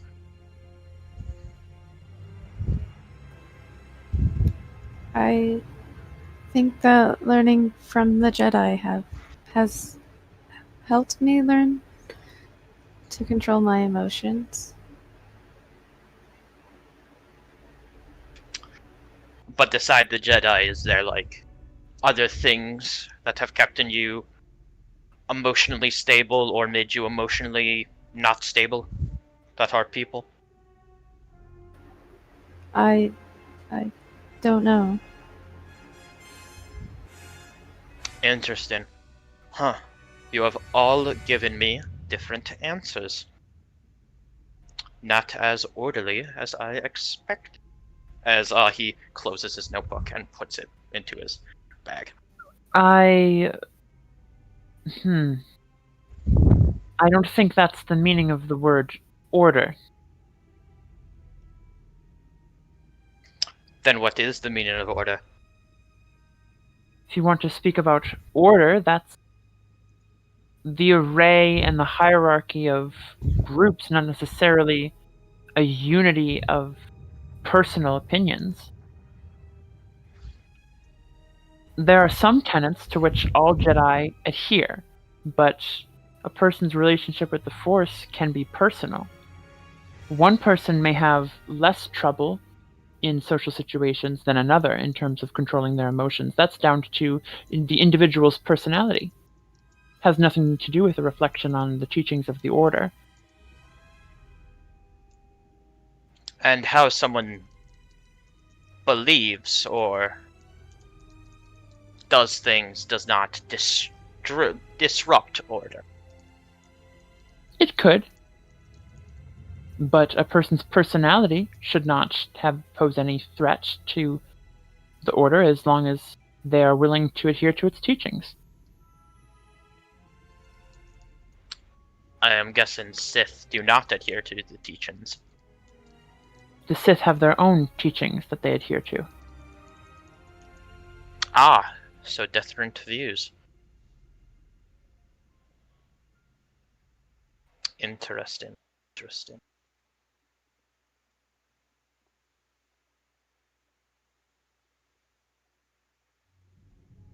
I have already learned so much. I am excited to continue.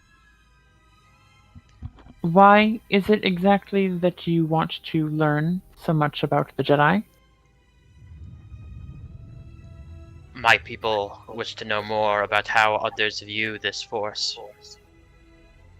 We share our knowledge together and make sure that each of us, if we learn something new, we tell everyone else. You could see us as a group of scholars, if you will. Very well, that seems noble enough a cause. Yes, quite.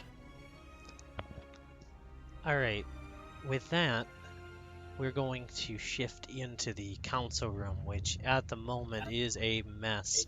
And as soon as Erebos leaves the room, you're going to watch as Atris stands up and is going to say, "Are you kidding me?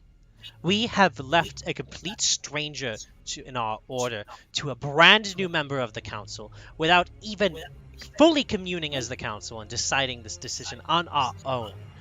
Are you being daft? Did going to just the I don't even have a response for this. I need to sit down." He watches Atris sits, and she's going to say, "Kildara didn't even get a chance to fully speak whether or not she was okay with this or not even." Honestly, I'm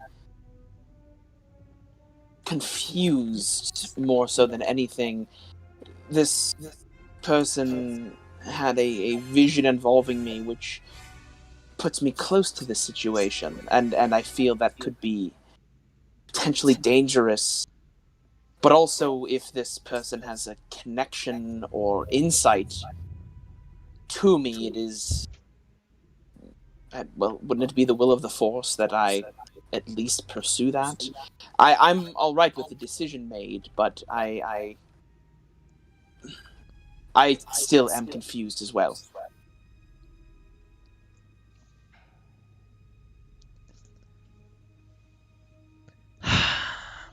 you'll hear as Master Clone Tan, she'll take a deep breath. I know that the hastiness of this decision seems rash, but at the moment, with as much as we have going on, the last thing I want to do is leave someone with knowledge of the Force amongst all of us, and possibly being a danger to changing the minds of younglings. If it was up to me, I'd leave them here and slowly teach them of the Jedi until they were appeased and left, but if they are truly interested in our order, I can't think of anyone better than Gildara to be able to take care of such an issue if it went well or went poorly. I'm sure you understand what I mean, Master Gildara. Yes. I do understand. The rest of you could stop bickering in the side rafters and let us move on to the next meeting. Now, we shall bring in the droid, as well as your Padawan's Padawan. It's very confusing to refer to them. Jedi Knight Umi Kaifu and her Padawan. Yes. Leave the... I don't want to leave him out there by himself. Tell him he's allowed to come in, but he's not allowed to fill that book with notes.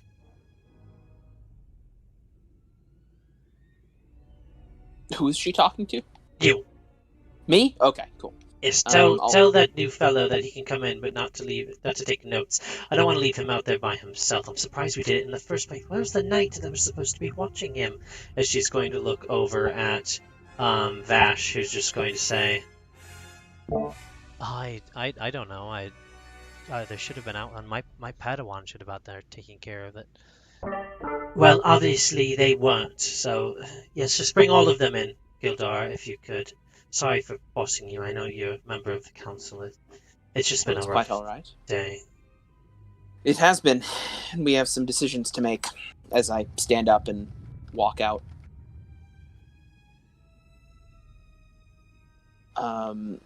Everyone, hello. Please Master? accompany me into the council chambers. You, my friend, please, and I'll gesture to Khan, please refrain from taking notes in this meeting. It would be, it's private, and we'd rather it not be transcribed for this one.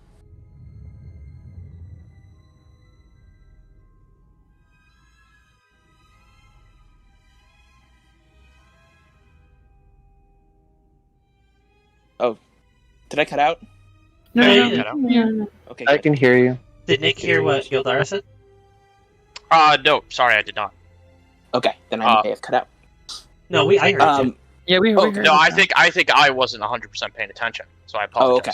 apologize. Please refrain from taking notes. This meeting is more private, but we'd rather you be present. Just, we'd rather it not be transcribed. Yes, is it okay if, just to make sure I know the rules here, if I record on a later date, not about the meeting's details, but just about maybe some jurisdiction rulings? Or would you rather refrain me to not just write at all? Just, for now, just don't write in the chamber. Of course, book will stay here. Do you wish to hold on to the book, or do you wish to... No, I trust you enough, and assume you're wise enough not to disobey. So, prove me right. Interesting. Very trusting. Are all Jedis like this? As he gets up. No. I'm more, innocent until proven guilty. Some of my compatriots are not as much follow that same mindset. Interesting. Well, I'm glad then I am being monitored by you. Well, I will stop asking my questions for now.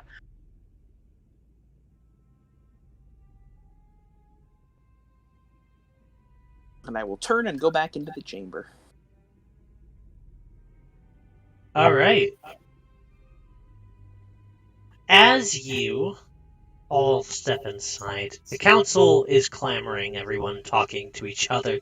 As each of you step inside, you'll watch as they begin to stop, just chit-chatting like high schoolers before somebody steps in the room.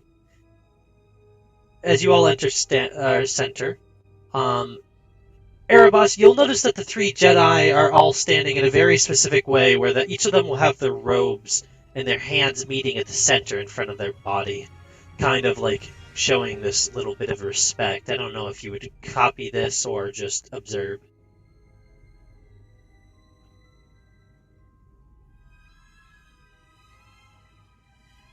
Nick. Sorry again. I You're good. apologize.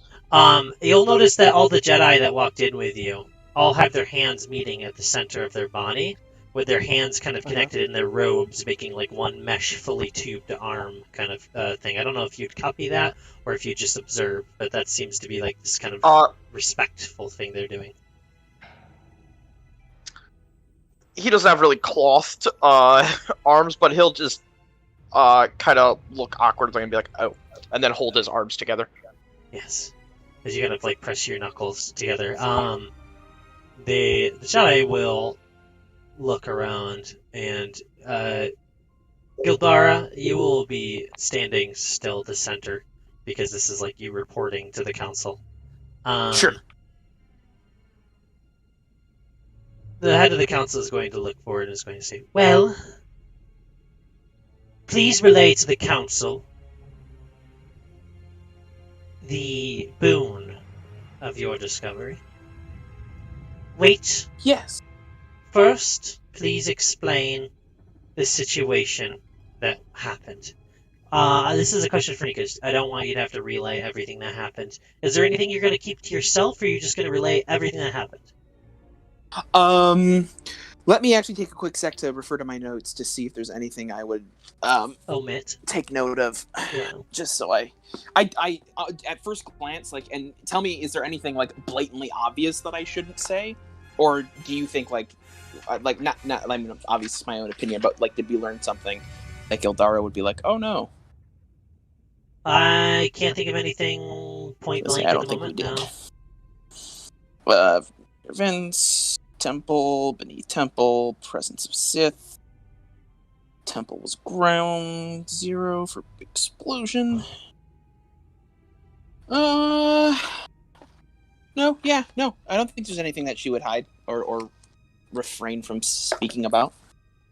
Alright, so after you're done relaying everything that had happened, she's going to look at Umi and Wave, and she's going to say, "Did either of you find anything, either?" The temple.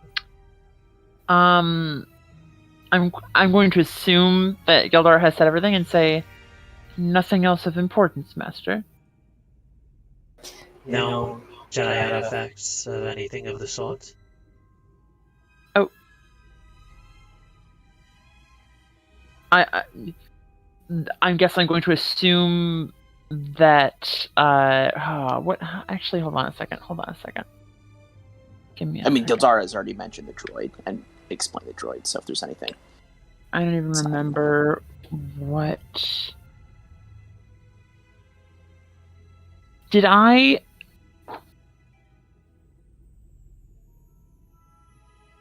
took robes, didn't I? Yes, you took robes that seemed tough, like they lasted the age of time. Right. Okay. I have written down gray Jedi robes, and in my mind, I just assumed that I meant my Jedi robes, but I'm realizing now my Jedi robes are blue. So of course this is gray Jedi robes, being the ones that I picked up. Yes. Sorry. She will say, "Yes, Master. I found actually on the body of what appeared to have been a Jedi, some sort of robes that appeared to have not decayed despite the countless years that they sat in that temple." Bring them before me. She will do so. And she's going to stand up, and she's going to take the robes and look them over. You'll watch as she sits there for a while, and you watch as she closes her eyes and places her hand on these robes. Interesting. The force power telemetry. Pretty much, yeah.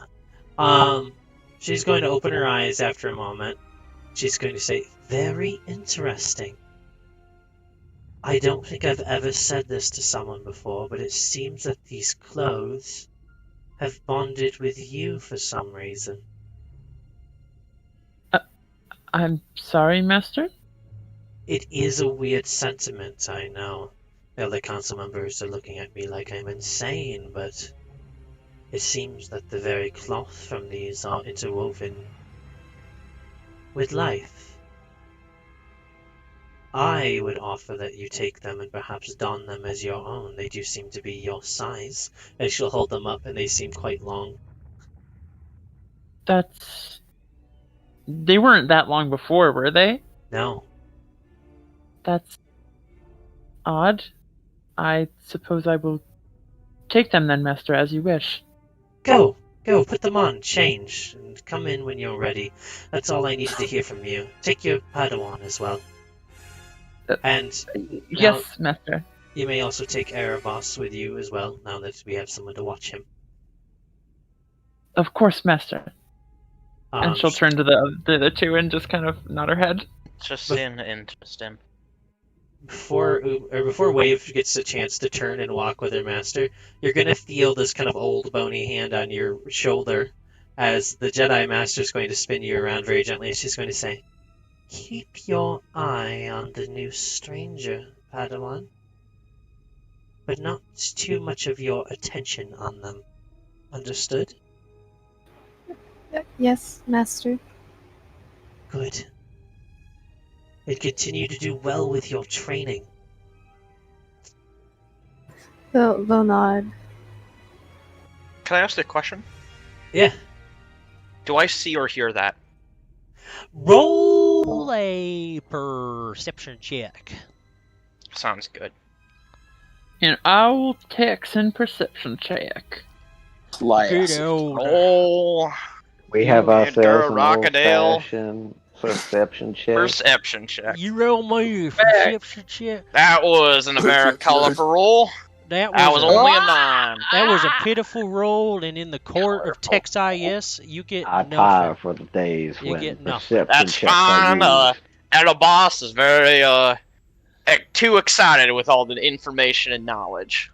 He's been learning right good. I'll tell you what, he's been learning Every time I hear your character's name, I just think of Cerebos. That's what I think of time. every Oh. time. That's fair. Cerebos and his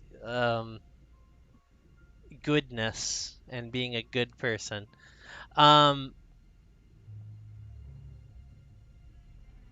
Anyways, Was that some shade there? There was no shade. I don't know. What? He was a good person. That's what Katie always says. Okay. What? Ooh. What was that? Nothing. I thought of something funny. Completely Katie always uncorrelated. says. It doesn't connect. Jedi Master Gildara will be standing in the center of this room as the rest of the council looks at you and is going to say, Master, please. Oh, wait, no, I gotta switch to the voice. Master, please. Sit. Now we must commune on what to do with this droid. And this delegation, I believe, will take Yes. some time. I agree. It will.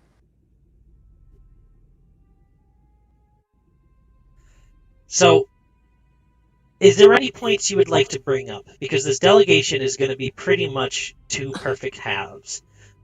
Just so I don't, and this isn't to like skip past the fun part. This is so I don't have to talk to myself 15 times.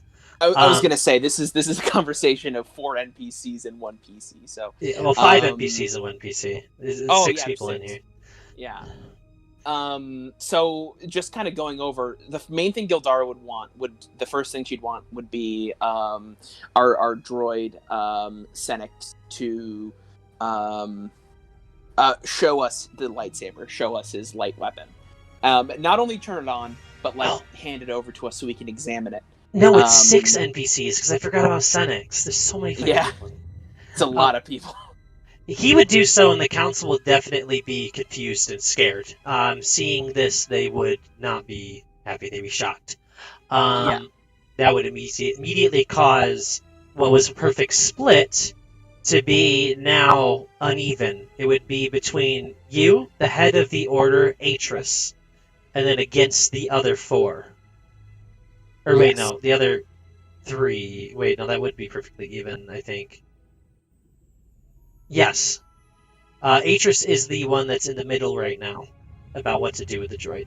Most of, like, Rook, Vandar, not Rook and Vandar, Rook, Kavar, and Vash are all like, we need to get rid of this droid. We need to destroy it, essentially. At this point, before they have this part of the conversation, they've already asked Senex to go wait outside. Okay. We have the saber, though, is mainly what I wanted to, like, someone in here has it. The saber on the droid is not able to be removed from the creature's body. It is attached. It's connected. Yes. Okay. So what Gildaro would suggest would be at some point an analysis of the actual weapon, because this droid came from a time 1,000 years ago.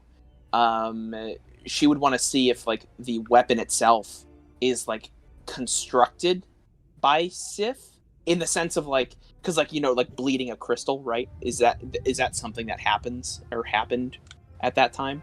Yeah, possible it didn't. Possible it didn't if it was just a ray of energy.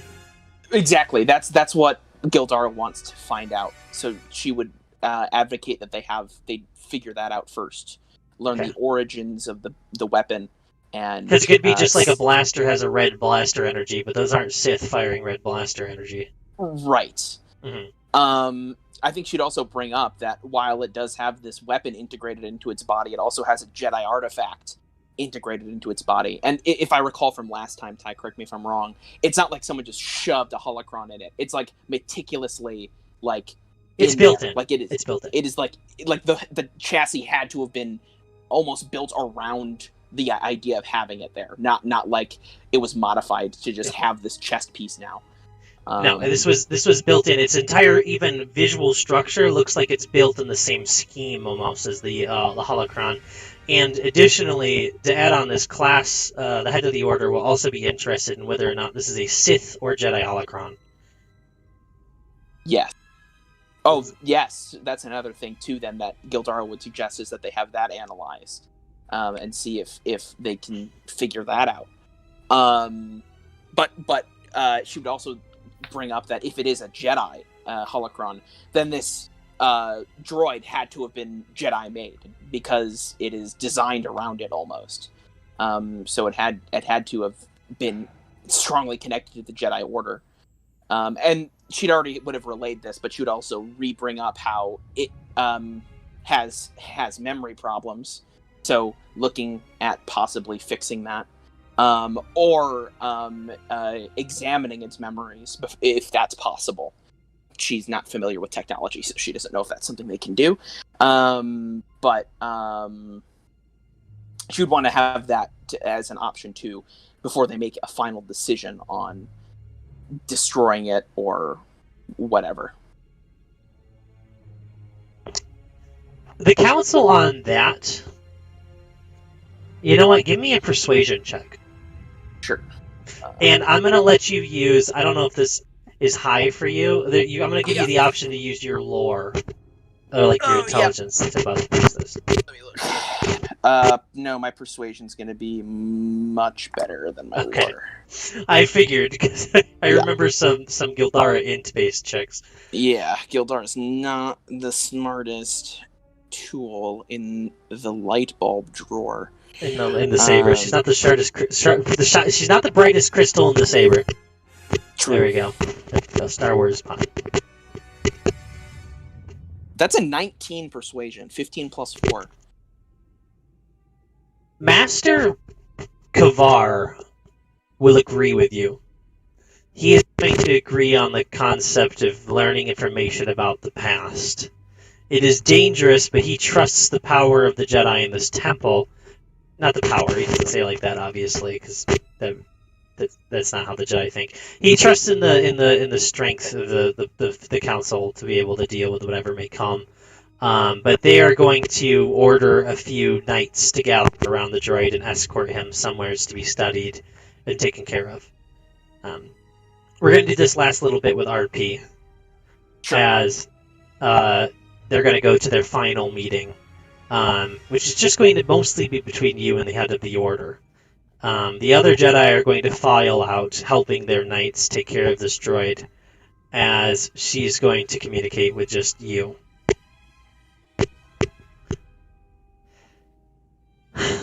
Master Gildara, Yes. as you have most likely heard, the Republic has backed out of the relief effort with the Jedi. Yes.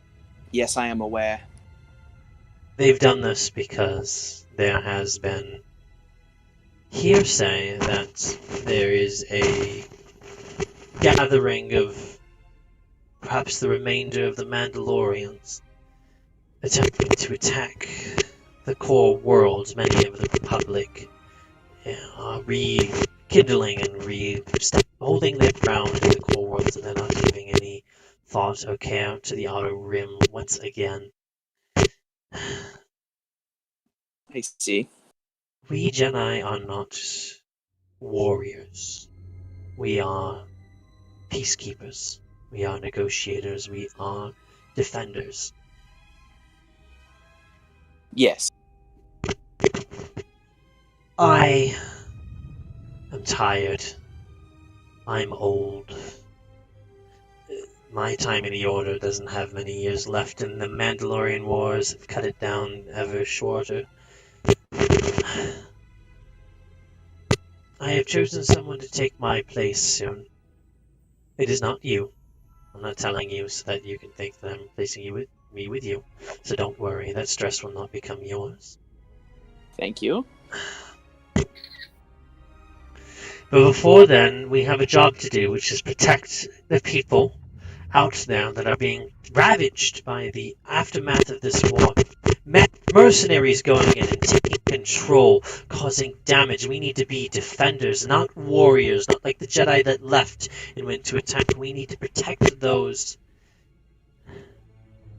We need to protect those that can't protect themselves. We won't fight a war, but we will protect civilians, even if they're not a part of our republic. The Outer Rim is still people.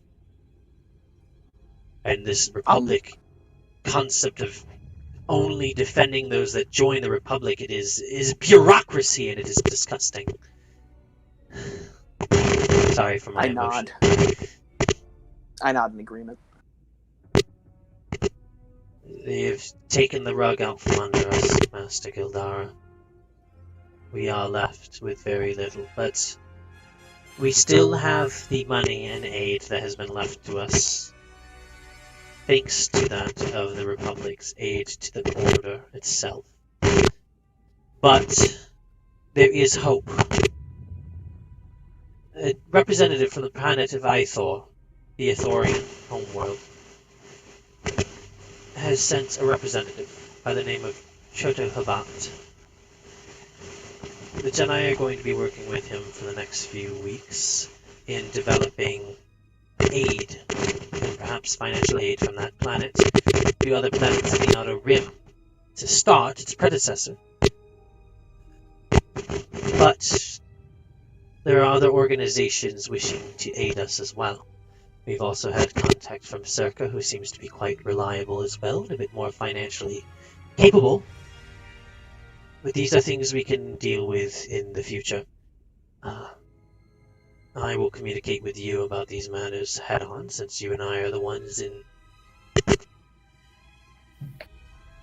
Yes, that makes sense to me. There's many decisions we must make, but we have many potential allies.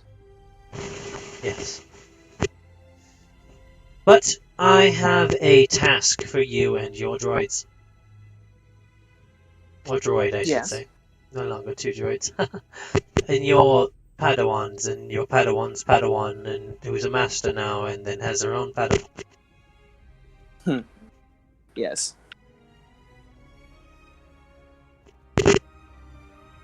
Kashyyyk. Yes, Sheik. There seems to be a presence of slavers on the planet. We have yet to identify which organization they were with, and since Kashyyyk is to our coalition of planets, to the Republic, we wish to keep this area safe. The Wookiees are quite dependable and strong. They also seem to be quite wise and know the nature of the planet quite well. In fact, a few members of our order are Wookiees themselves. So, please go and aid this planet. They're not a member of the Outer Rim, but the next 2 planets I'll be sending you to are going to be attempts to aid the planets that we have here to hopefully regain the interest of the Republic in doing it other places. Ah, yes, I understand. So, for now, Cathar lies on its own in the hands of Circa. Yes, I suppose that will be a good basis on whether we should continue doing business with them, if they handle that well. They seem dependable at the moment, but we are keeping our eyes on them. They are a business, after all, not Jedi. True. Is there anything you wish to tell me, Master Gildara? Anything you're worried about? Many things, but most of them are focused on the new information that I've received. I am concerned about the vision that I was apparently the subject of. I am concerned as to the connection that our new friend Khan, was it? Their connection to the Force and why it brought them here specifically to me. I'm concerned because I don't... It's been a very long time since the Force has done something confusing like this with me. Not to say that it doesn't happen, but more so, I've learned how to interpret it better. This is very strange, though, and I suppose I'll just have to figure it out myself, as most things are with the Force. Understood, Master Gildara. I trust your choice and your judgment. And before you go, Master Gildara, there's Yes. something I wish to tell you that I wished only for you to know. Oh? I know you were close to him. That's why I tell you, not because I'm worried that you have attachment, but because you might be able to do something with it. So There kind of has tense up. been sightings that Revan has returned from his departure. It has been 6 months since he has been gone, and we do not know why he has not returned to the Order.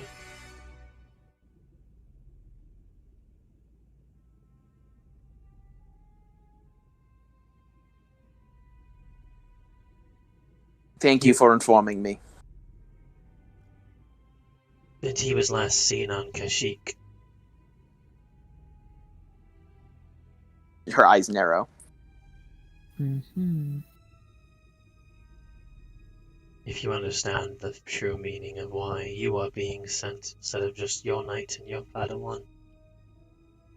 She'll nod slowly.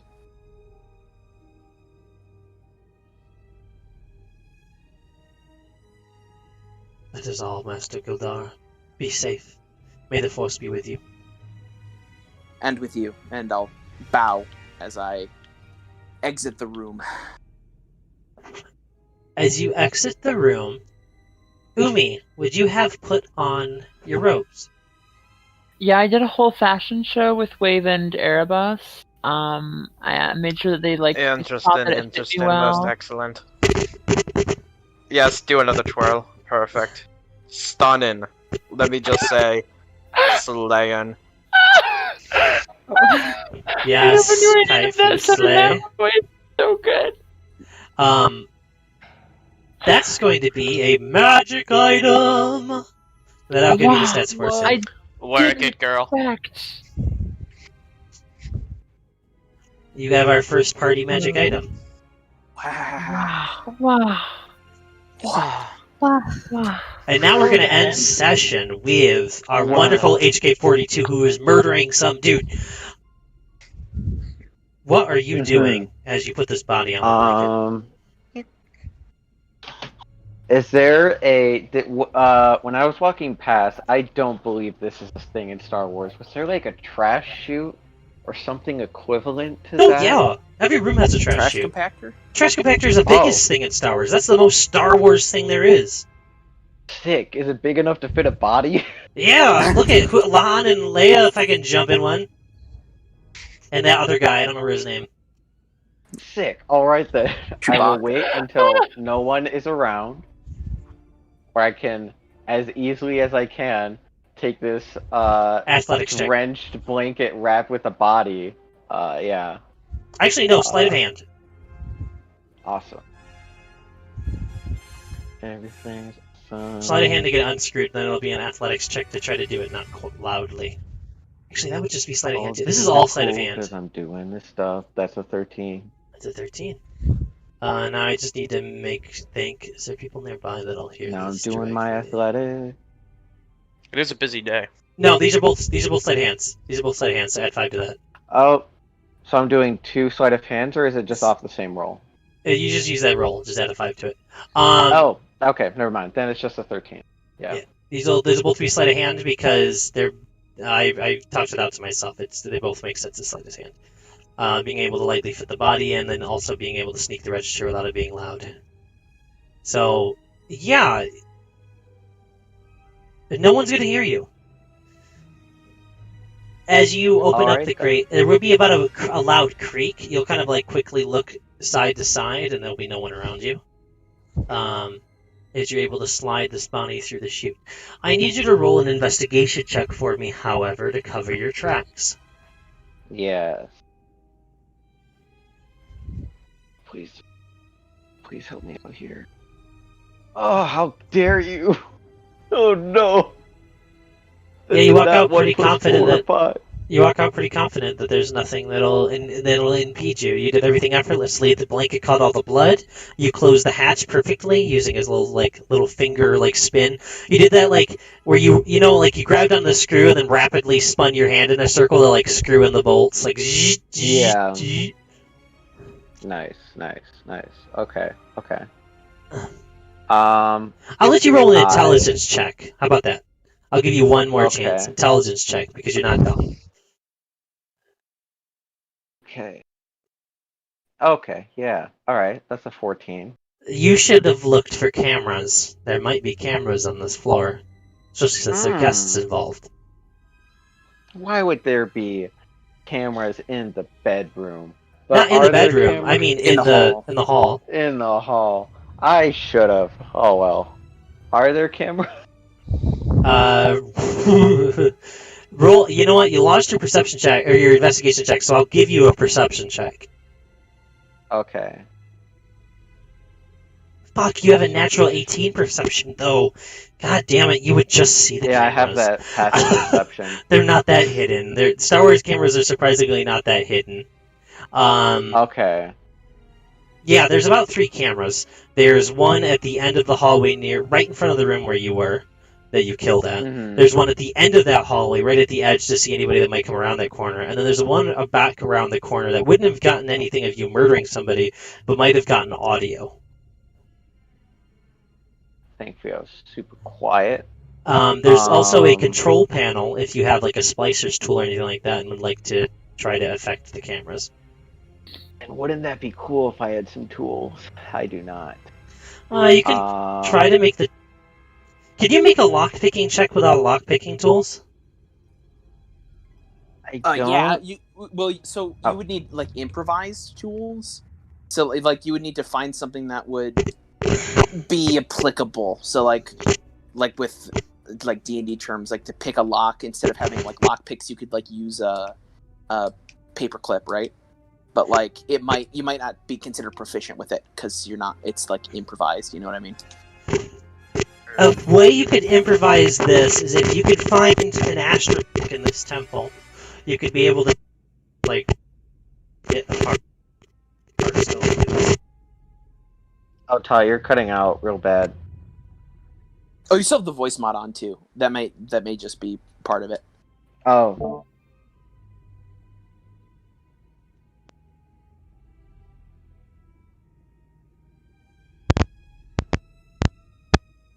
Are you there, Ty? Hello? Oh, hello? Hello. You're back. Hello. Is this better? Hello? Yes. Yes, Is that's this good? better. Yeah. Cutting in, cutting Welcome in. back. I think my headset's starting to go. I think I unplugged it too much. Mm. If you The could last break thing you said down was an about like, astromech, yeah. you'd be able to do it. Or if Uh, you were to go siphon through either of their offices and maybe find anything, you could as well. But Chodo is going to be back very soon, most likely. Yeah. You could also Okay. just Well, destroy never. the cameras and pray. That's not gonna do it because I'm pretty sure there's an office that records all this. I'm assuming, at least.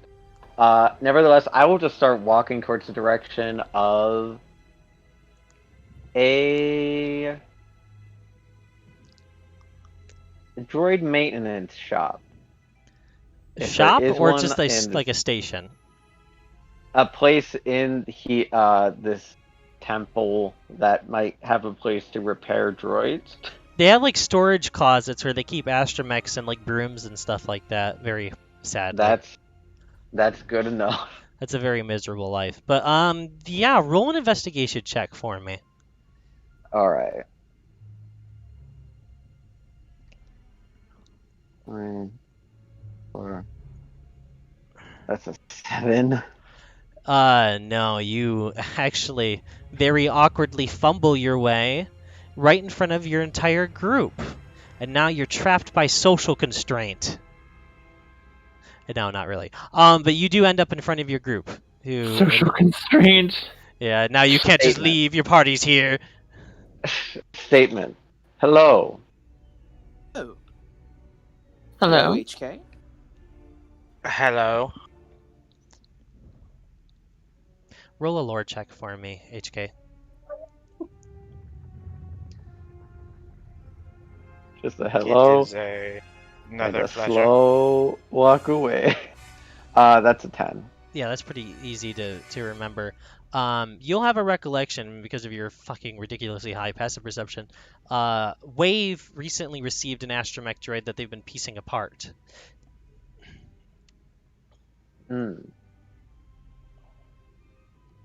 I will turn my head down to Wave. And pull up my page real fast and get my handy dandy notes.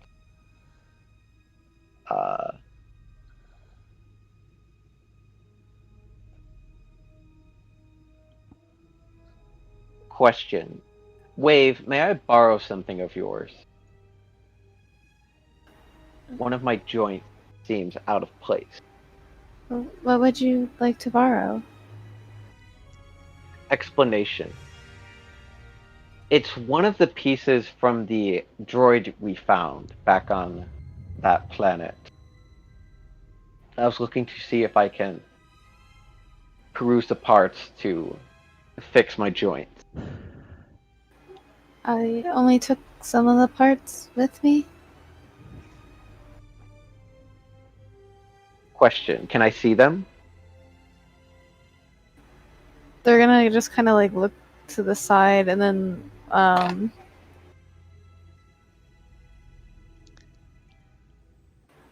I don't really have them anymore.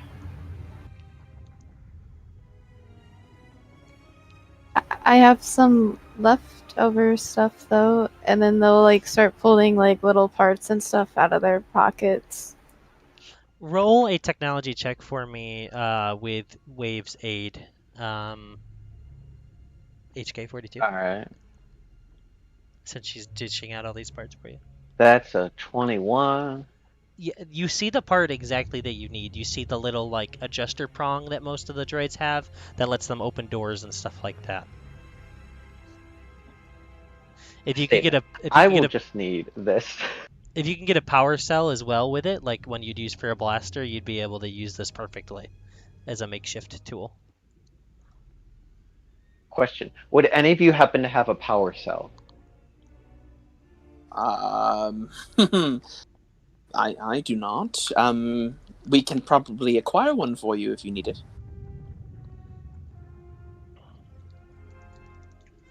Statement: the quicker the better would be best if we can get this power cell. Of course. Is there a place we can request a power cell or just Suggestion: receive a power if it's cell? easier, we could run back to the ship, and I have power cells there. Do you have your blaster rifle on you that you looted? No, I do not. I mean, I could have if I didn't say, like, I didn't say I left anything. I just said I brought some things. So I mean, it's entirely possible I brought just like my weapons kind of slung over.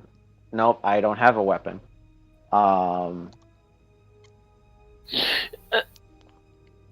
Nope, I don't have a weapon. Would you like to Winks. scamper off to the ship on your own? I mean, I found one recently, but I didn't bring it with me. So yeah, I might need to go back to the ship to just try to scavenge a power cell. Yeah, you'll awkwardly dip from your party. Who's all just... Statement. Excuse me for a moment. Whatever happened to social constraints? All right. Declaration: I am a droid. That is fair. Interesting. Oh my god. As you run away and head towards the ship, Interesting. you're easily Everything able to find this blaster rifle. As you like peel through it and lift it up off the ground, and you look inside, there's no power cell. What You didn't come with about? ammo? What about out of character? What about the few that I have on me? You could have used what those, about- yes. Okay, cool. I just don't know if What? I would have brought them with me anywhere. So Oh, I they'd be probably on the would have put ship. them back on this. Yeah, I'll just take one of those. Oh, take one of those. Yeah. I will. Roll another technology check for me.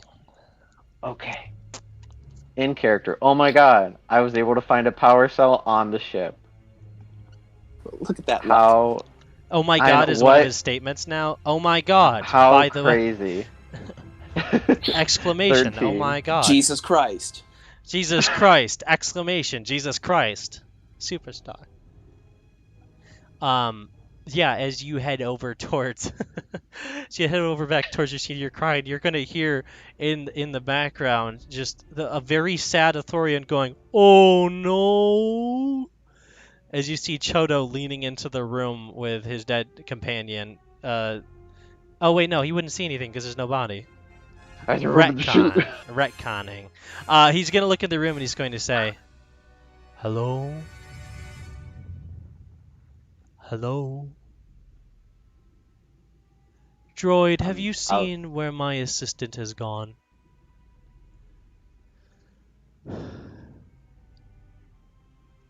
Affirmation. I have in fact seen your assistant. I believe they went that way, as I'll just point in a direction. Thank you. If you see them again, tell them that I am interested in learning their new findings on this plant they were speaking of earlier. Of course. Affirmation. Of course you are. I will do so. All right. So, you got Can your I real makeshift quick first? splicer tools. Yeah. Can I real quick first? Yes. In that room, steal that plant, like a seed. It's of going to be it. information on the plant, not exactly the plant itself. Mm. It's going to be a data pad housing that information on that plant. Would you like to take that? Because that would be really important to Circa. I would like that. Yes. Heck yeah. Yeah, you have a data pad and talking about a plant that can pretty much grow anywhere. Awesome. Okay. Now I will go, yes, to that place. absolve me of my non-crime. Make an intelligence-based splicing tools check. You do not have proficiency, but you do have the tools to be able to make the check. Yeah.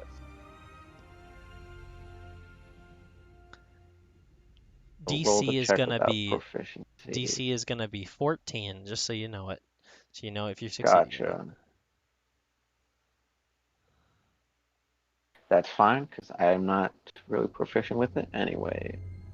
Technology, you said, right? Technology, or no, it's just an intelligence check. Because it's a tools check. Same. Gotcha. Same stuff. Oh. You beat the DC. Thank goodness. You're able to wipe the information off the cameras completely, including any other cameras in this hallway that denoted that you even walked this way. Okay. I shall now walk back and try to find the party if I can. As you arrive back at the party, as Master Gildara leaves, I think she was already out actually. As you go back to the whole party, and you stand in front of them, that's where we're going to end session for tonight. Woo! Very interesting. That did not go as expected.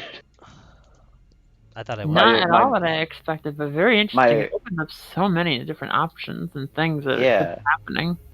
My not murder, I mean, not the session was wonderful. Not the session in general. Oh, okay. I meant my not murder. You're not murder. Yeah, when you murdered that knot. No, wait. I don't murder. I think not Andrew murder. nodded before he murdered. That's a little bit concerning. Why would they build that into him? Give me a pee-pee boy goodbye really quick while we talk about nodding. Yeah, and why is it a knot and not like a bolt? A bolt. Yeah, thank you. As pee-pee boy would say, make sure you manage your time wisely before you go out not doing a murder or nodding. Pretty much in both. Just manage your time out. No, the fucking stream. What you gotta. You just make sure. Bohemian. Yeah, just make sure you manage your time out. You know, because you don't know how long either of those are gonna take. So just make sure you got all of your chores done, all of your homework completed, all of your tasks finished. Before you not or murder. Yes. That's the pee-pee boy tip for the day, for the night. I want you to know that was the first time I've